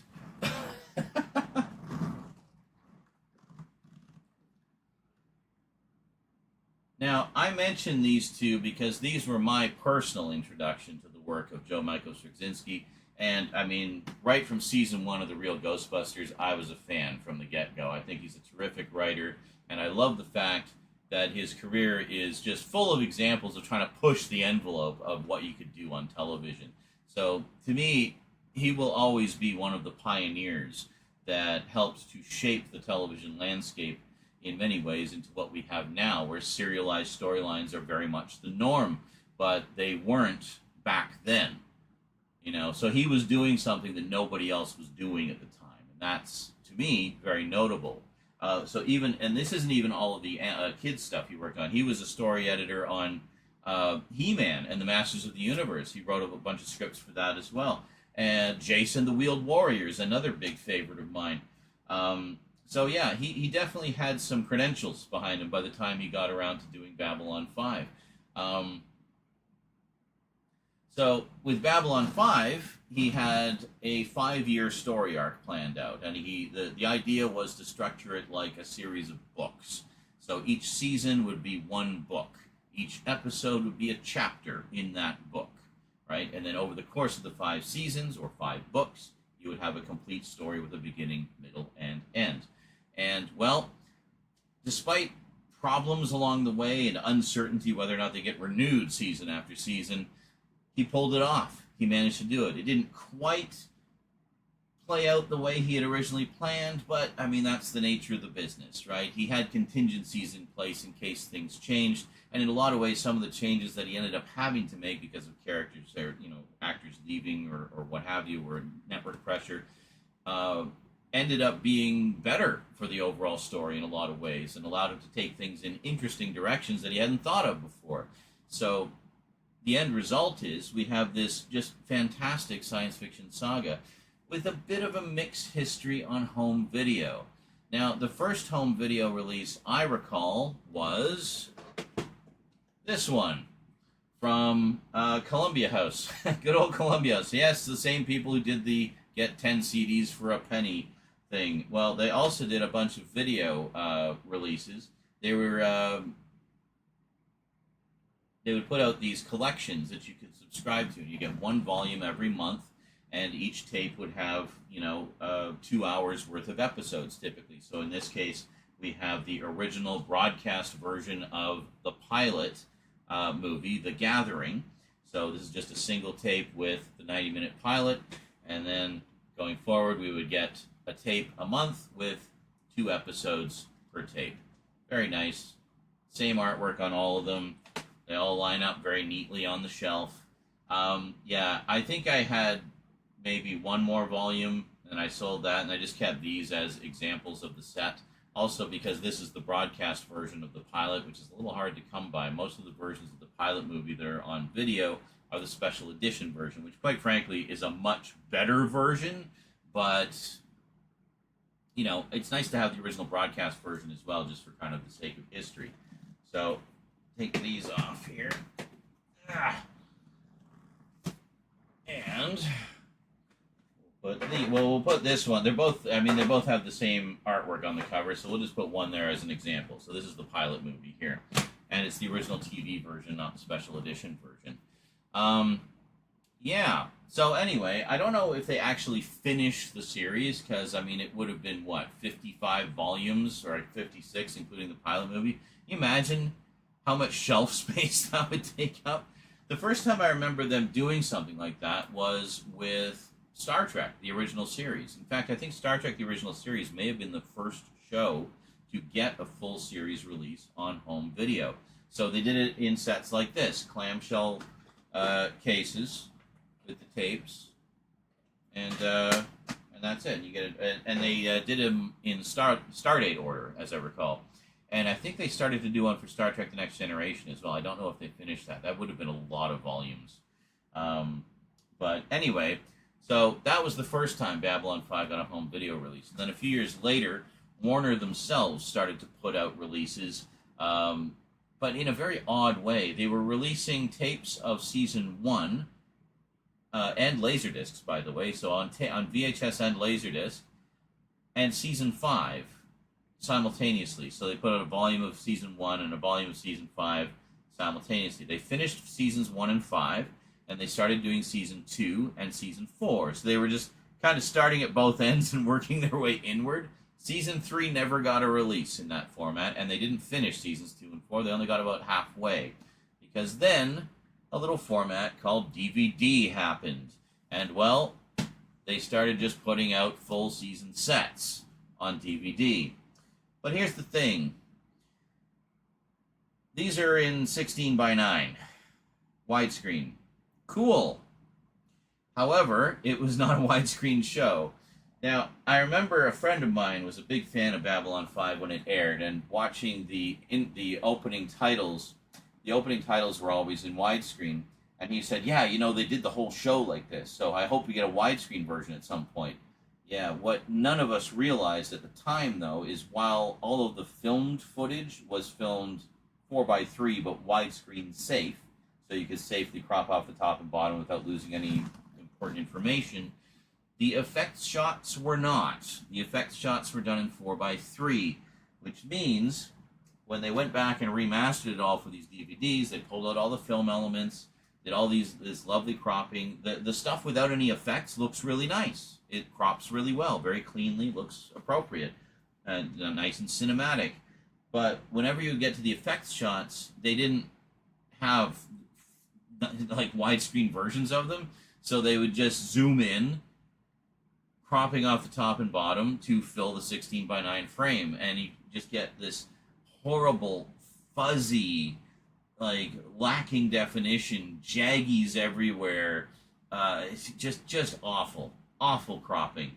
And it wasn't just for like effects shots of like spaceships and stuff. It was any effects shot. Like if there was a title overlaid on top of a filmed segment, they would just crop that entire scene. Even if the title just came on at the beginning and faded out, they would crop the entire scene. I remember there was a scene with Dr. Stephen Franklin doing a just amazing monologue. Is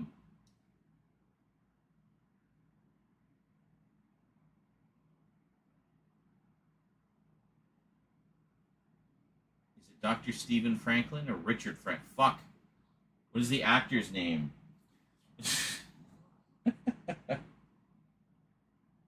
No, Richard Biggs. Yeah, Richard Biggs. Yeah.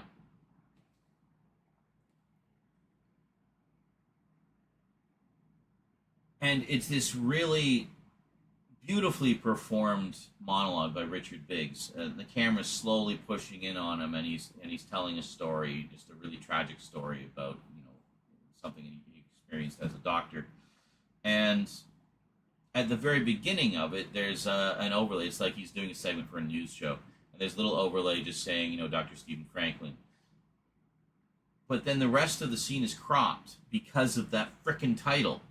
So it's just this horrible, pixelated, because they have the film footage for that. But no, because of that one title, they couldn't even redo that one stinking title for that beautiful monologue. And I'll never forget that. So, yeah. So anyway, the only way you could get the 4x3 version was to track down the old video releases, which sadly were incomplete.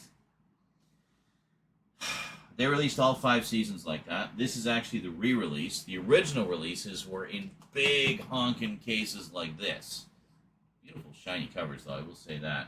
And they were like this. They basically they're kind of like books. Actually pretty cool packaging, honestly. And they all had booklets with them as well. So, okay, cool.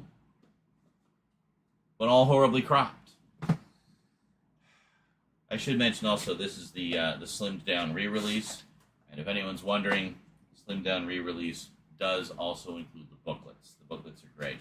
The other thing I should mention is these all have really nice extras on them. They got featurettes about the making of the show. They got commentaries on key episodes with Joe and with other cast members, and it's great. It's great stuff. But the show itself suffers from this horrible cropping. So we've been wanting an uncropped version forever, basically, since these originally came out. And these come out like 2004, I think, is when they were first released, and then re-released a few years later, repackaged several times over. If you see the complete series DVD set on Amazon, yeah, it's just these again.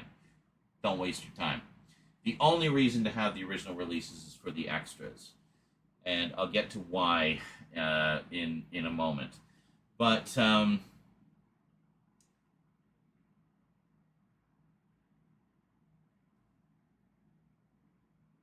we've been wanting to have a definitive version for a long time.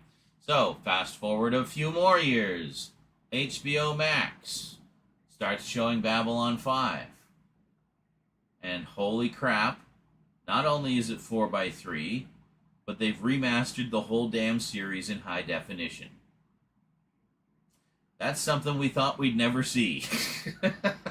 But there it is. So, of course, the immediate thought of all fans was, this looks great. Are we getting a Blu-ray set? And, well, the short answer is yes. We got the Blu-ray set. How cool is that? All 110 episodes, uncropped, in the original 4x3 aspect ratio, remastered from the original film elements. As for the standard definition effects footage, not remastered, but upscaled. And it looks pretty good, actually. I don't know if they used AI upscaling or some other kind of upscaling, but either way, it looks pretty good, and it matches up pretty well with the film footage. Honestly, this is as good as the show's ever going to get. So I'm really not complaining at this point. Well, kind of. There's one complaint. This includes the pilot movie, The Gathering, as a bonus, which is great. And it's the special edition version of The Gathering, not the original televised version, which most people will agree is the superior cut of the film. It has the Christopher Frank music. It's just a much better edited version of the story. Joe Michael Straczynski had actually gone in and re-edited it himself, and had Christopher Frank come in and do a new score. The original televised version of the pilot had a music score by Stuart Copeland, and Joe had very little input into the editing process. and he was never fully happy with it because, especially since it doesn't match up very well with the rest of the series tonally and visually and musically. So he wanted to do the special edition to kind of, make it mesh better with the original. Of course, the big glaring difference between the pilot movie and the series is Delenn. Specifically, Delenn's makeup is kind of disturbing in the original pilot. They softened it considerably for the series, and she looks much better in the show. But that's really the only inconsistency. Otherwise, the way I usually watch them is I'll watch the prequel movie in the beginning, then I'll watch The Gathering, then the series, and then drop in the other movies wherever they fall. So, yeah, but here's the problem. While it is the special edition version on here, it is cropped to 16 by 9. And that one in particular was not filmed widescreen safe. It was filmed in 4:3, edited in 4:3, screened in 4:3, intended to be 4:3. So cropping that to widescreen, it does not look good. But there is some light at the end of the tunnel. The Gathering is also on this, the movie collection. The movie collection, all the other movies are cropped to widescreen, except The Gathering, and it is the special edition version. I just took a look at all of these before I did this video because I couldn't remember which version was on the sets. So it is the special edition version in the correct intended 4:3 aspect ratio. But oddly, the other 4 movies on this set, In the Beginning, Third Space, River of Souls, and A Call to Arms, are all cropped to 16 by 9. But they were at least filmed widescreen safe. So, again, much like the show, the live action footage doesn't look too bad, and it's fine. So I'm hoping that that this is successful enough that we get the movies in 4:3 as well, and then we'll have the whole set as it should be. But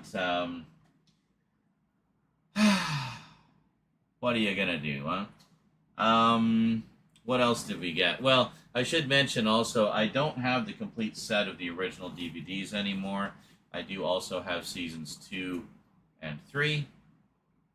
Very shiny. It's hard to get a proper look at them. And one reason to hang on to the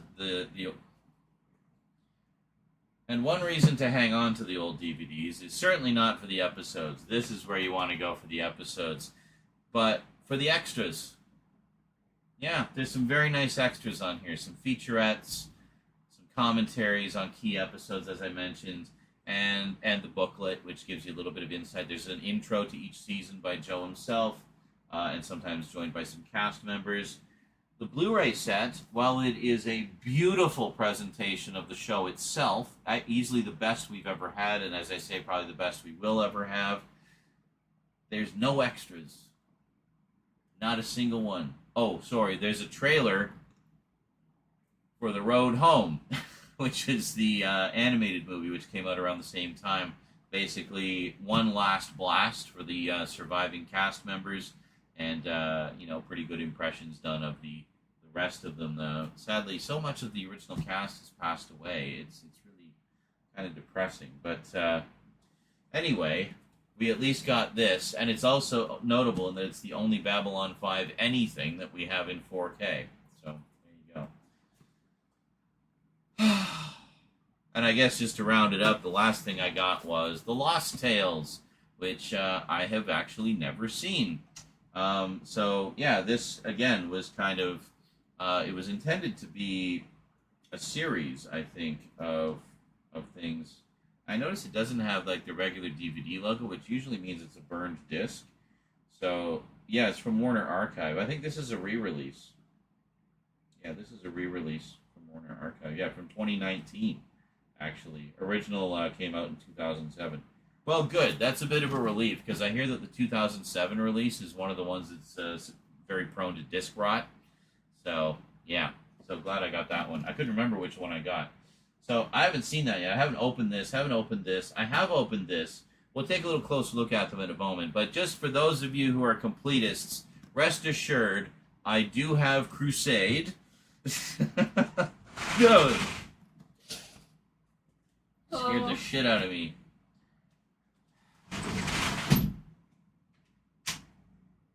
Before you continue your take that I already ruined, can I show you something? Sure.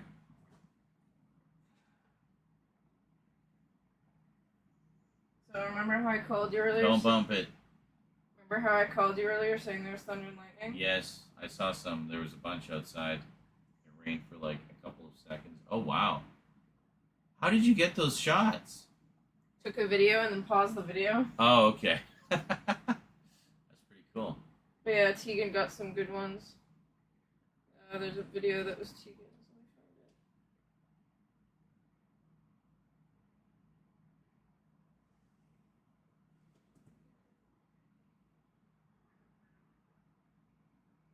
This is when we were in the eye of the storm. Yeah.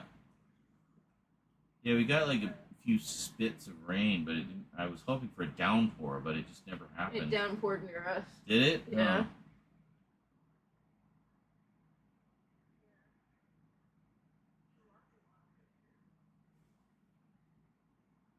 Let me skip ahead, I'll find the lightning. Oh, come on, Eclipse. There wasn't any lightning in the video. Sam.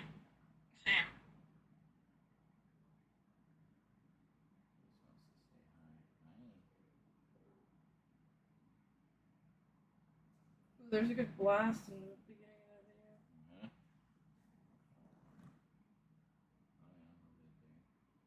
Don't bump the camera, please.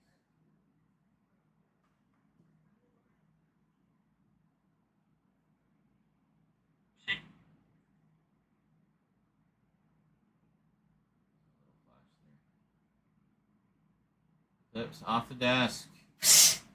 Eclipse. She's been like milling about, being mildly annoying. Sam. There we go. Okay. A rumble there.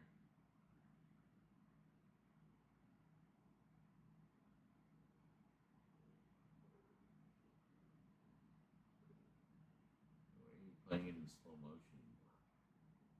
Because Tegan accidentally put it in slow motion. Oh. Okay. But anyways, yeah. My photos were best. Cool. Can I show the peoples? Sure. So we had a thunder and stuff storm. Yes. Yeah.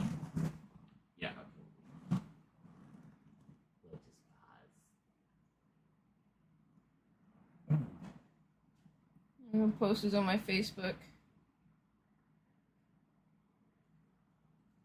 Anyways, they're cool. Cool. Have fun. Sorry for interrupting your take. It's alright. I was like right at the end of it too, and it was on a roll.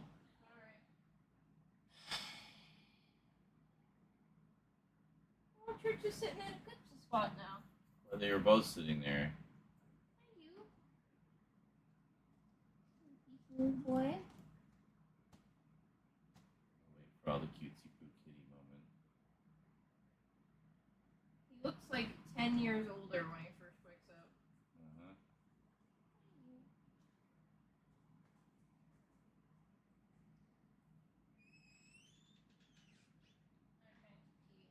I cleaned your fan, by the way. You may notice it's blowing much better now. Thank you. You're welcome. I literally put the fan in the dishwasher. Not the whole fan, but like the grill and the blades. Because, you know, it just, I guess from the humidity and stuff, dust just gets stuck to it, like glued on. So I put it in the dishwasher, just blasts it all clean, and then it's good as new again. So I do that periodically, just when they, you know, need it. And, yeah. All right. Let's finish this up.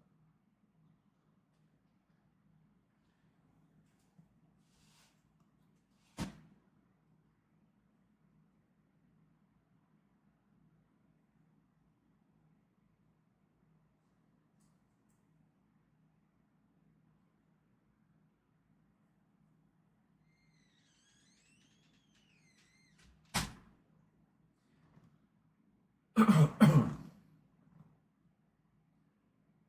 should mention also for the completists out there who are wondering, yes, I do have. I should also mention for the completists out there who may be wondering, yes, I do indeed have the short-lived Crusade, which was going to be another 5-year arc, but the studio apparently were being idiots and just basically pissed Joe off to the point where I think he himself pulled the plug on the show. Yeah, I remember reading about it at the time. He was very active in a message forum on Usenet, aging myself here, talking with fans and so forth about the making of the show. And again, pushing the envelope and doing something that nobody had really done before. In this case, just being very in fans talking about the making of the show as they were doing it. You can still find the archives of those on the internet somewhere. But just fascinating and gave a lot of insight into the ins and outs of television production. So when it came to doing Crusade, he felt that he had proven himself by this point. He had done the experiment, the 5-year experiment, successfully. It was a successful show, had a huge fan base. There was merchandise coming out, like books and comics and stuff. And that was another thing, actually, I should mention, where it really appealed to me because all of the merchandise was media-based. It was more stories. And that is so my thing. You know that. Like anything, like I always go towards the merchandise that is more stories or expansions of the lore or side stories or backstories or what have you, rather than toys and stuff. I know a lot of people go for toys. They want like actual physical things that they can hold in their hand or display on their shelf. And I totally get that. And to some extent, I do like that stuff as well. But what it really comes down to for me, surprise, surprise, the Multimedia Chronicles guy, stories. Give me more stories. So anyway, he felt he had proven himself. And the studio was just being really stupid, quite frankly, giving him notes saying, oh, we want more sex and wrestling. That's not a joke. They literally gave him notes saying they wanted more sex and wrestling in the show because that's what was popular at the time. It's Babylon 5, you dumbasses. And it's like... And his thought was, haven't I proven myself by now? I gave you 5 seasons of a show that was a huge hit, has a big fan base, we're making money hand over fist with merchandise and stuff, and you want to go, you still don't trust me to run my own damn show? So, yeah, he basically just canned it after that. So, and I'm sure the network was happy to can it too, just to get this rebel off their back, you know? So, anyway, fast forward a few years, they did do a movie, one more TV movie, The Legend of the Rangers, which was kind of intended to be, I guess, a backdoor pilot for another possible continuation, but it didn't go beyond the movie. Then fast forward a few more years, we got the direct-to-video Lost Tales, and now we have The Road Home, which is the final chapter of the entire saga. So, I guess let's head on down to the table, and we'll take a quick closer look at the 3 newer items here, and unbox or unsurround them, and we'll check them out. So we got the complete series DVD set. There really isn't much to look at, honestly. It's pretty basic in terms of the packaging and such, but I'll give you a look at it and let you know what the ins and outs are about that. We'll take a look at the Road Home 4K. It does include the Blu-ray as well, by the way, if you haven't upgraded to 4K yet. And the re-release of Babylon 5, The Lost Tales from 2019, which I'm guessing is an MOD title. But that's cool. As long as it's not the old rotted version, I'm happy with that. So let's head down to the table and take a look.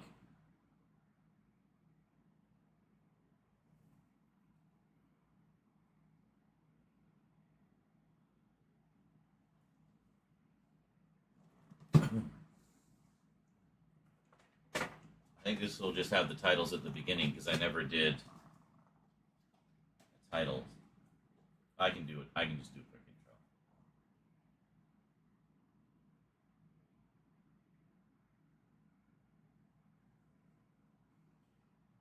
I don't know how I can possibly give this a lead-in that would be worthy, so I'm just going to say this. Babylon 5, today, on the Multimedia Chronicles.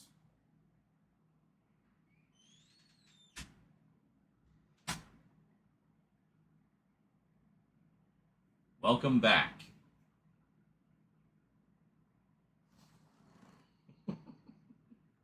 And we'll fix that in post.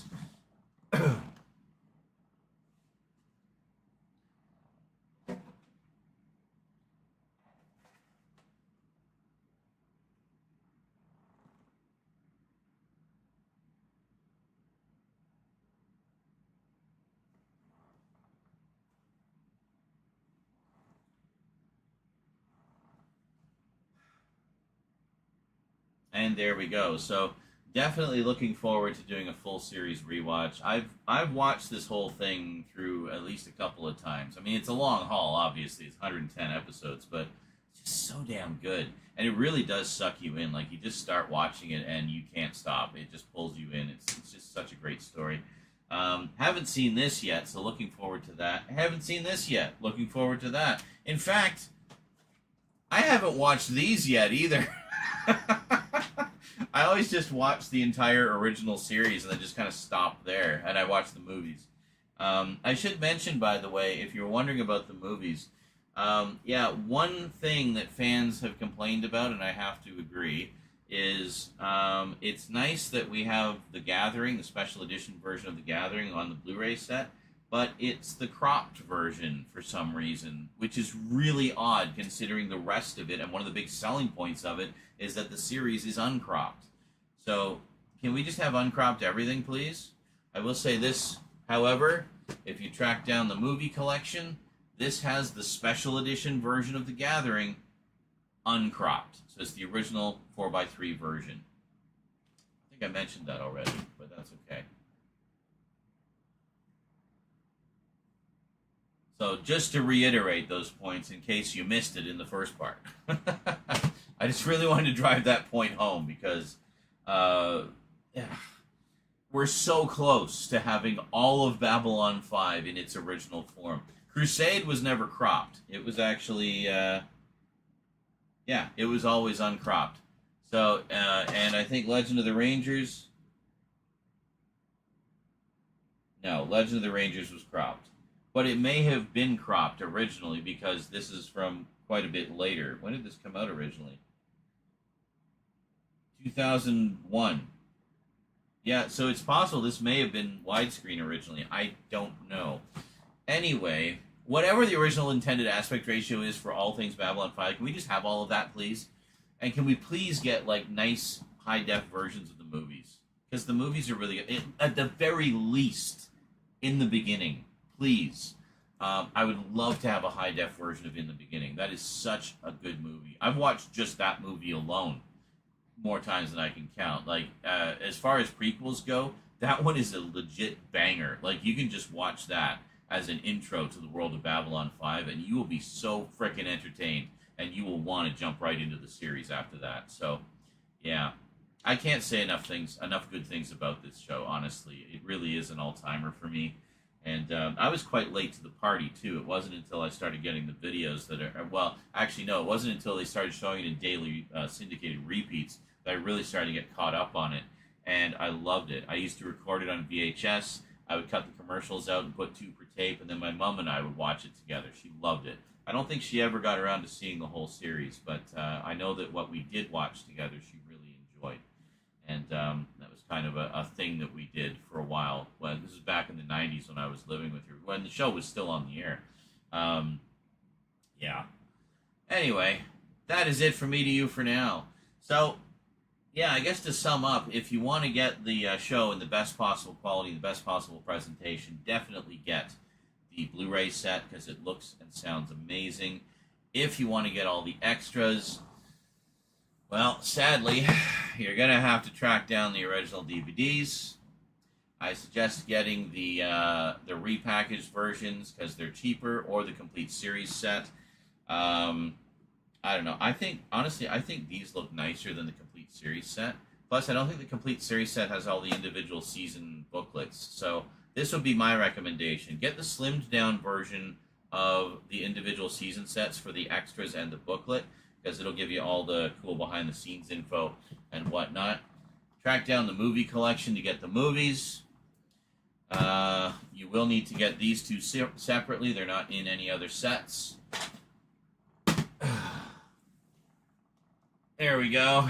And I do tell that one of the old Snapper Case releases of the pilot movie has the original broadcast version. And there you go. So between everything, you should have all of the Babylon 5 that you can handle.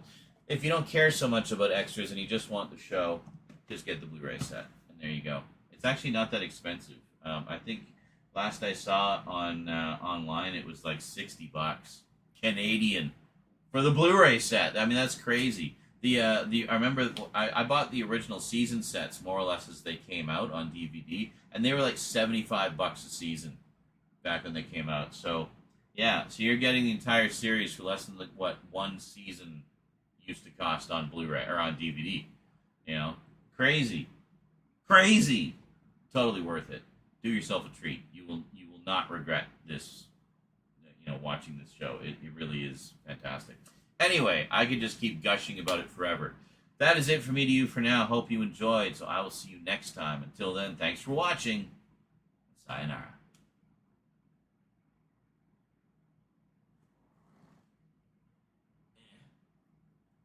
Holy shit, you're up to season 7 of the X-Files.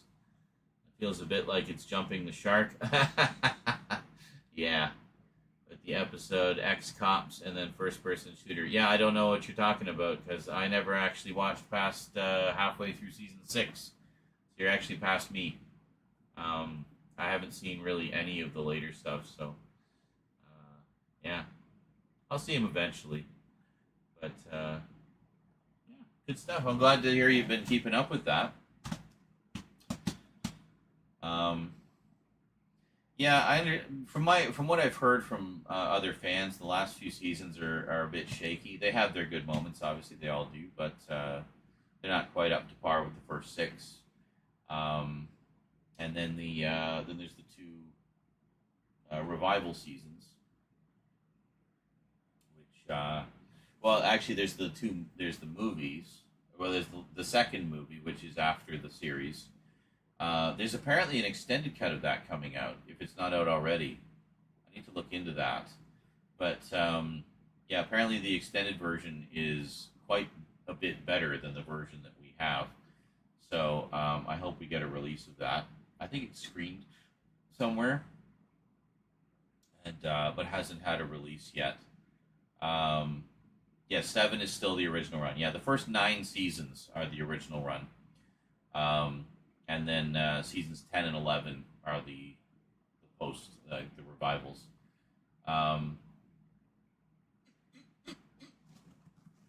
So there was, yeah, and then the second movie, I Want to Believe, takes place after the movie, or after the series, but before the revivals. And then you have seasons 10 and 11, which is, quite a ways after the original. but yeah, apparently there's some kind of extended version of I Want to Believe. So, and from what I've heard, it's substantially better than the version we got. So I'm really hoping we get that one on home media at some point, because that would be the only chapter I don't have. Well, I have the theatrical version, but it'd be nice to have that one. And yeah, that's what I do too. I always drop the movies in where they belong. I mean, that's really the best way to do it, because they are canonical. They are part of the story, especially the first one, Fight the Future. Massively important chapter to the original series. Also, it's just such a damn good movie. I love that movie. I've just watched the movie several times before. It's great stuff. All right. Well, before we get too much of a pile of stuff here, let's do our close-ups, I think.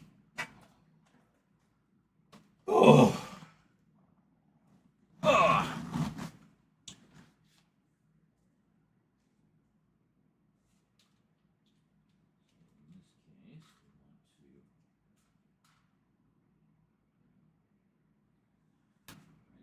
figure out.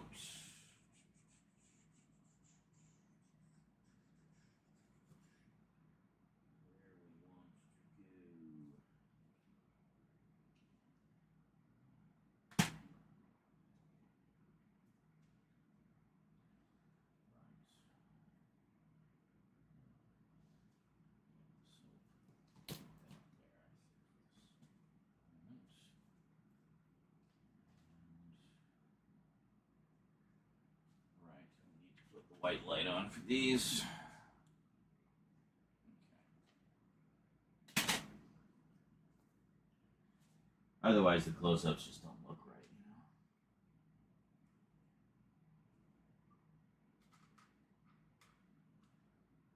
Actually, we can go up here.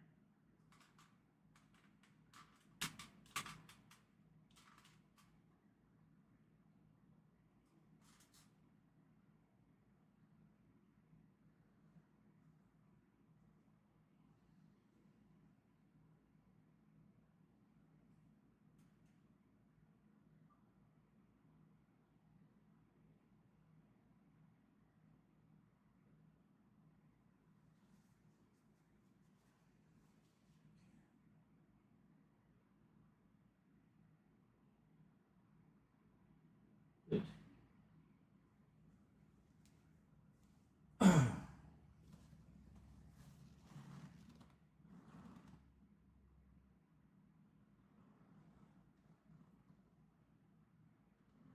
Oops.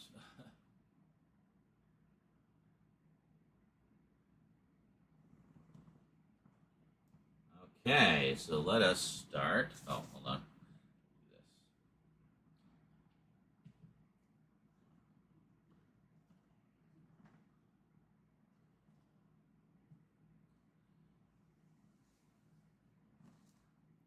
All right, let's start with the set of the original crew movies. Definitely the ones I've rewatched the most over the years. So here we got the cover, very nice montage of characters. We got the spine there, top, the bottom if you care. So you can see that we have, they actually put two keep cases in, so one for the 4Ks and one for the Blu-rays. It's kind of similar to how Universal did the Battlestar Galactica set a while back, where they had everything separated nicely. So let's open this bad boy up. I have not opened it yet, so kind of eager to get in here and rewatch the old faves, you know, see them in their new and improved form. Nice. There. As you can see, it looks very different without the saran wrap. Let's tilt that down a bit. There we go.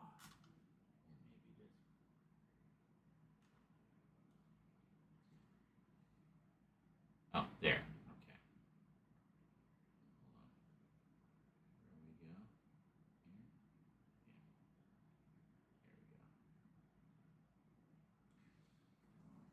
There we go. So, as you can see, it looks completely different without the saran wrap. Yeah. What is going on here?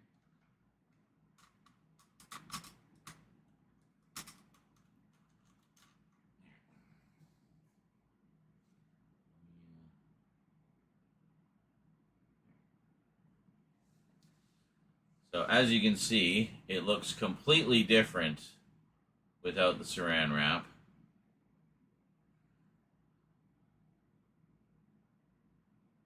There we go. So let's slide these bad boys out. Nice interior there. So, ta-da! We have both 4K and Blu-ray. So we take a look at the backs here. There we go. I'm guessing they're all going to be blue. Yep, sure enough. They're all blue. So this one, we only have the director's edition and the theatrical cut of the motion picture, by the way. I didn't mention that clearly before. They both say the director's edition. have both cuts of Star Trek 2 and both cuts of Star Trek 6. There you go. So as I mentioned before, this is the same transfers on the Blu-rays that they used for the 4Ks. Take a look at that.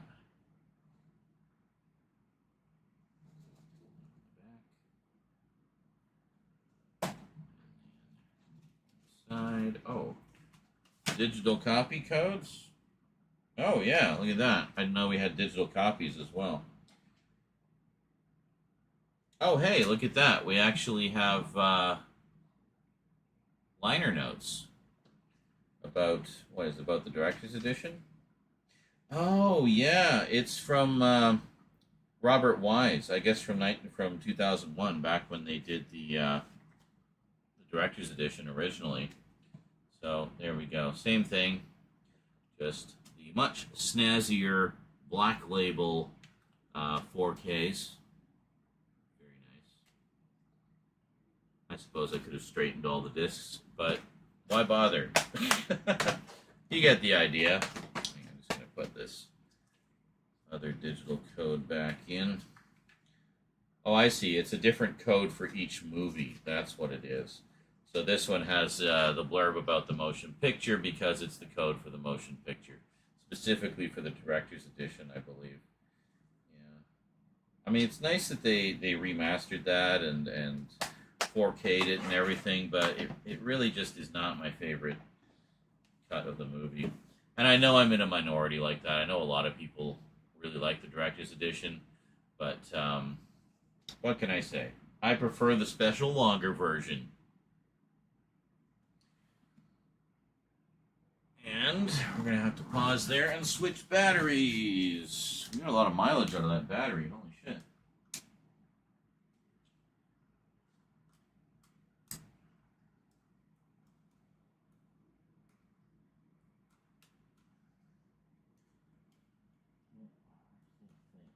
There. Yeah.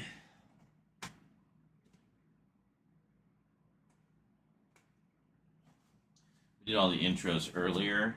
Just kind of doing batches. Batches? Batches? We don't need no stinking badges.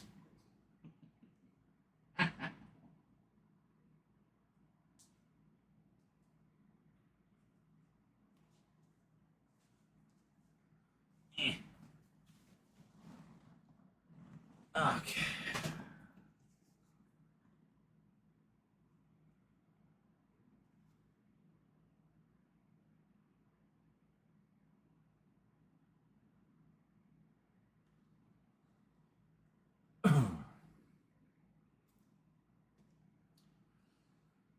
And speaking of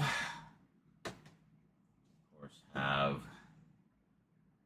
the special limited edition of Star Trek the Motion Picture. Nothing on the back. But this is the complete adventure, as they call it. That. Open it up. Just stars on the back again. But again, on the inside, we have the note from director Robert Wise. I guess you can pause if you want to read all that. Quite nice. That is the same note that is in the case, as far as I know, of the set. We have just an ocean of pack-in material here. This is ridiculous. I think we're actually going to do like a dedicated closer look to this at some point, just to show you everything that's in here. It's pretty neat. And then as for the discs themselves, they are in here. This lovely picture of the Enterprise with the discs in sleeves. Now, if we pop all these out, there we go. Okay. So this disc is there. No, there. The director's edition. with special features. Set these aside so we can get a better look at them. And yeah, this just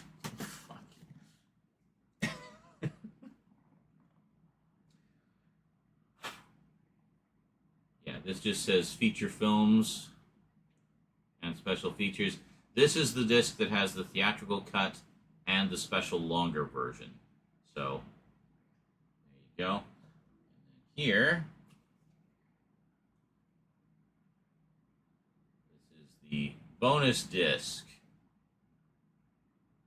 There. Which really, I don't think has much on it. But, or maybe, well, maybe, I don't know.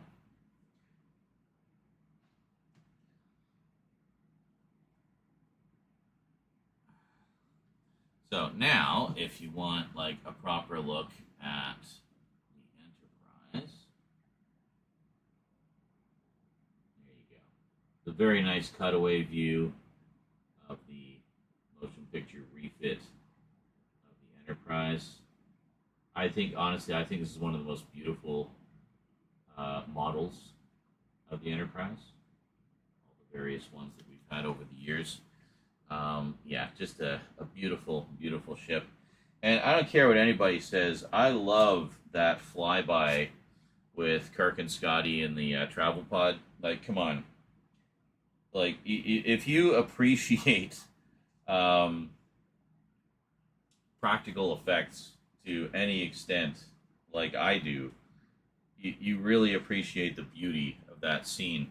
Not to mention the fact that you got that incredible Jerry Goldsmith score, which, of course, later became the Star Trek The Next Generation theme. Yeah. And here we have the backing, which will give you all the information about what's on the set. So, as you can see, it does have all 3 cuts, including the special longer version. And some newly discovered deleted scenes and footage. Very cool. So yeah, it's as deluxe as it gets, really. I mean, it's there's so much stuff on here. I never expected the motion picture to get this kind of deluxe treatment, but as a longtime fan of this movie, that unfortunately a lot of people just don't seem to appreciate for whatever reason. It's just too slow paced for them or whatever.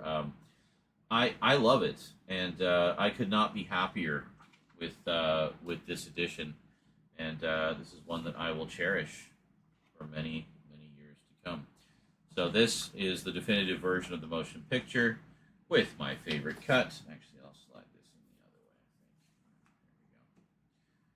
There we go. Always try not to have it where the lip is, because then the insert just gets caught in there, and you're like trying to get it in there. Anyway. That's very cool.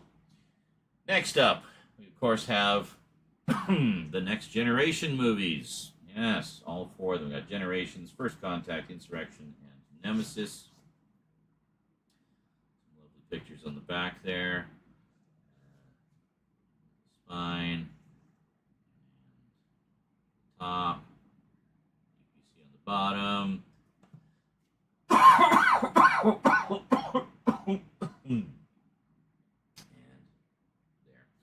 So just a single case for this one, but I'm pretty sure this also includes the Blu-rays. Not as many movies, so they didn't need as much packaging, I guess. So we'll just shut that aside. Oh, sorry. Got to show you how it looks without the wrapping, because it looks so different. Here we go. Beautiful.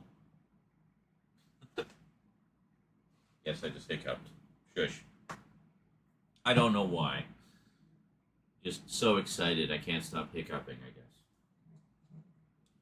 There we go. Just crack it open. Yeah, we got our digital codes, 1 for each movie. Here we go.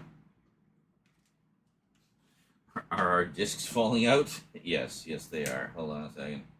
Come on, get in there. There we go. All right, so we got, first off, oh my God, fix your damn cases. Okay. So, first up, we got Generations. We got First Contact and Big Erections. And then we have the Blu-rays falling out all over the place. Great. I was about to praise the fact that they're on individual trays, Paramount. You're making it difficult. Alright, so we got that. And then, oh, and look, the other one. I have to wipe these trays. I've seen this on a lot of trays. They get that, like, weird sort of film on them. It's not on the discs. Just the trays. I don't know what it is. Anyway, Blu-rays, 4Ks, all in the same box. Very nice.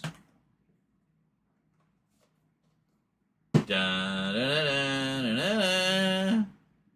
Alright, anyway, you get the idea. Last but most certainly not least, we have everybody's favorite, the Kelvin verse trilogy, which I know every Star Trek fan considers the definitive version of Star Trek out of all the various versions that are out there. Yes, that was sarcasm. I know fans are very divided on them. I already gave my thoughts on these. Yeah, I mean, they were actually talking about doing a fourth one, but apparently some of the actors were just not available or wanted a little too much money or what have you. Lovely. Anyway. Yep. Here we go.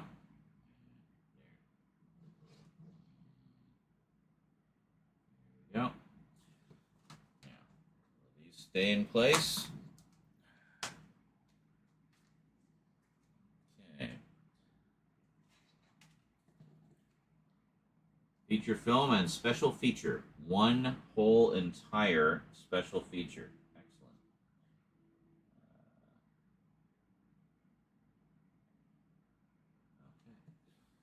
Okay. Let's double check how many extras are on here. So then we have. Oh, okay. They actually have. On the Blu-rays, I think. Yeah, so it looks like the 4Ks are just the movie for the most part to maximize the quality, I guess. But then the extras are on the Blu-ray. Where are we going? There we go.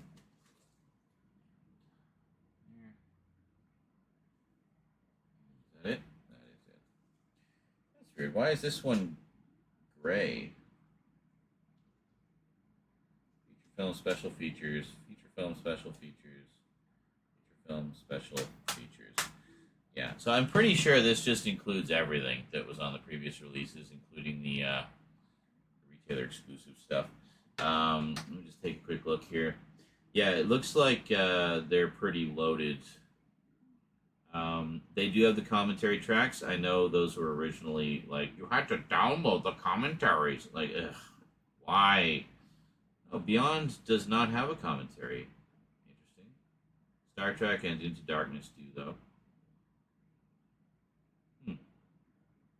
Anyway, cool. Good to have these all upgraded to 4K.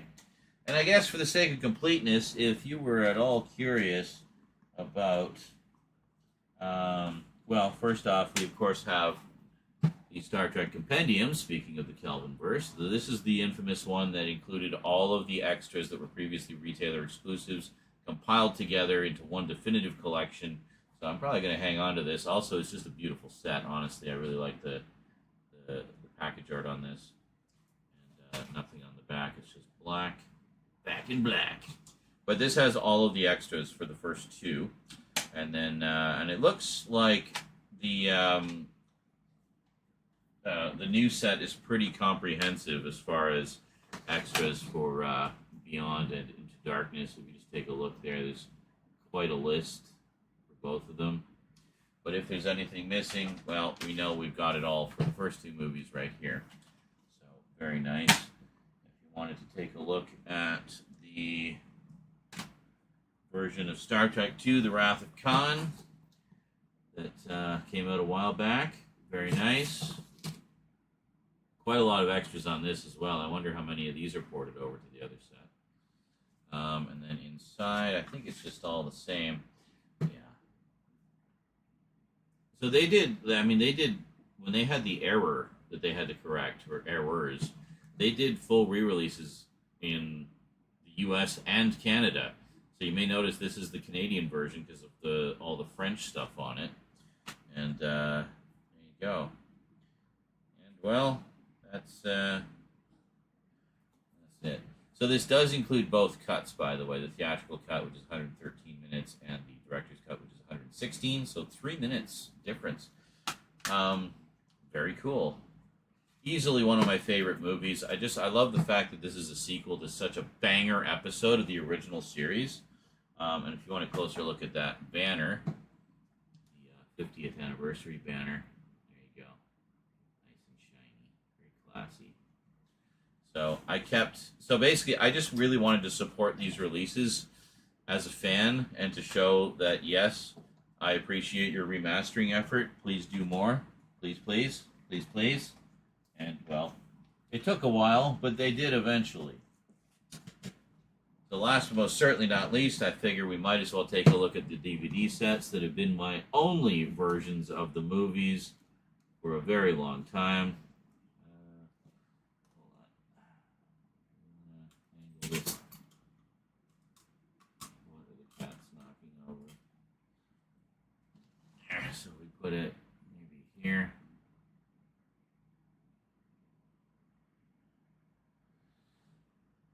Alright, so we'll take a look at the famous... So last but most certainly not least, I thought we'd take a look at the famous DVD collections that were my only copies of the movies for a very long time. But these are actually really nice editions, loaded with extras, as you can see. Crack it open. They come with little booklets as well. Quite nice. Is in here a little bit. Yeah, so if we look at this, we have... Oh, look, it's Robert Wise again. There we go. This is probably the same note that's in the other set, too. And then here. There you go. So quite a load of stuff.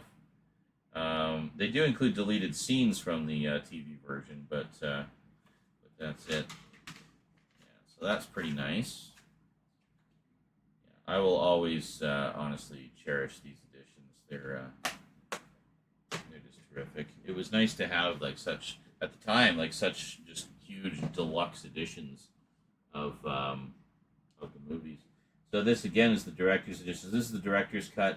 So actually the Blu-ray presented the theatrical cut for the first time in a while.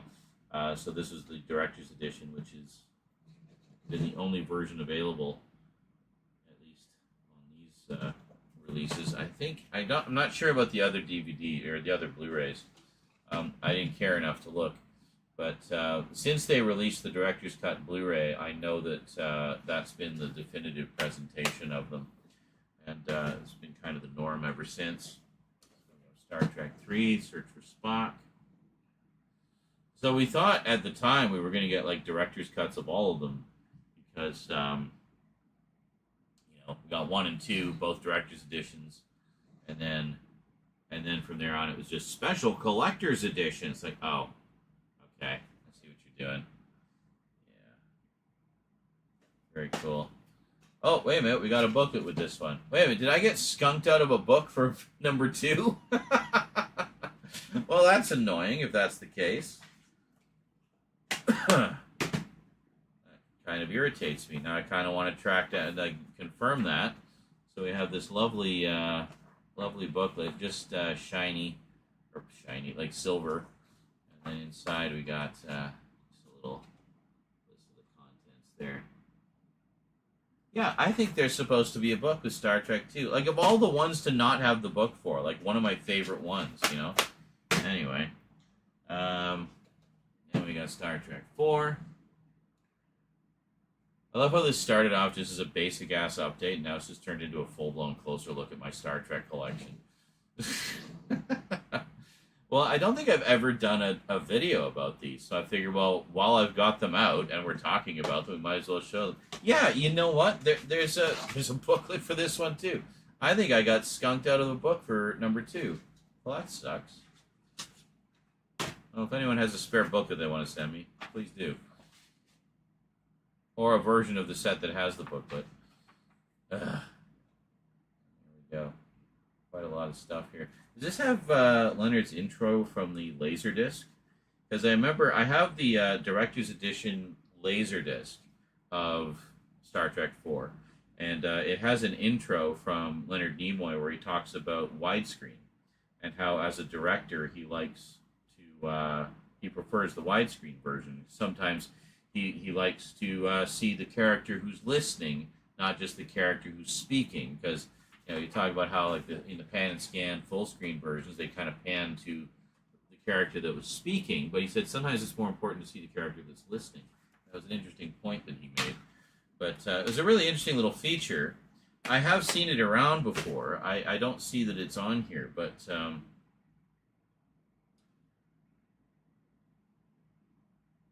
yeah. I don't know.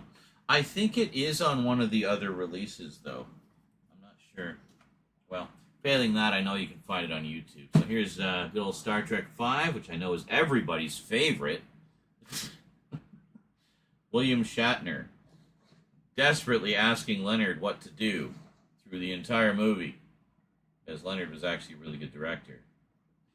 It's interesting to me how many Star Trek actors have become directors, some more successfully than others. Leonard Nimoy was certainly successful. Jonathan Frakes has actually become quite a good director as well.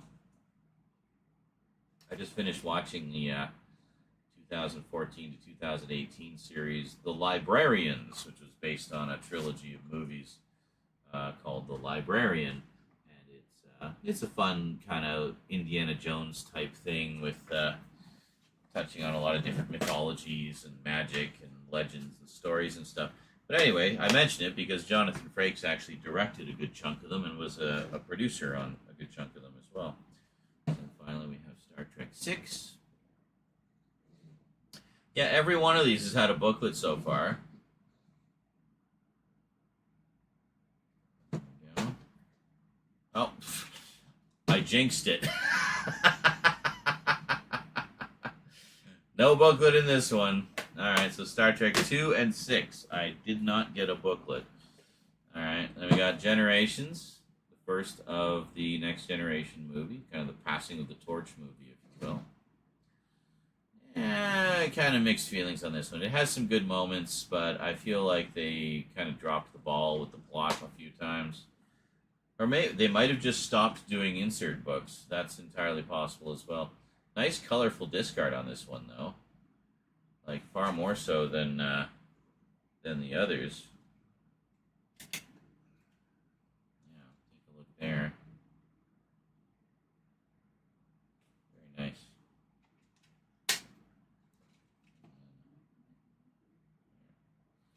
Alright. I did always like this cover, though. Having both Kirk and Picard there. Very nice. So, I mean, as a passing of the torch movie, it's not bad, but this is where the Next Generation movies really came into their own, though. First Contact, oh, so good. Love First Contact. Can't wait to see this bad boy in 4K. I'm pretty sure I saw this one in theaters, too. Yep. Well, so far, pretty consistently absent with the insert books. Looks like, I guess, just the first 5 movies got them.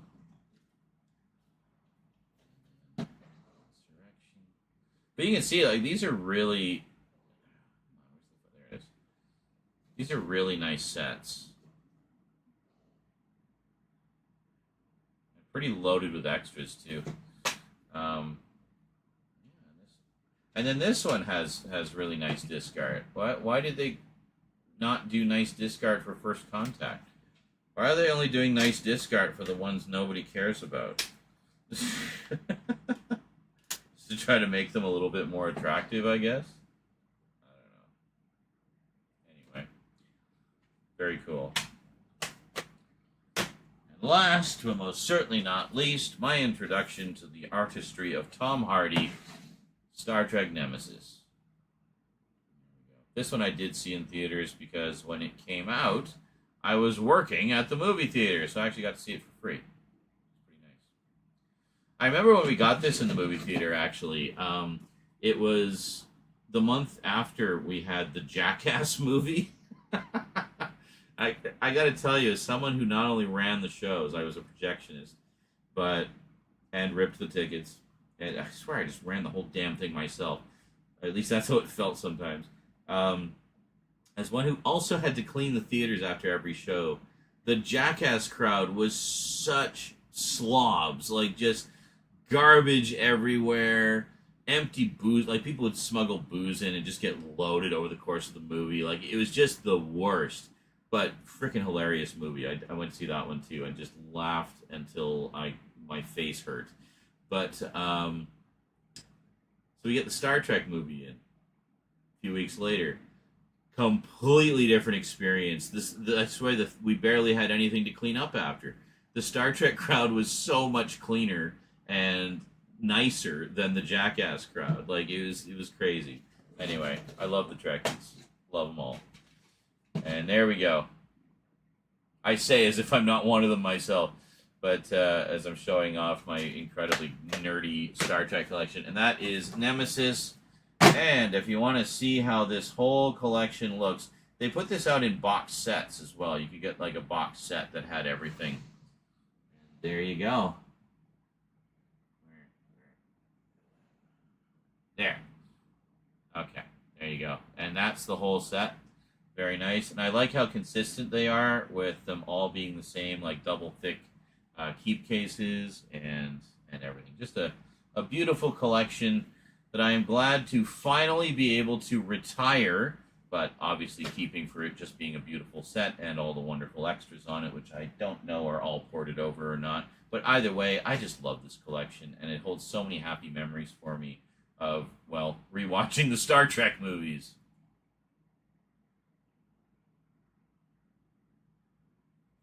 I guess we can stop there. Oh, holy moly, man. Ugh. What was these ones? Oh, shit. Okay.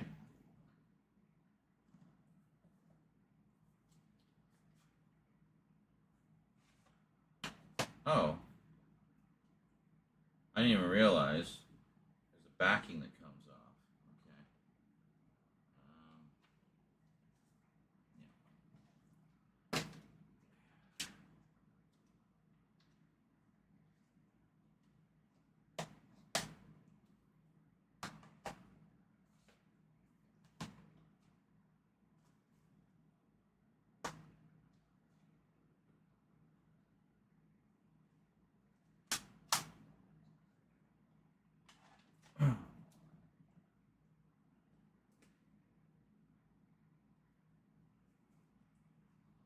What? Hold on a second. I just noticed something. So, okay, this is the original crew, right? And this is Next Generation. Just move this over a little bit.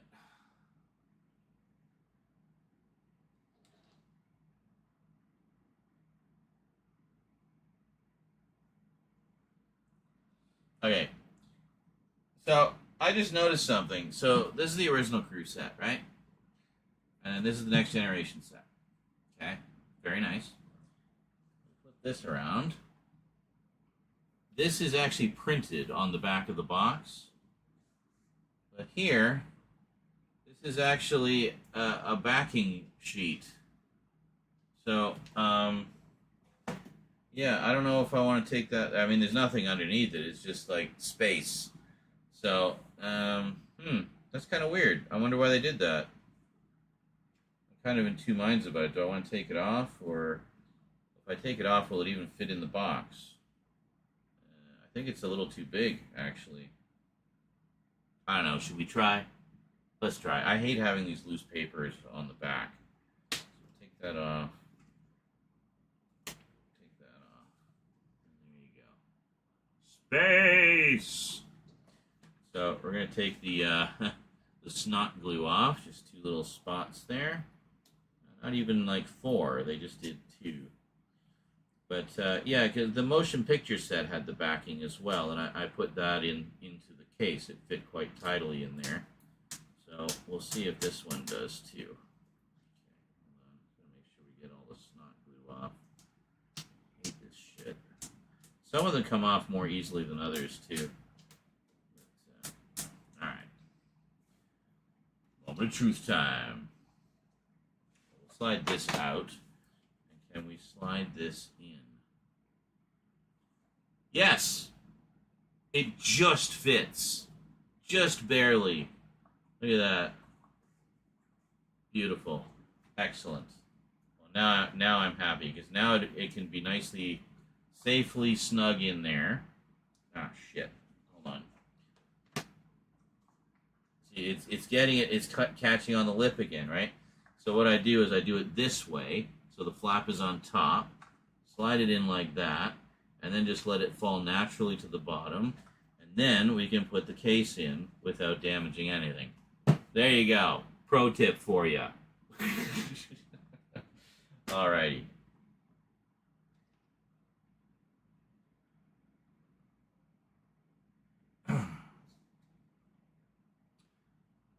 Sorry to hear that your booklets are missing. Sounds like Star Trek in The Wrath of Church the Cat. What? No, it's nothing to do with them. I like the beginning and first 20 minutes of Star Trek V, the campfire. Yes, the campfire scene's fun. The little character moments are fun. And I do like the part right at the end where Kirk basically calls out God. It's like, excuse me, what does God need with a spaceship? Like, that was a very Kirk thing to say, I thought. So I like that bit.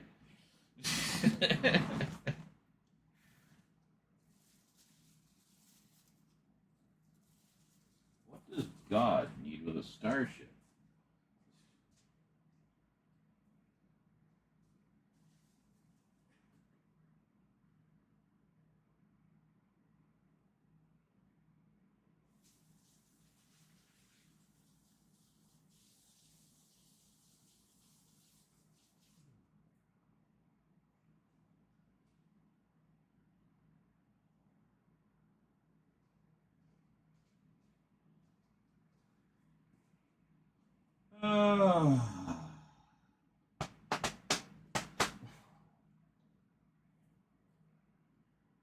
This is a lethal one.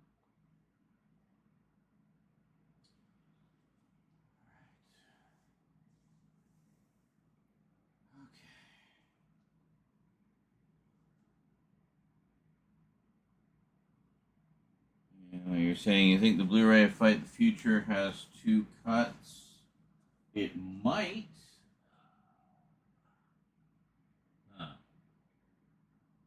Mine is a little. Oh, wait a minute. I think it's right over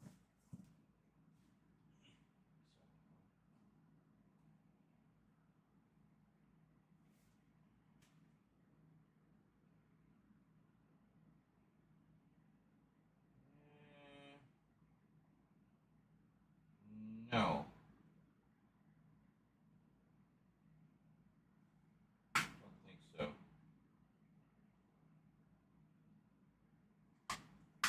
Yeah, no, it doesn't. It is just the 1 cut. But it's also a longer movie. It's over 2 hours.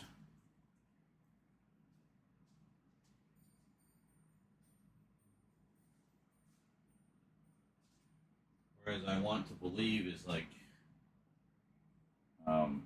barely over 90 minutes. It just seems odd to me. I feel like X-Files is the kind of thing that you generally would expect a longer movie. Just because, you know, the stories are complex and whatnot. So, I don't know. Holy moly, man.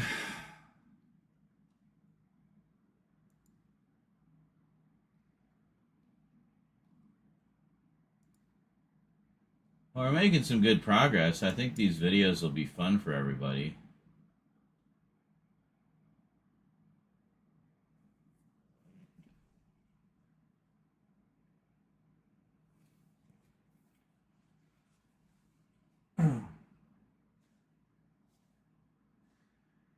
I do yak quite a bit.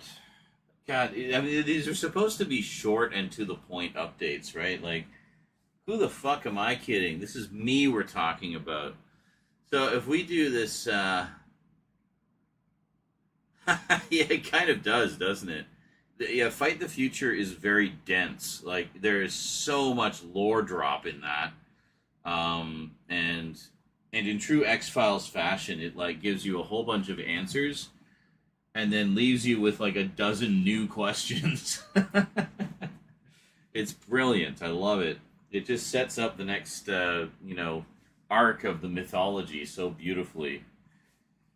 All right. Well, after that long, rambling Star Trek one, I'm going to take a short break. Then we'll come back and do some more.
So you'll get to see those thing clips, by the way, in glorious 4K, probably sometime this month.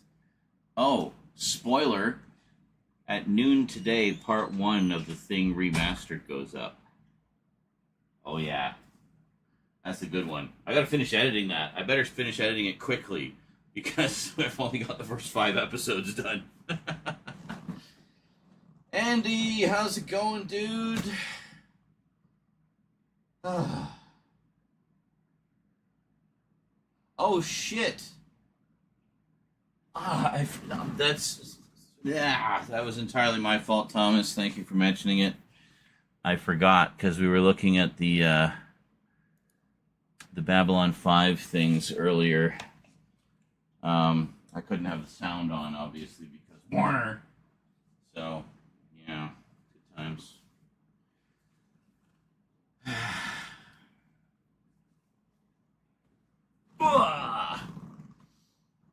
And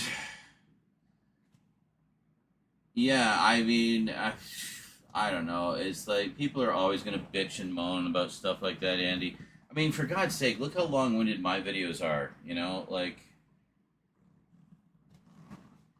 it depends. I mean, the only thing is I haven't watched your videos. I haven't really watched anybody's videos in ages because I've been just too focused on procrastinating making my own. But, yeah, I mean, the thing is, you know, you're going to tell your story however you're going to tell it because that's your style of storytelling. I mean, really, it's a matter of,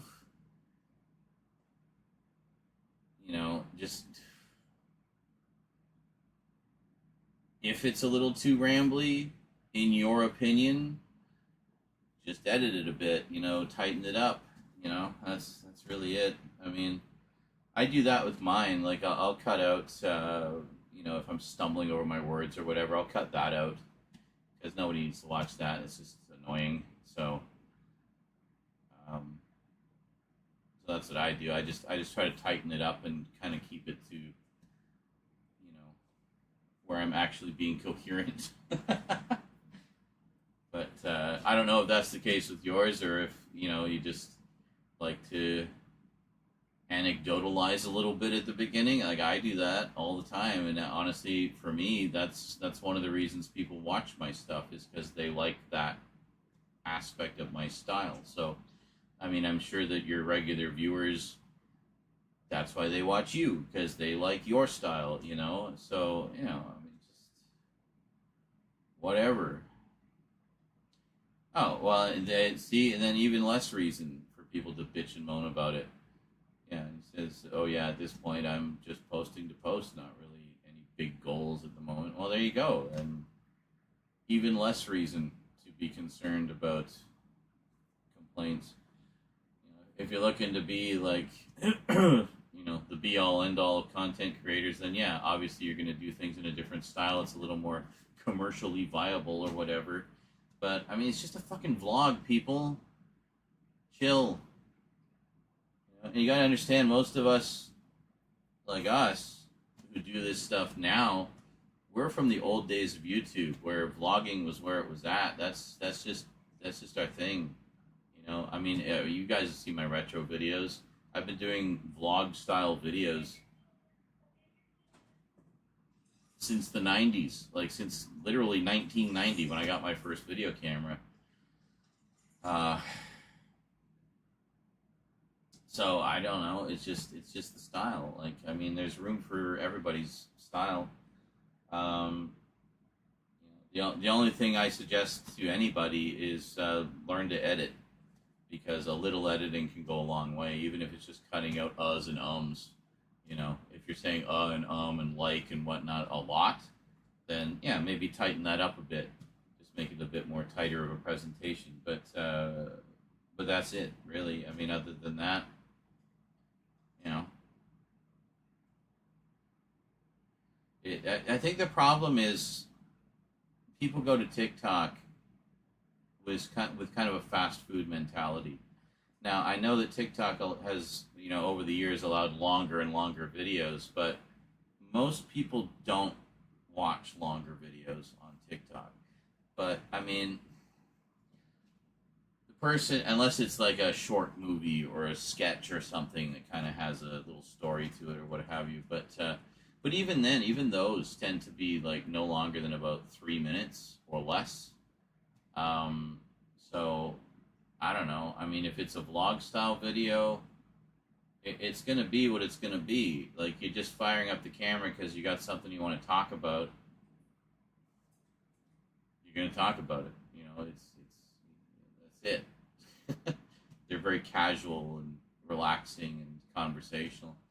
I've noticed what a lot of people will do with TikTok videos, like with the vlog style ones, is they'll film them in chunks rather than one long take. And they'll do all the editing just kind of as they go. Like, they'll just pause. They'll say a spiel, and then they'll pause, gather their thoughts for the next bit, and then they'll record, do the next bit, and then pause. Yeah, and just kind of keep doing that until they've said whatever they want to say. And that can help, you know, just kind of break it down by, you know, a few sentences or a few, like, individual thoughts within the broader subject, and just kind of, you know, trim it as you go. In my case, I do everything in masters and keep all the flubs in, and I don't worry about it because I take care of it all later in the editing. And you guys have seen I go through every video with a fine-tooth comb and tighten it up and add in overlays and stuff. For videos like this, it's all just going to be footage. It's going to be edited footage because I'm just showing everything that I'm talking about. It's an update video, right? Just a little bit more elaborate because that's me. That's what I like to do. So, you know, that's it. Oh, well, see, you're already doing that. So, there you go. So, like, guys, just, as you say, the impatience, was it the patience of a baby lima bean? Yeah, my line is the patience of a gnat. Or the attention span of a gnat. That's what it is. Yeah, I don't make my content for gnats. I make it for people who, you know, enjoy longer form content and enjoy my rambles and you know, just random tidbits. Like, look at this. I mean, I just basically did a basic ass update of what, 4 things, and I ended up showing like every edition of the Star Trek movies that I have. Because that's what I do. I pulled everything off the shelf to check a few things, and it's like, well, I got everything right here. Why don't I just show them all? I've never really shown them before, so, yeah, why not? Why not? People can always skip ahead on the scroll bar if they're getting bored by that part, you know? Like, it's not a big deal. But, I also changed with what content I post. Instead of just doing horror, definitely helped creatively. Yeah, I mean you've seen, like, I do a variety of stuff all the time. I mean, it's still the same basic thing. I'm talking about my collection, talking about movies, whatever. But, you know, I mean, all the stuff behind me is non-horror stuff. You know, the horror stuff's all over there. I put it all in its own section because it's huge. But this is all other things. So, you know, I think most of us have eclectic tastes to a certain extent. We all seem to lean more towards geeky stuff and horror stuff, obviously. That's just kind of our niche. But outside of that, we also have broader interests as well. Like, I mean, earlier today, I was watching a few episodes of the Larry Sanders Show, you know, the Gary Shandling series, the HBO series. Brilliant show. I haven't watched it in years, and it was great to, you know, just watch a couple of episodes again. I watched one with a commentary track with Gary Shandling and one of the writers, and it was great. It was great stuff. Love that show. But, you know, and then I was watching an episode of The Librarians before that, you know, going from, like, sort of light fantasy adventure set in modern times to, you know, bitingly satirical talk show comedy. You know, and now we're talking about Star Trek. Like, I mean, it just, you know, you do whatever you do. You talk about whatever you talk about. I mean, that's why people are going to follow your channel and watch your content, is because, you know, something in the midst of all that resonates with them. And they like your vibe. They like the way you talk about things and present things.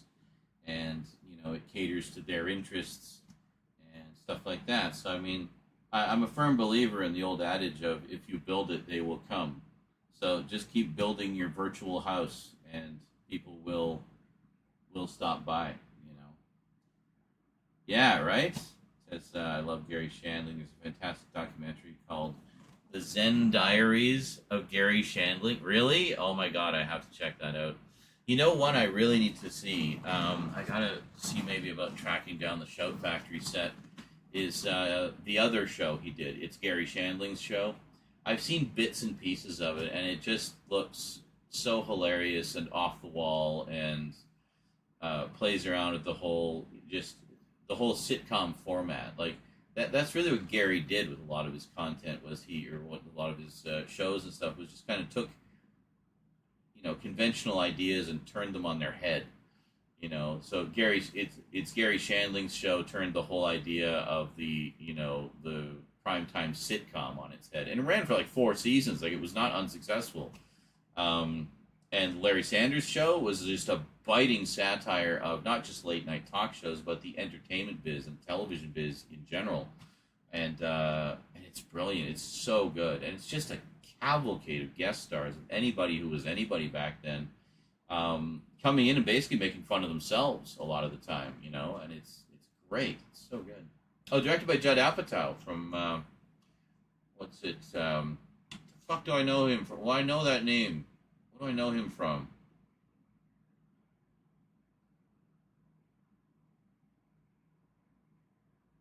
I'm sure you can tell me. But, yeah, good stuff. R.I.P. Gary Shandling. It's funny, a lot of his humor talked about, if he dies someday, and so he was very, very aware of his own mortality and often worked that into his humor. In fact, there was an intro on the Larry Sanders set that I was watching where he talked about that. And he's just like, thanks for buying more products. Thank you for buying this DVD set and stuff. Maybe I'm dead now, and wouldn't that be strange, watching this after I'm dead? Freaks and Geeks, right, of course. I was going to say that, but I hesitated. 40-Year-Old Virgin, what a great movie. Bridesmaids I've never seen, but I love Freaks and Geeks, love the 40-Year-Old Virgin. Great stuff.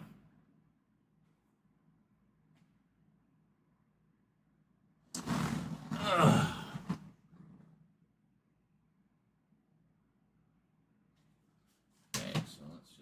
Look here.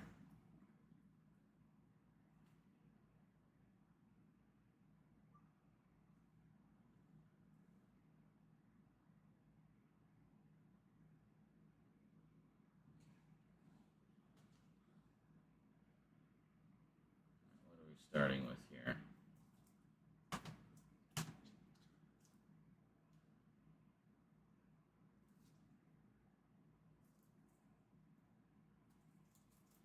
I was just looking at the price tag on this thing. What, did I get this at Walmart or something?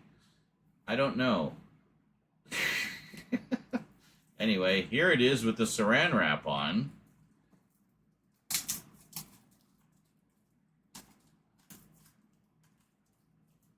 Of course, I just trimmed my nails, so there we go. And we're unboxing it.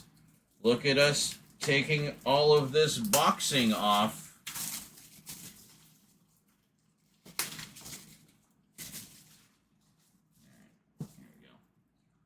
And there it is without the boxing that has been unned. It looks so different, doesn't it? And if we open it up, hey, disc art, look at that. Oh, this is Shout Factory. That's what it was. Yeah, I might have got this at Sunrise Records, or I may have actually ordered it from Shout Factory, because I know I had I did place some orders. The Shout Factory, it's just space in there. Space. The Final Frontier. Blah blah blah blah blah blah blah. Wait a minute, is this a 4x3 movie? It was released theatrically, but is in 4x3 apparently. Interesting. Don't see that very often these days. What else? Next up, This one I already unboxed. I'm so sorry. I denied you the pleasure of seeing the saran wrap removed. But, there we go. As you can see, just a wealth of content on here. Yeah. I haven't really, whoops. Great. Sat down and gone through these yet. Oh, yeah, one of the clips fell off. Yeah. These clip trays, you know, these things always snap off. I hate that. Anyway, there's one. Oh, hold on. There. And there's the other disc. Okay. And, there. And we'll slide this out so you can actually get a look at all of the contents. There you go. Just focus is being annoying. There. Pause and read. Or not. Okay, cool. Well, I definitely look forward to going through these. It'll be fun to rewatch all those great episodes and all of the related content from the vault. So this is all stuff that, other than the episodes themselves, obviously, this is all stuff that is not on the original series DVDs. So it's definitely a nice, a really nice supplement to the original series Blu-rays. Did I say DVDs? Well, I guess DVDs and Blu-rays. What are you doing over there, cat? What are you doing? Cats are going crazy tonight. Anyway, and then next up, well, let's do short treks. Very nice. As I say, I did see a few of these online, and I thought they were quite entertaining.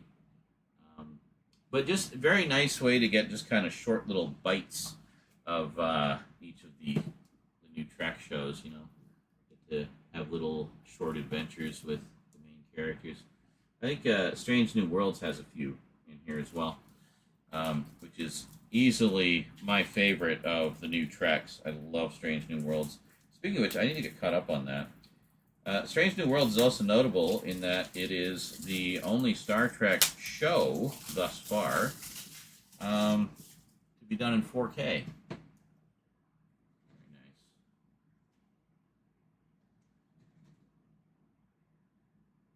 Lovely. Wow, they really went all out with the interior art here. Look at that. And a wonderful eco case, which we all love so much because they're so sturdy. Yeah, anyway. I can't complain too much because at least we got the slipcover, right? So, there we go. Very nice. Love it. So that's going to be fun. And it's only about 2 hours. It's like literally the length of a movie. And then finally, we have the Captain's Collection. This is going to be fun, too. William Shatner is actually a really good interviewer. I remember he did, what was it called? It was a series he did where he had like this sort of S-shaped couch so that you could both kind of lean towards each other while you were talking, and he interviewed a whole bunch of people for that. There we go. So this collection is out of print. I know that because, well, that's why I grabbed it. Because I was on Shout Factory's website checking out what they had and just grabbing whatever looked interesting or whatever, you know, I'd been eyeballing for a while and been waffling on. And this was one of them. I thought, well, that looks like a great, you know, treat for Star Trek fans, of which I am one. So there you go. Anything interesting underneath? No, it looks like it's just space again. What a concept, eh? Having space for Star Trek, in which space is the final frontier. So there we go. 2 with slip covers. Very pretty.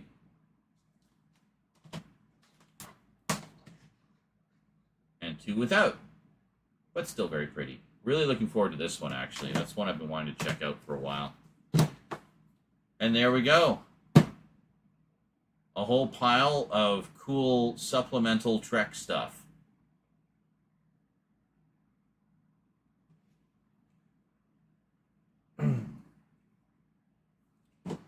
Lovely.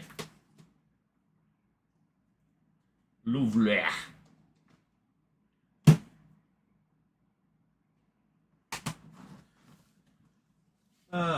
Decided to put all my Star Trek stuff up on the top shelf here, so it's A, on display, and B, easy to access.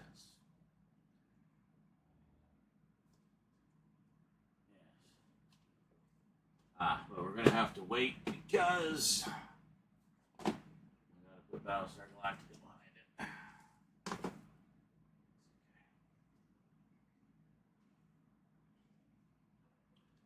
I have the Star Trek next to the Star Wars.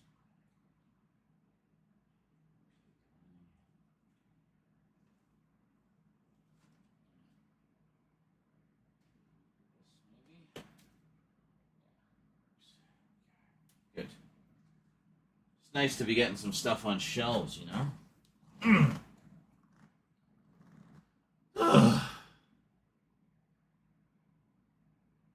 Yes, I actually got a new backdrop specifically for doing horror stuff quickly and efficiently.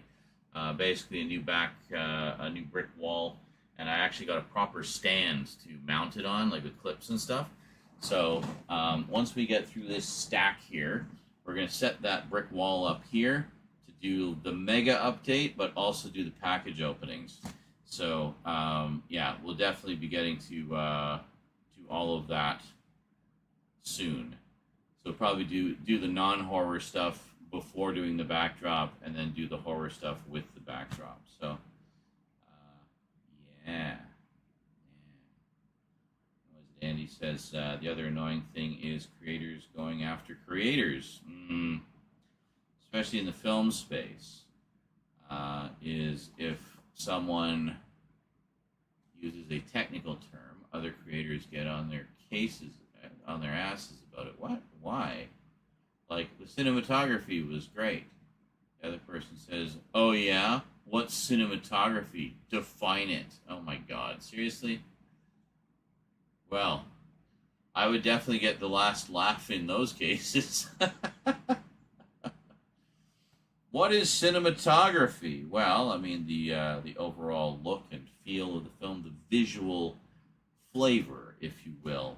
And that can have to do with shot composition, lighting, the use of color, essentially photography, but for film. Hence, cinematography. You fucking morons. It's not complicated. So, yeah.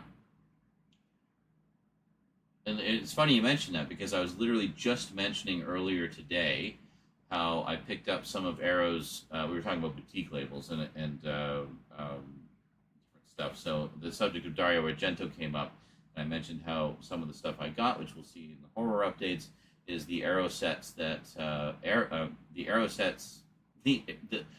sets that Arrow put out. Yes, the house that Jack built. The sets that Arrow put out of some of Dario Argento's films. And in particular, I mentioned the work of cinematographer Vittorio Storaro, who is one of the finest cinematographers in the world, who did a lot of work with Dario Argento.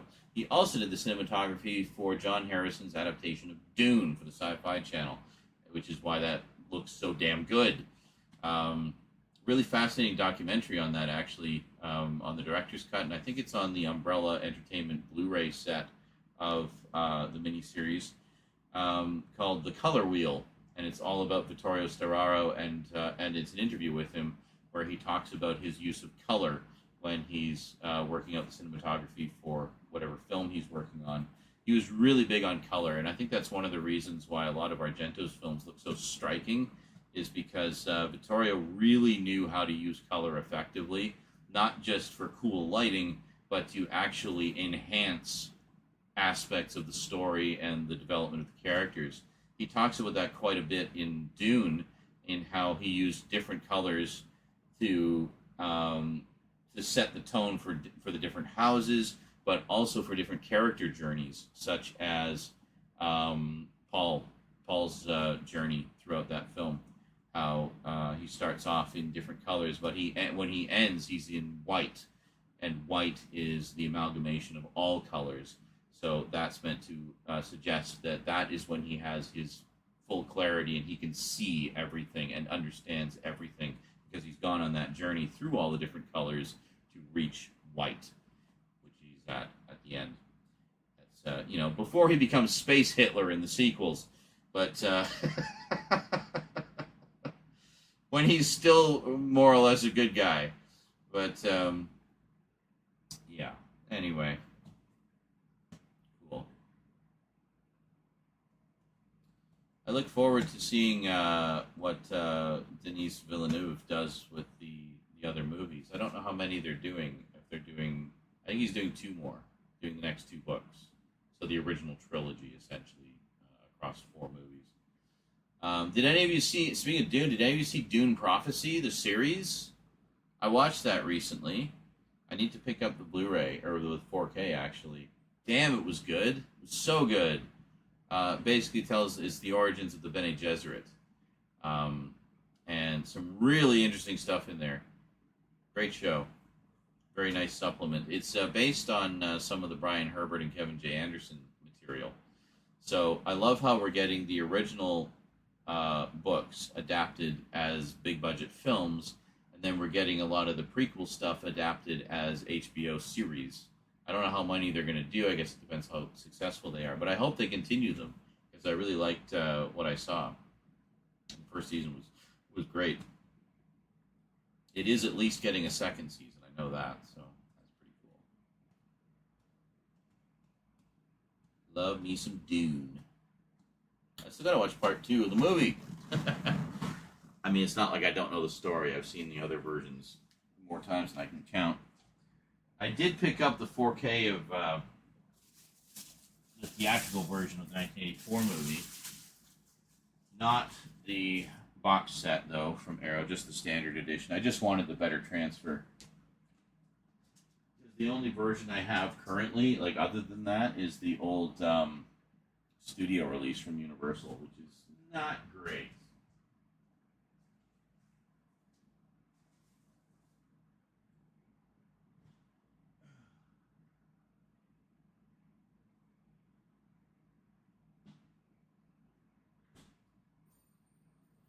All right. What's next?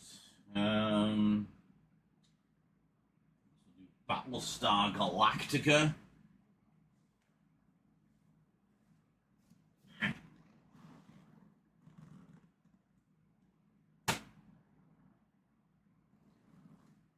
watched 1 episode of Alien Earth. I am sucking at watching TV shows at the moment. They do require a bit of a commitment of time, don't they?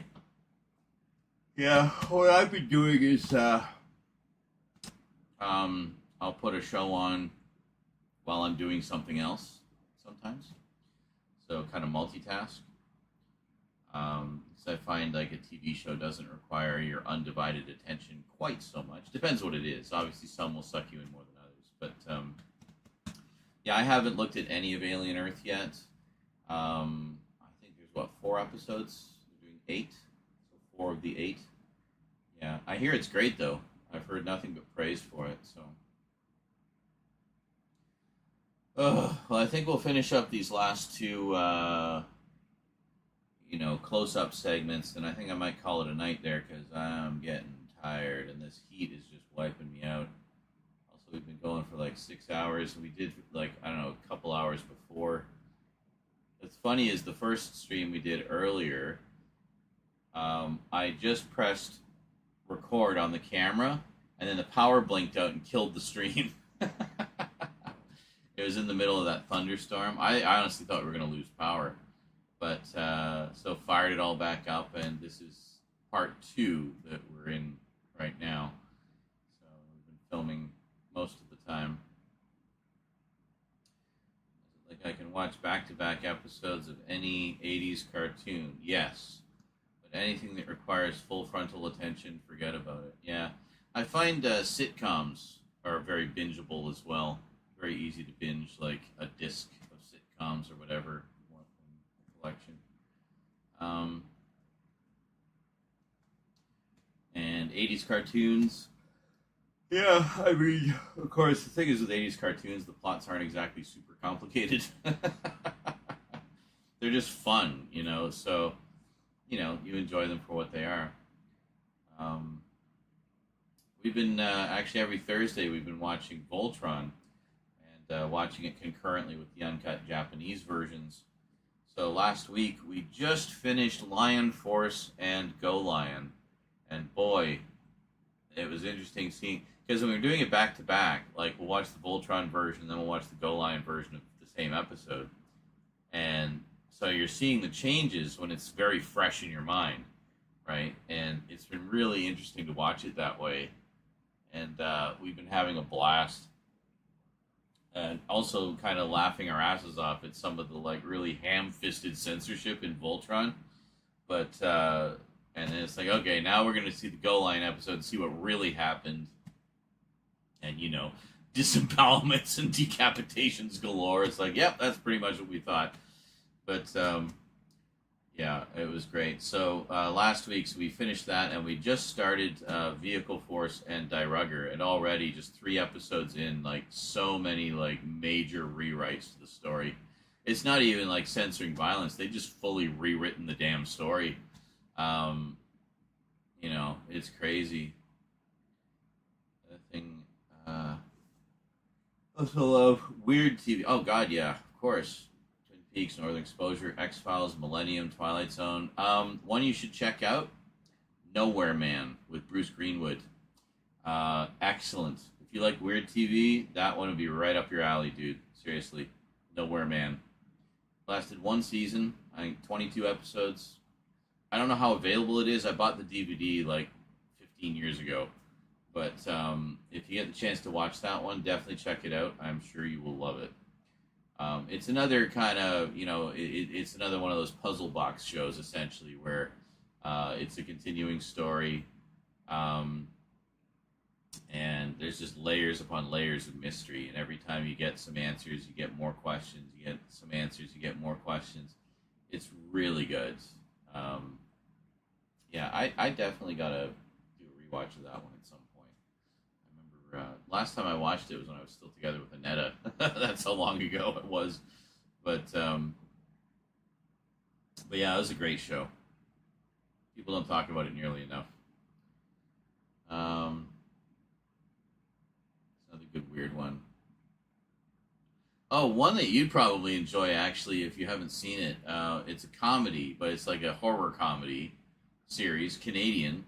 Todd and the Book of Pure Evil. Highly recommended. I need to pick up the movie. They did an animated movie that wrapped up the story after the series was canceled. I need to get that. Also due for a rewatch. That'd be a fun Halloween watch, actually. But I remember it being very funny and very, like, darkly funny in a lot of ways. So, yeah, it's good stuff. Lately, I've actually been rewatching a lot of MTV stuff. I just ripped my, and just sort of weird cartoons. I just ripped my set of Eon Flux, partly because I heard that one was susceptible to rot, so I wanted to make sure I had it preserved. Mine set was fine, thank God. So yeah, Eon Flux, been enjoying rewatching that. And, oh, there you go, archive.org. Yeah, I'm pretty sure the DVDs are very, very long out of print.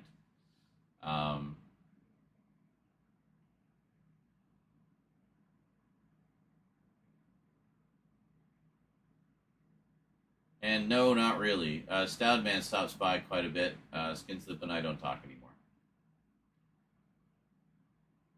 We have gone our separate ways.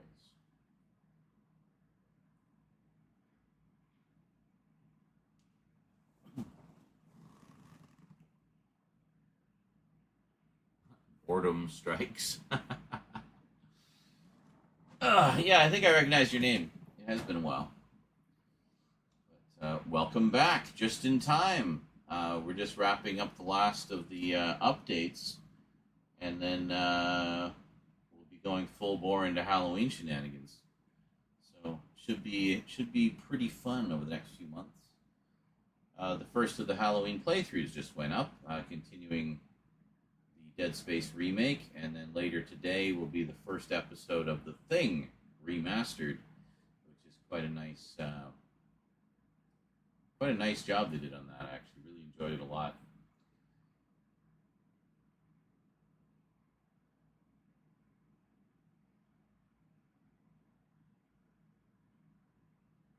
But yeah, if you're looking for a good new weird show to watch, Andy, Nowhere Man is great. And I know you've probably heard about it ad nauseum, but it is legitimately awesome. And another show along those lines, Severance, the Apple Plus show. Yeah, that one's really good too. One of the best shows on TV right now, honestly, I think. Well, on TV, streaming. It's so strange. I haven't watched like normal TV in probably about a decade, honestly. Everything I watch is either just from my own collection or on the internet, like either streaming or some obscurity from archive.org or what have you. But yeah, great stuff. I haven't really seen much of Northern Exposure. I feel like that's one I would enjoy. I'll have to check that out at some point. Twilight Zone, you can never go wrong with Twilight Zone. Twin Peaks, actually, Rose and I were in the middle of watching that. I was showing it to her for the first time. We got to get back to that. I got to talk to her about when would be a good night for us to have daddy-daughter Twin Peaks night. Make sure we get some cherry pie. Actually, the last time we looked for cherry pie, we couldn't find any. The closest we found was this local supermarket that had a strawberry rhubarb pie. It was really good. So we might just get a couple of those, have a full pie each, watch like 4 episodes of Twin Peaks.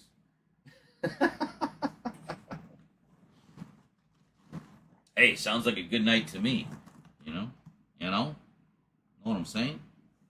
Know what I mean, Vern? All right, let's do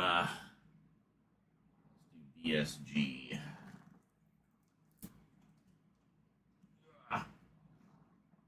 Yes, I finally got the new Battlestar Galactica. Well, new.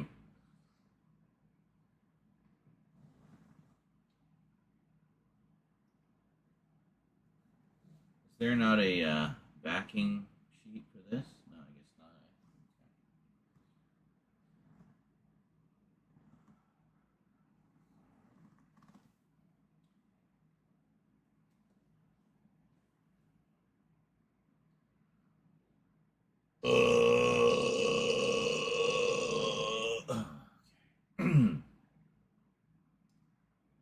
Here we go. So this here is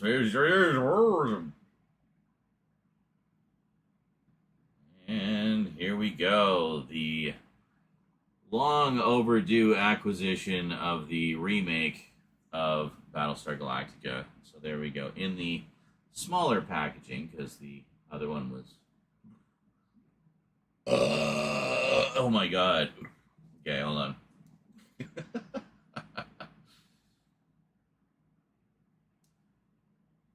Alright, well I guess we'll start with the big set here.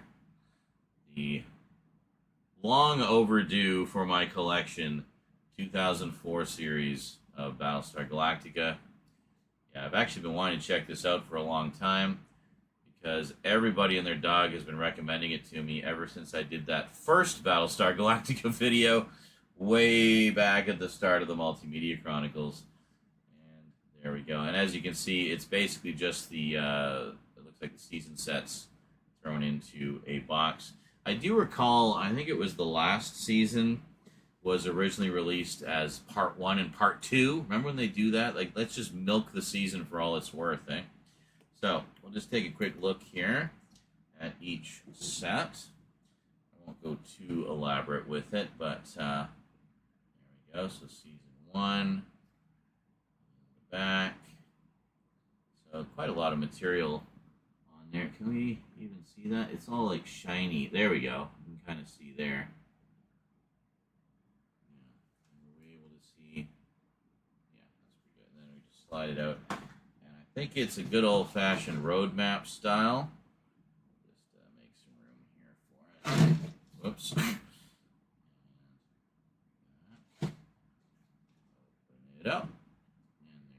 else do we got? All kinds of info and artwork. But yeah, and a little bit of overlapping discs there. Yeah, so it looks like we got just character photos underneath the disc. I'm not going to bother taking the whole thing apart. I just kind of wanted to give you the general sense of it here. But that and oh, was that season 2? Why was season 2 first in the box? I did not notice that. I'm so sorry. We've gone out of order. You're out of order.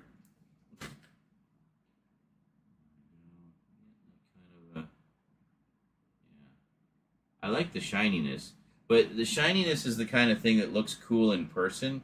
Like I'm looking at it right here, and I can see the Galactica clear as day, and all the photos.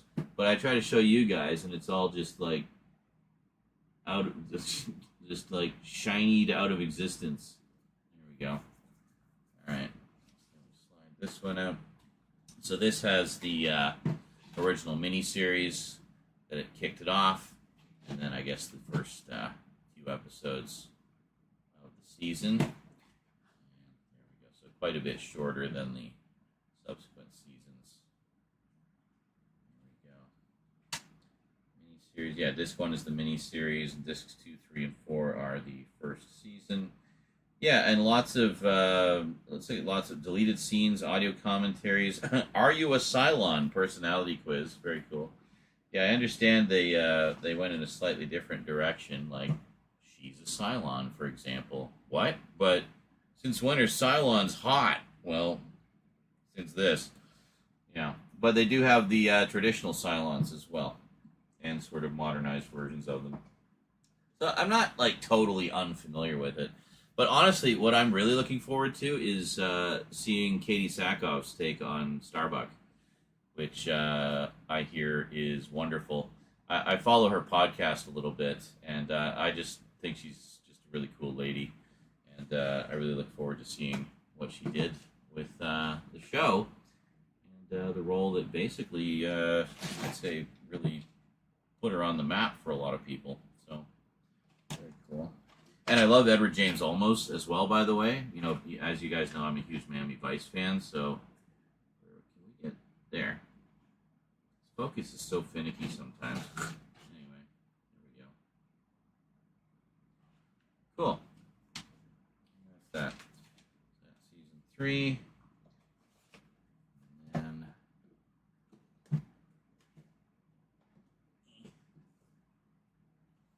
all right. I was just putting the other one back in the box. Season 4.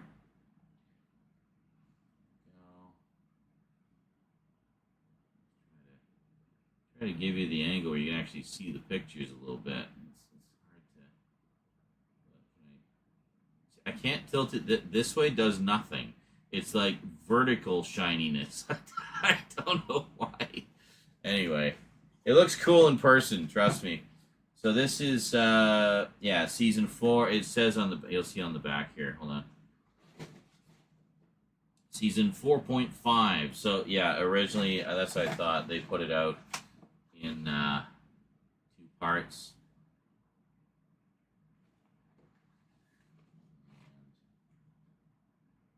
There we go. Okay, and it's season 4.0, so it's all backwards and sideways and inside out. And then we have, this is a prequel movie, one of the sort of side movies they did, The Plan. And this is, I believe, all about the creation of the Cylons. And you can see, like, they do have, like, some Cylons that are very reminiscent of the classic ones. And apparently the classic ones do show up at some point. Kind of interesting, so I'm kind of wondering how they're going to tie all that in. So next up, we've got the movies. So we have Razor, which is still in the shrink wrap. And maybe I should unbox it for us, huh? Maybe I should check.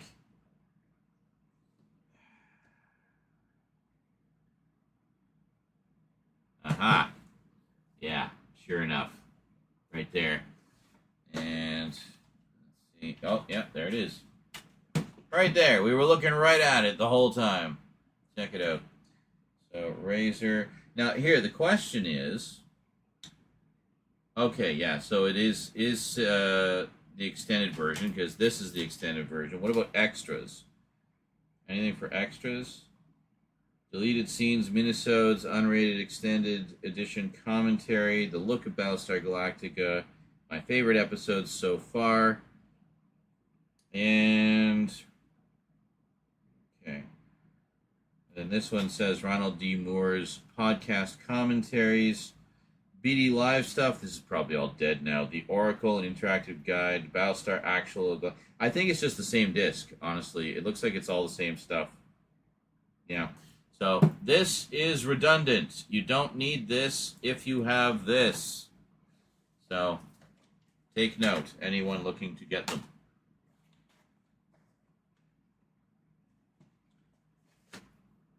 And also you don't need the plan, because the plan is included as well. So it looks like the only one that isn't included is this one. Blood and Chrome. Yeah. All new chapter. Yeah, this came out a fair ways after the series, I think. Does it have a year in it? 2018. Holy moly. Okay, yeah, a long ways after the series. So this is not in the set, to my knowledge. So let's open it up. Let me just double check and make sure it's not in the set. I don't think it is.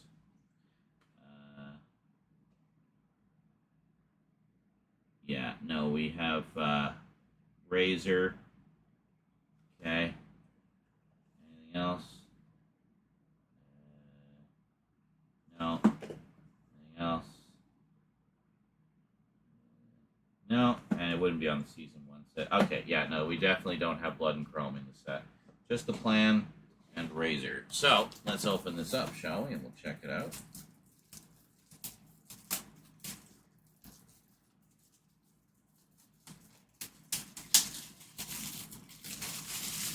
Actually, really looking forward to diving into this. I've been wanting to see it for ages, just hadn't got around to picking it up yet. Here we go. Blood and Chrome. Explosive, unrated action. Oh. Let's start going. Whoa. There she goes. Blow all the cat hair off of it. There we go. Nothing really to write home about on the inside.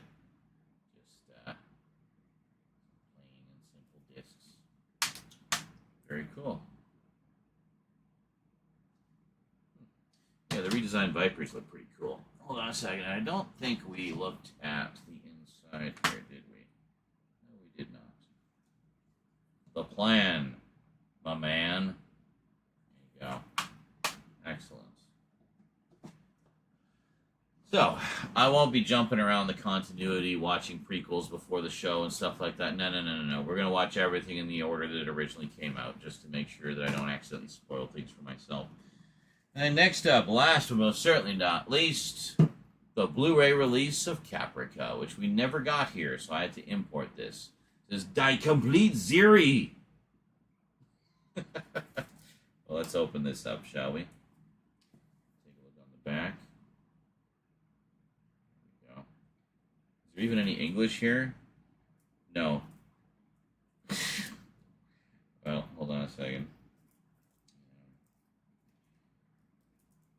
The show's in English. There's just no English text on the case. Actually, a similar thing happened with, speaking of the Librarians. I was watching that recently. We got it on DVD here, but the only Blu-ray release was in Germany. And in Germany, it's not actually called The Librarians, it's called The Quest. So it's otherwise the same, but all the titles are in German, subtitles and stuff. So let's see. Das Phänomen Battlestar Galactica leibt weiter. Ein faszinierender Blick auf den Ursprung des Konflikts zwischen Menschen und Zylonen in einer Welt, die uns sehr vertraut vorkommt. Caprica.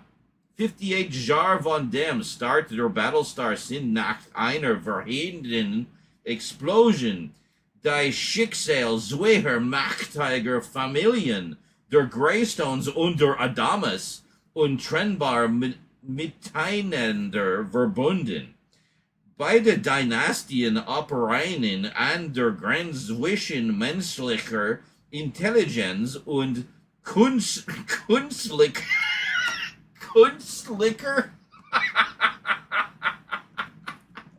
Am I allowed to say that on a PG-rated show?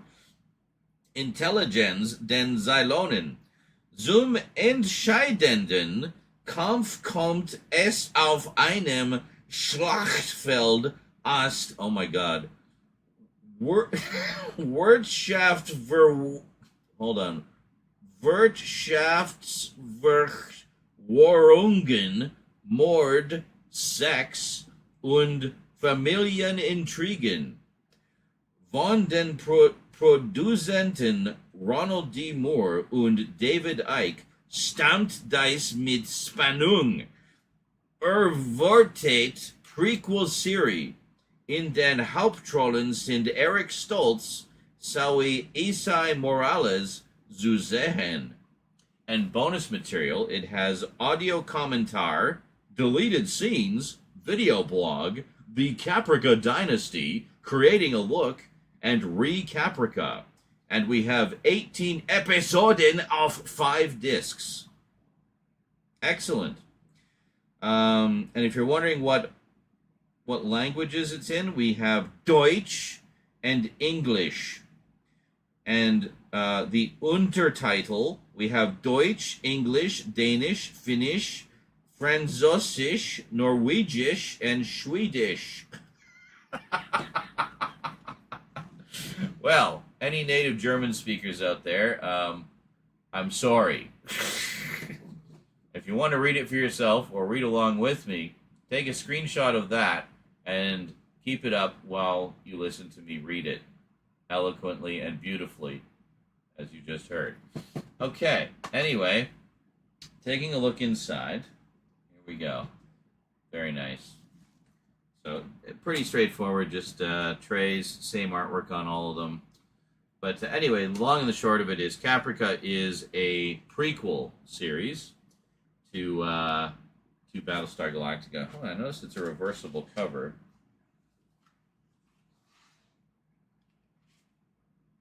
Huh? What is the difference? So this is one cover. Flip it around, and completely different. It's the same. It's exactly. What is the point of this being reversible? Just to have the same cover on the inside? I do like that prototype Cylon design. That looks pretty cool, actually. Yeah. Anyway, cool. I definitely look forward to checking this out. Actually, oh, wait a minute. I see a difference. There. Not there. Yeah, we're going to put this side on because I hate how they put these massive freaking rating stickers on and it's not a sticker, it's printed on. So, okay, now it makes sense. Very sneaky. So if you want to have a nice clean version on your shelf without the rating sticker all up in your face, then just flip it around. Very nice. I like that. Very considerate.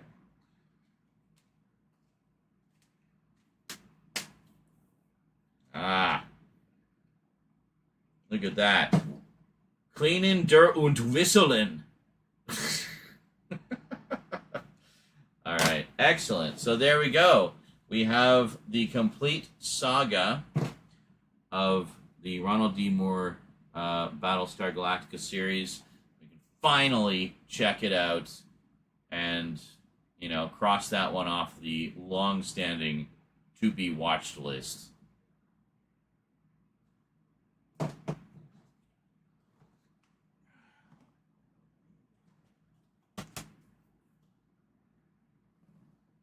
All right, well, we couldn't leave this one out.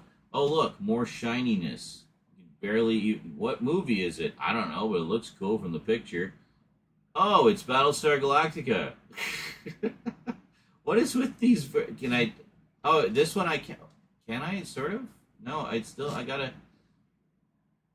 I don't know. Anyway, you get the idea. Very nice, very shiny. It looks very pretty in person. Like it's just, I don't know why shiny things just don't. Something to do with light refraction, I guess. Anyway, or reflection, or reflected refraction, reflection. Anyway, it's very tired and I'm late. There we go. So let's unbox this, shall we? And we'll see how different it looks without the saran wrap. Wow, this is, look at the saran wrap. It's just like, good enough. Okay.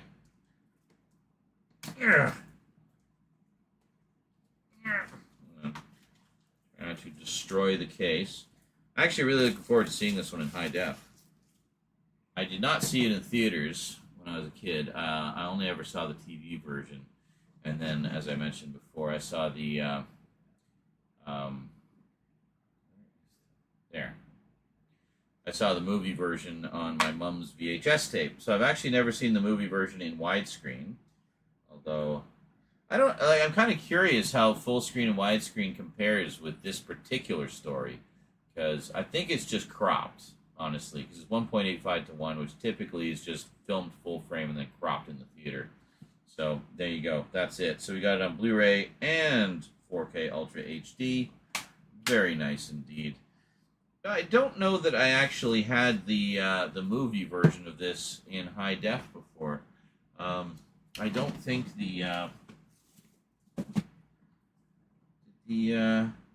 oh yeah, no, actually the box set actually does have it, so slide that out here. Yeah, here it is.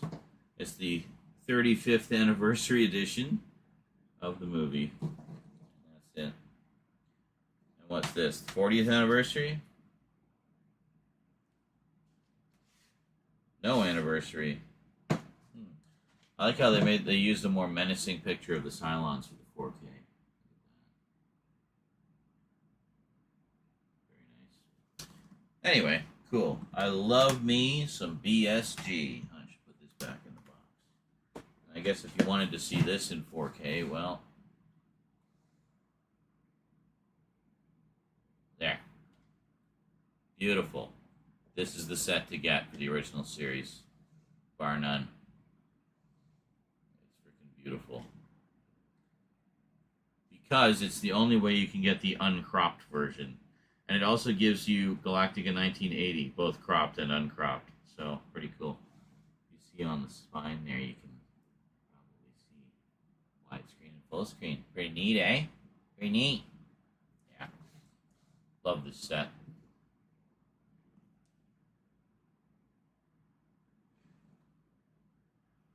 Okay, that's BSG. I can sell that or give it away to somebody.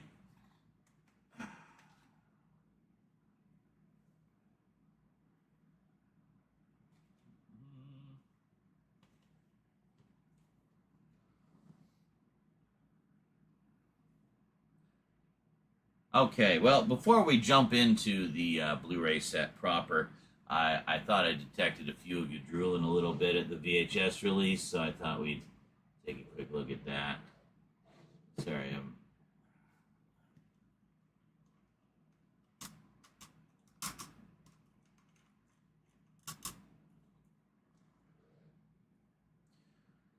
Alright, so just before we jump into the Blu-ray set proper, I thought I sensed a few of you drooling a bit over the VHS release. I know that VHS collecting has become all the rage in recent years, so I thought you might like a little look at this one.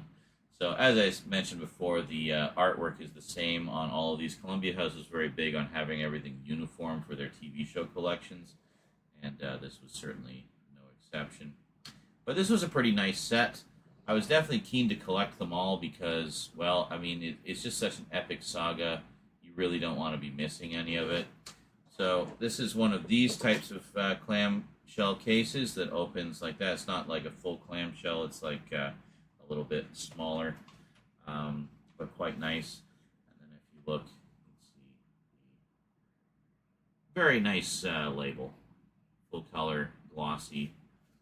And as you can see, I keep my tapes in nice And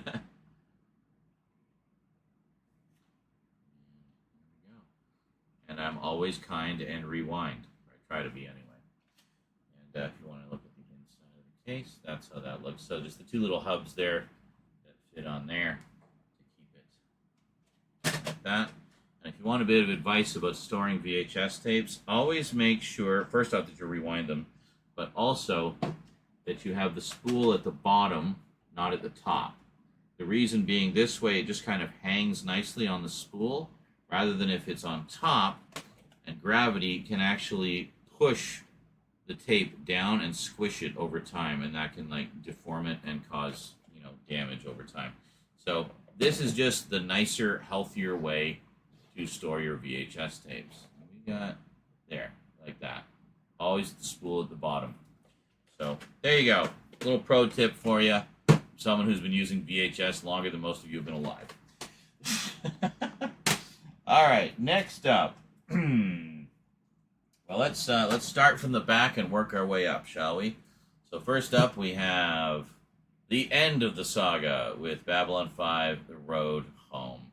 I have not watched this yet. Well, obviously I haven't opened it yet, but I did watch the trailer and I was impressed just by that.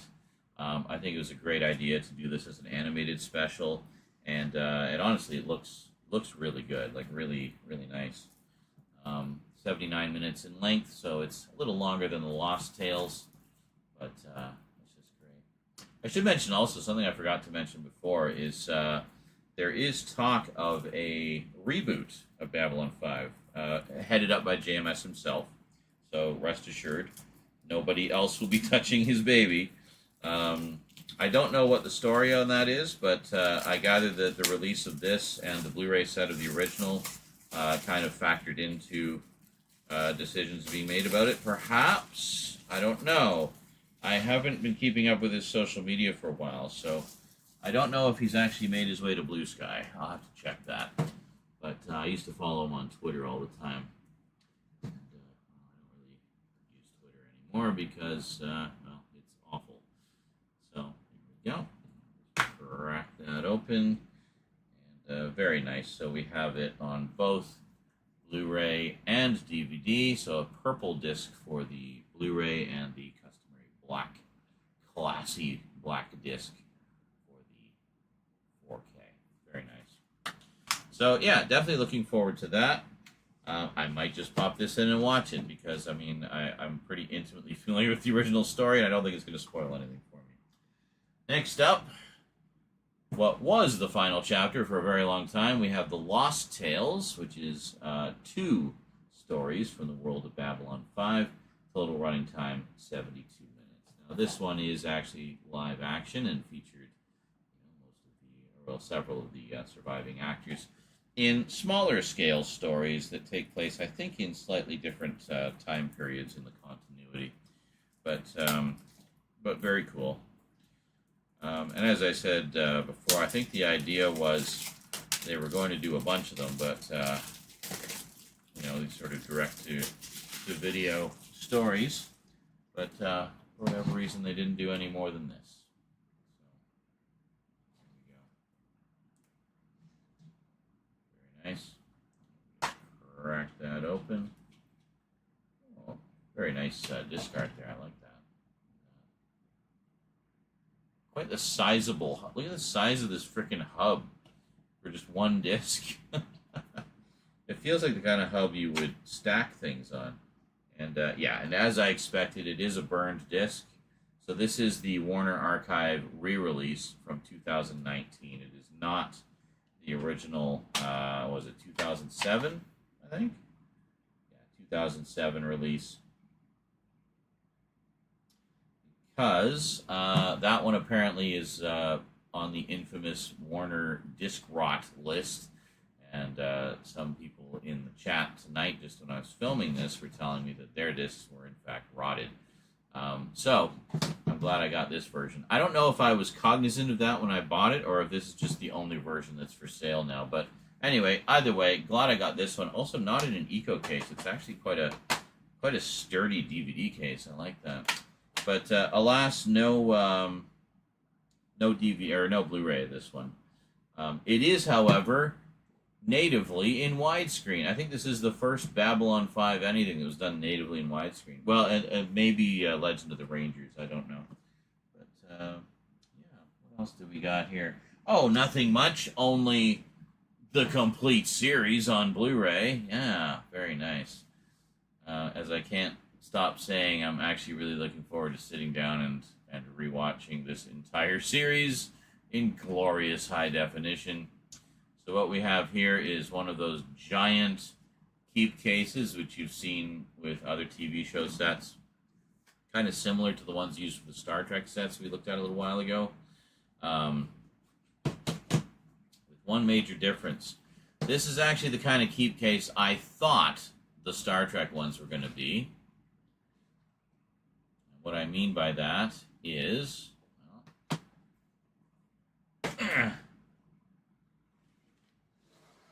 first off, we'll just take a look. So it's the same for everything. It's just the same disc art for all of them, just black discs. Discs are not stacked. They are only one per spindle, but they do overlap, as you can see. Now, one of the things I like about these types of cases is this. You can take the whole thing out, the whole works, the book. It's kind of like a book, and just set that aside. And then inside we actually have the list of episodes and everything else. Here, let me actually take it out, and then you can see it a little more clearly. And there we go. So you can see all of the contents, which sadly do not have any extras. It's just a bare bones set of the show itself. We do get The Gathering on there, but as we mentioned, it is the cropped widescreen version. It is not the correct 4:3 aspect ratio version. So that's that. What does this say? I don't know if you can see this. It's called an epic pack. Whoa, so epic. All right, excellent. Or is that epic-cellent? I don't know.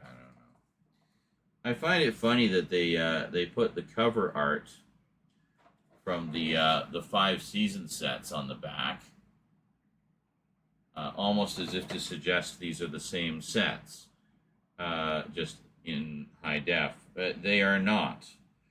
Yeah.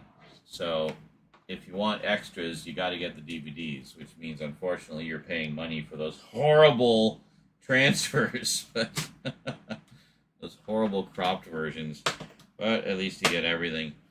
Just, yet another example of if you want everything, you need umpteen different versions. The life of a collector, eh? Anyway, well worth it for a gem like Babylon 5.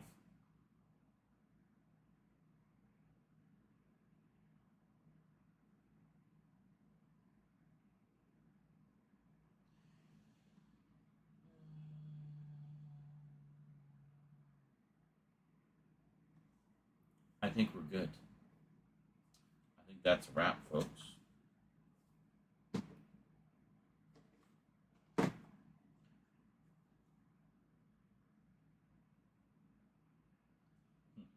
It's like DVD height.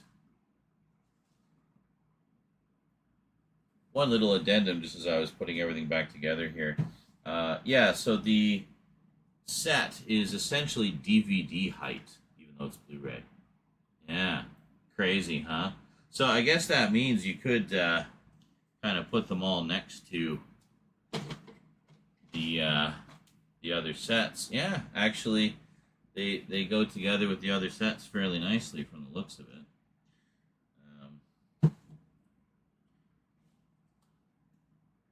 This is going to be in completely wrong order. Let me try to rearrange this a little bit.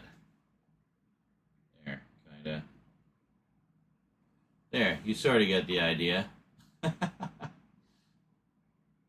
Ooh, shiny. Yeah, so here's hoping we get nice remasters of the movies in the correct aspect ratio. And, I don't know, maybe some kind of deluxe set with all the extras on it? I don't know. Meanwhile, if you want everything, You have to get everything. Enjoy.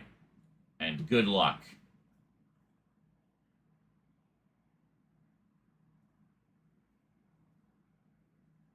Fuck. I had just turned out. I did not catch that on camera. But that's okay. It's alright.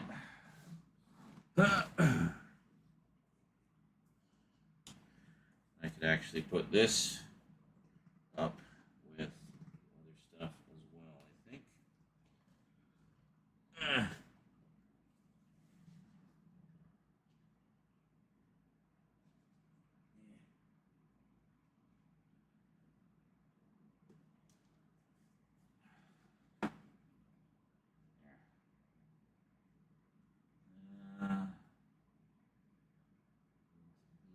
ESG. Well, here, let me do this.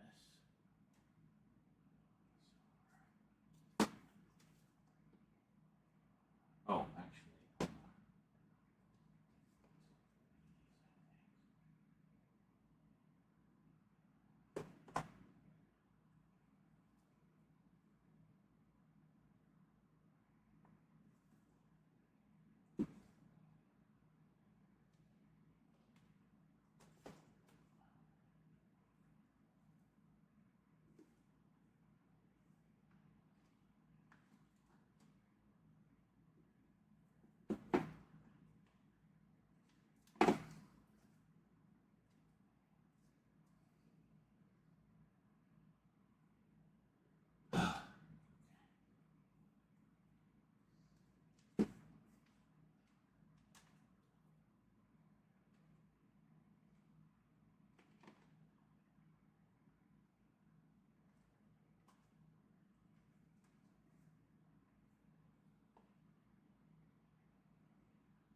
it's not perfect order, but kind of get the gist.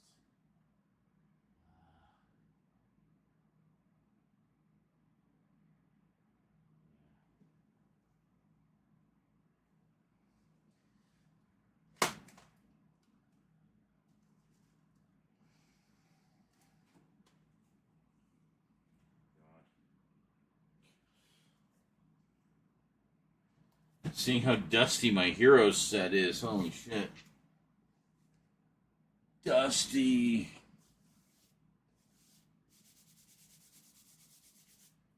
My God. Awful. I need to get that little wiped down. Be back.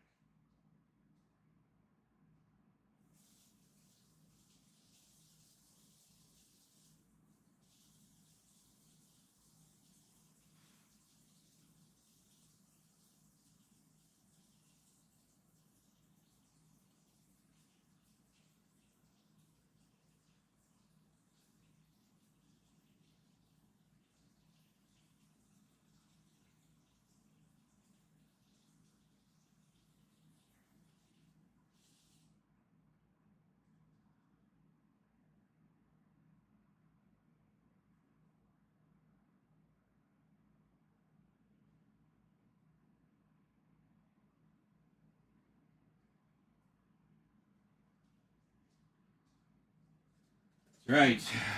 Before he was Spock, he was Sylar. Yep.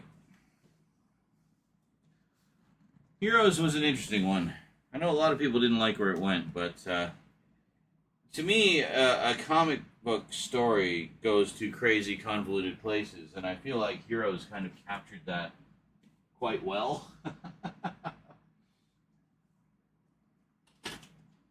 I didn't have a problem with it, but I know some people did. So it sucks to be them, I guess. Anyway, I still need to pick up the revival miniseries they did.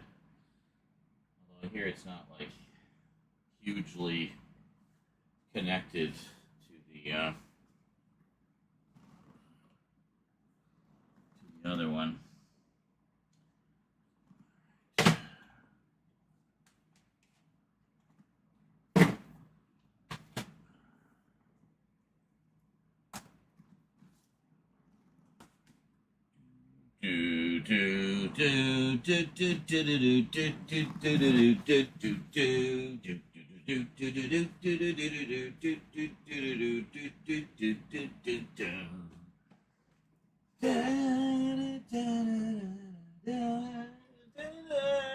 Alright. I'm good. I got it out of my system. Thank you, thank you.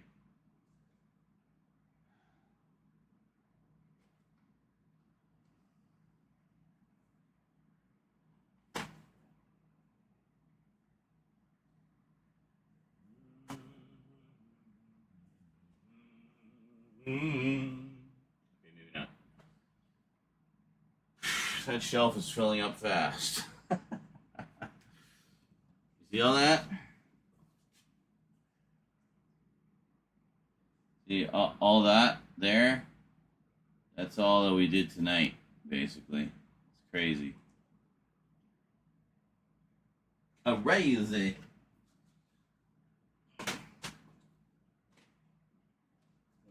Babylon 5 back in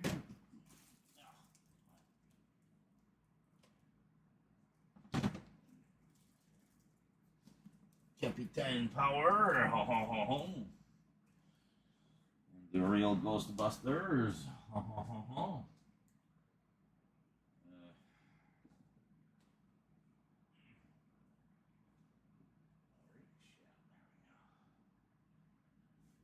Whoa. Trying to keep on top of the organizing as we go, you know. It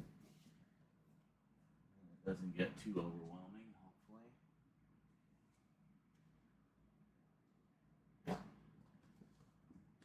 hopefully.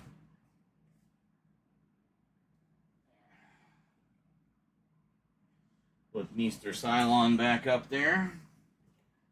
Watch over us menacingly. Gotta make sure I pick up all the saran wrap because the cats like to eat it. And I'm sure that's not good for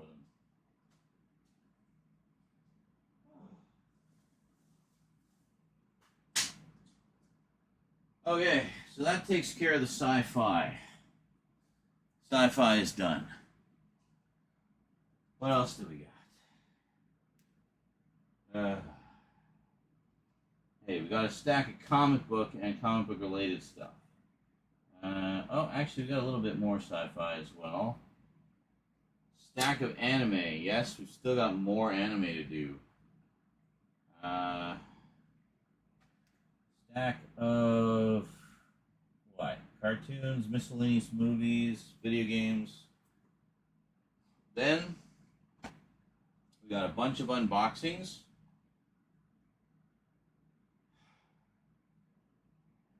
And then we got some packages.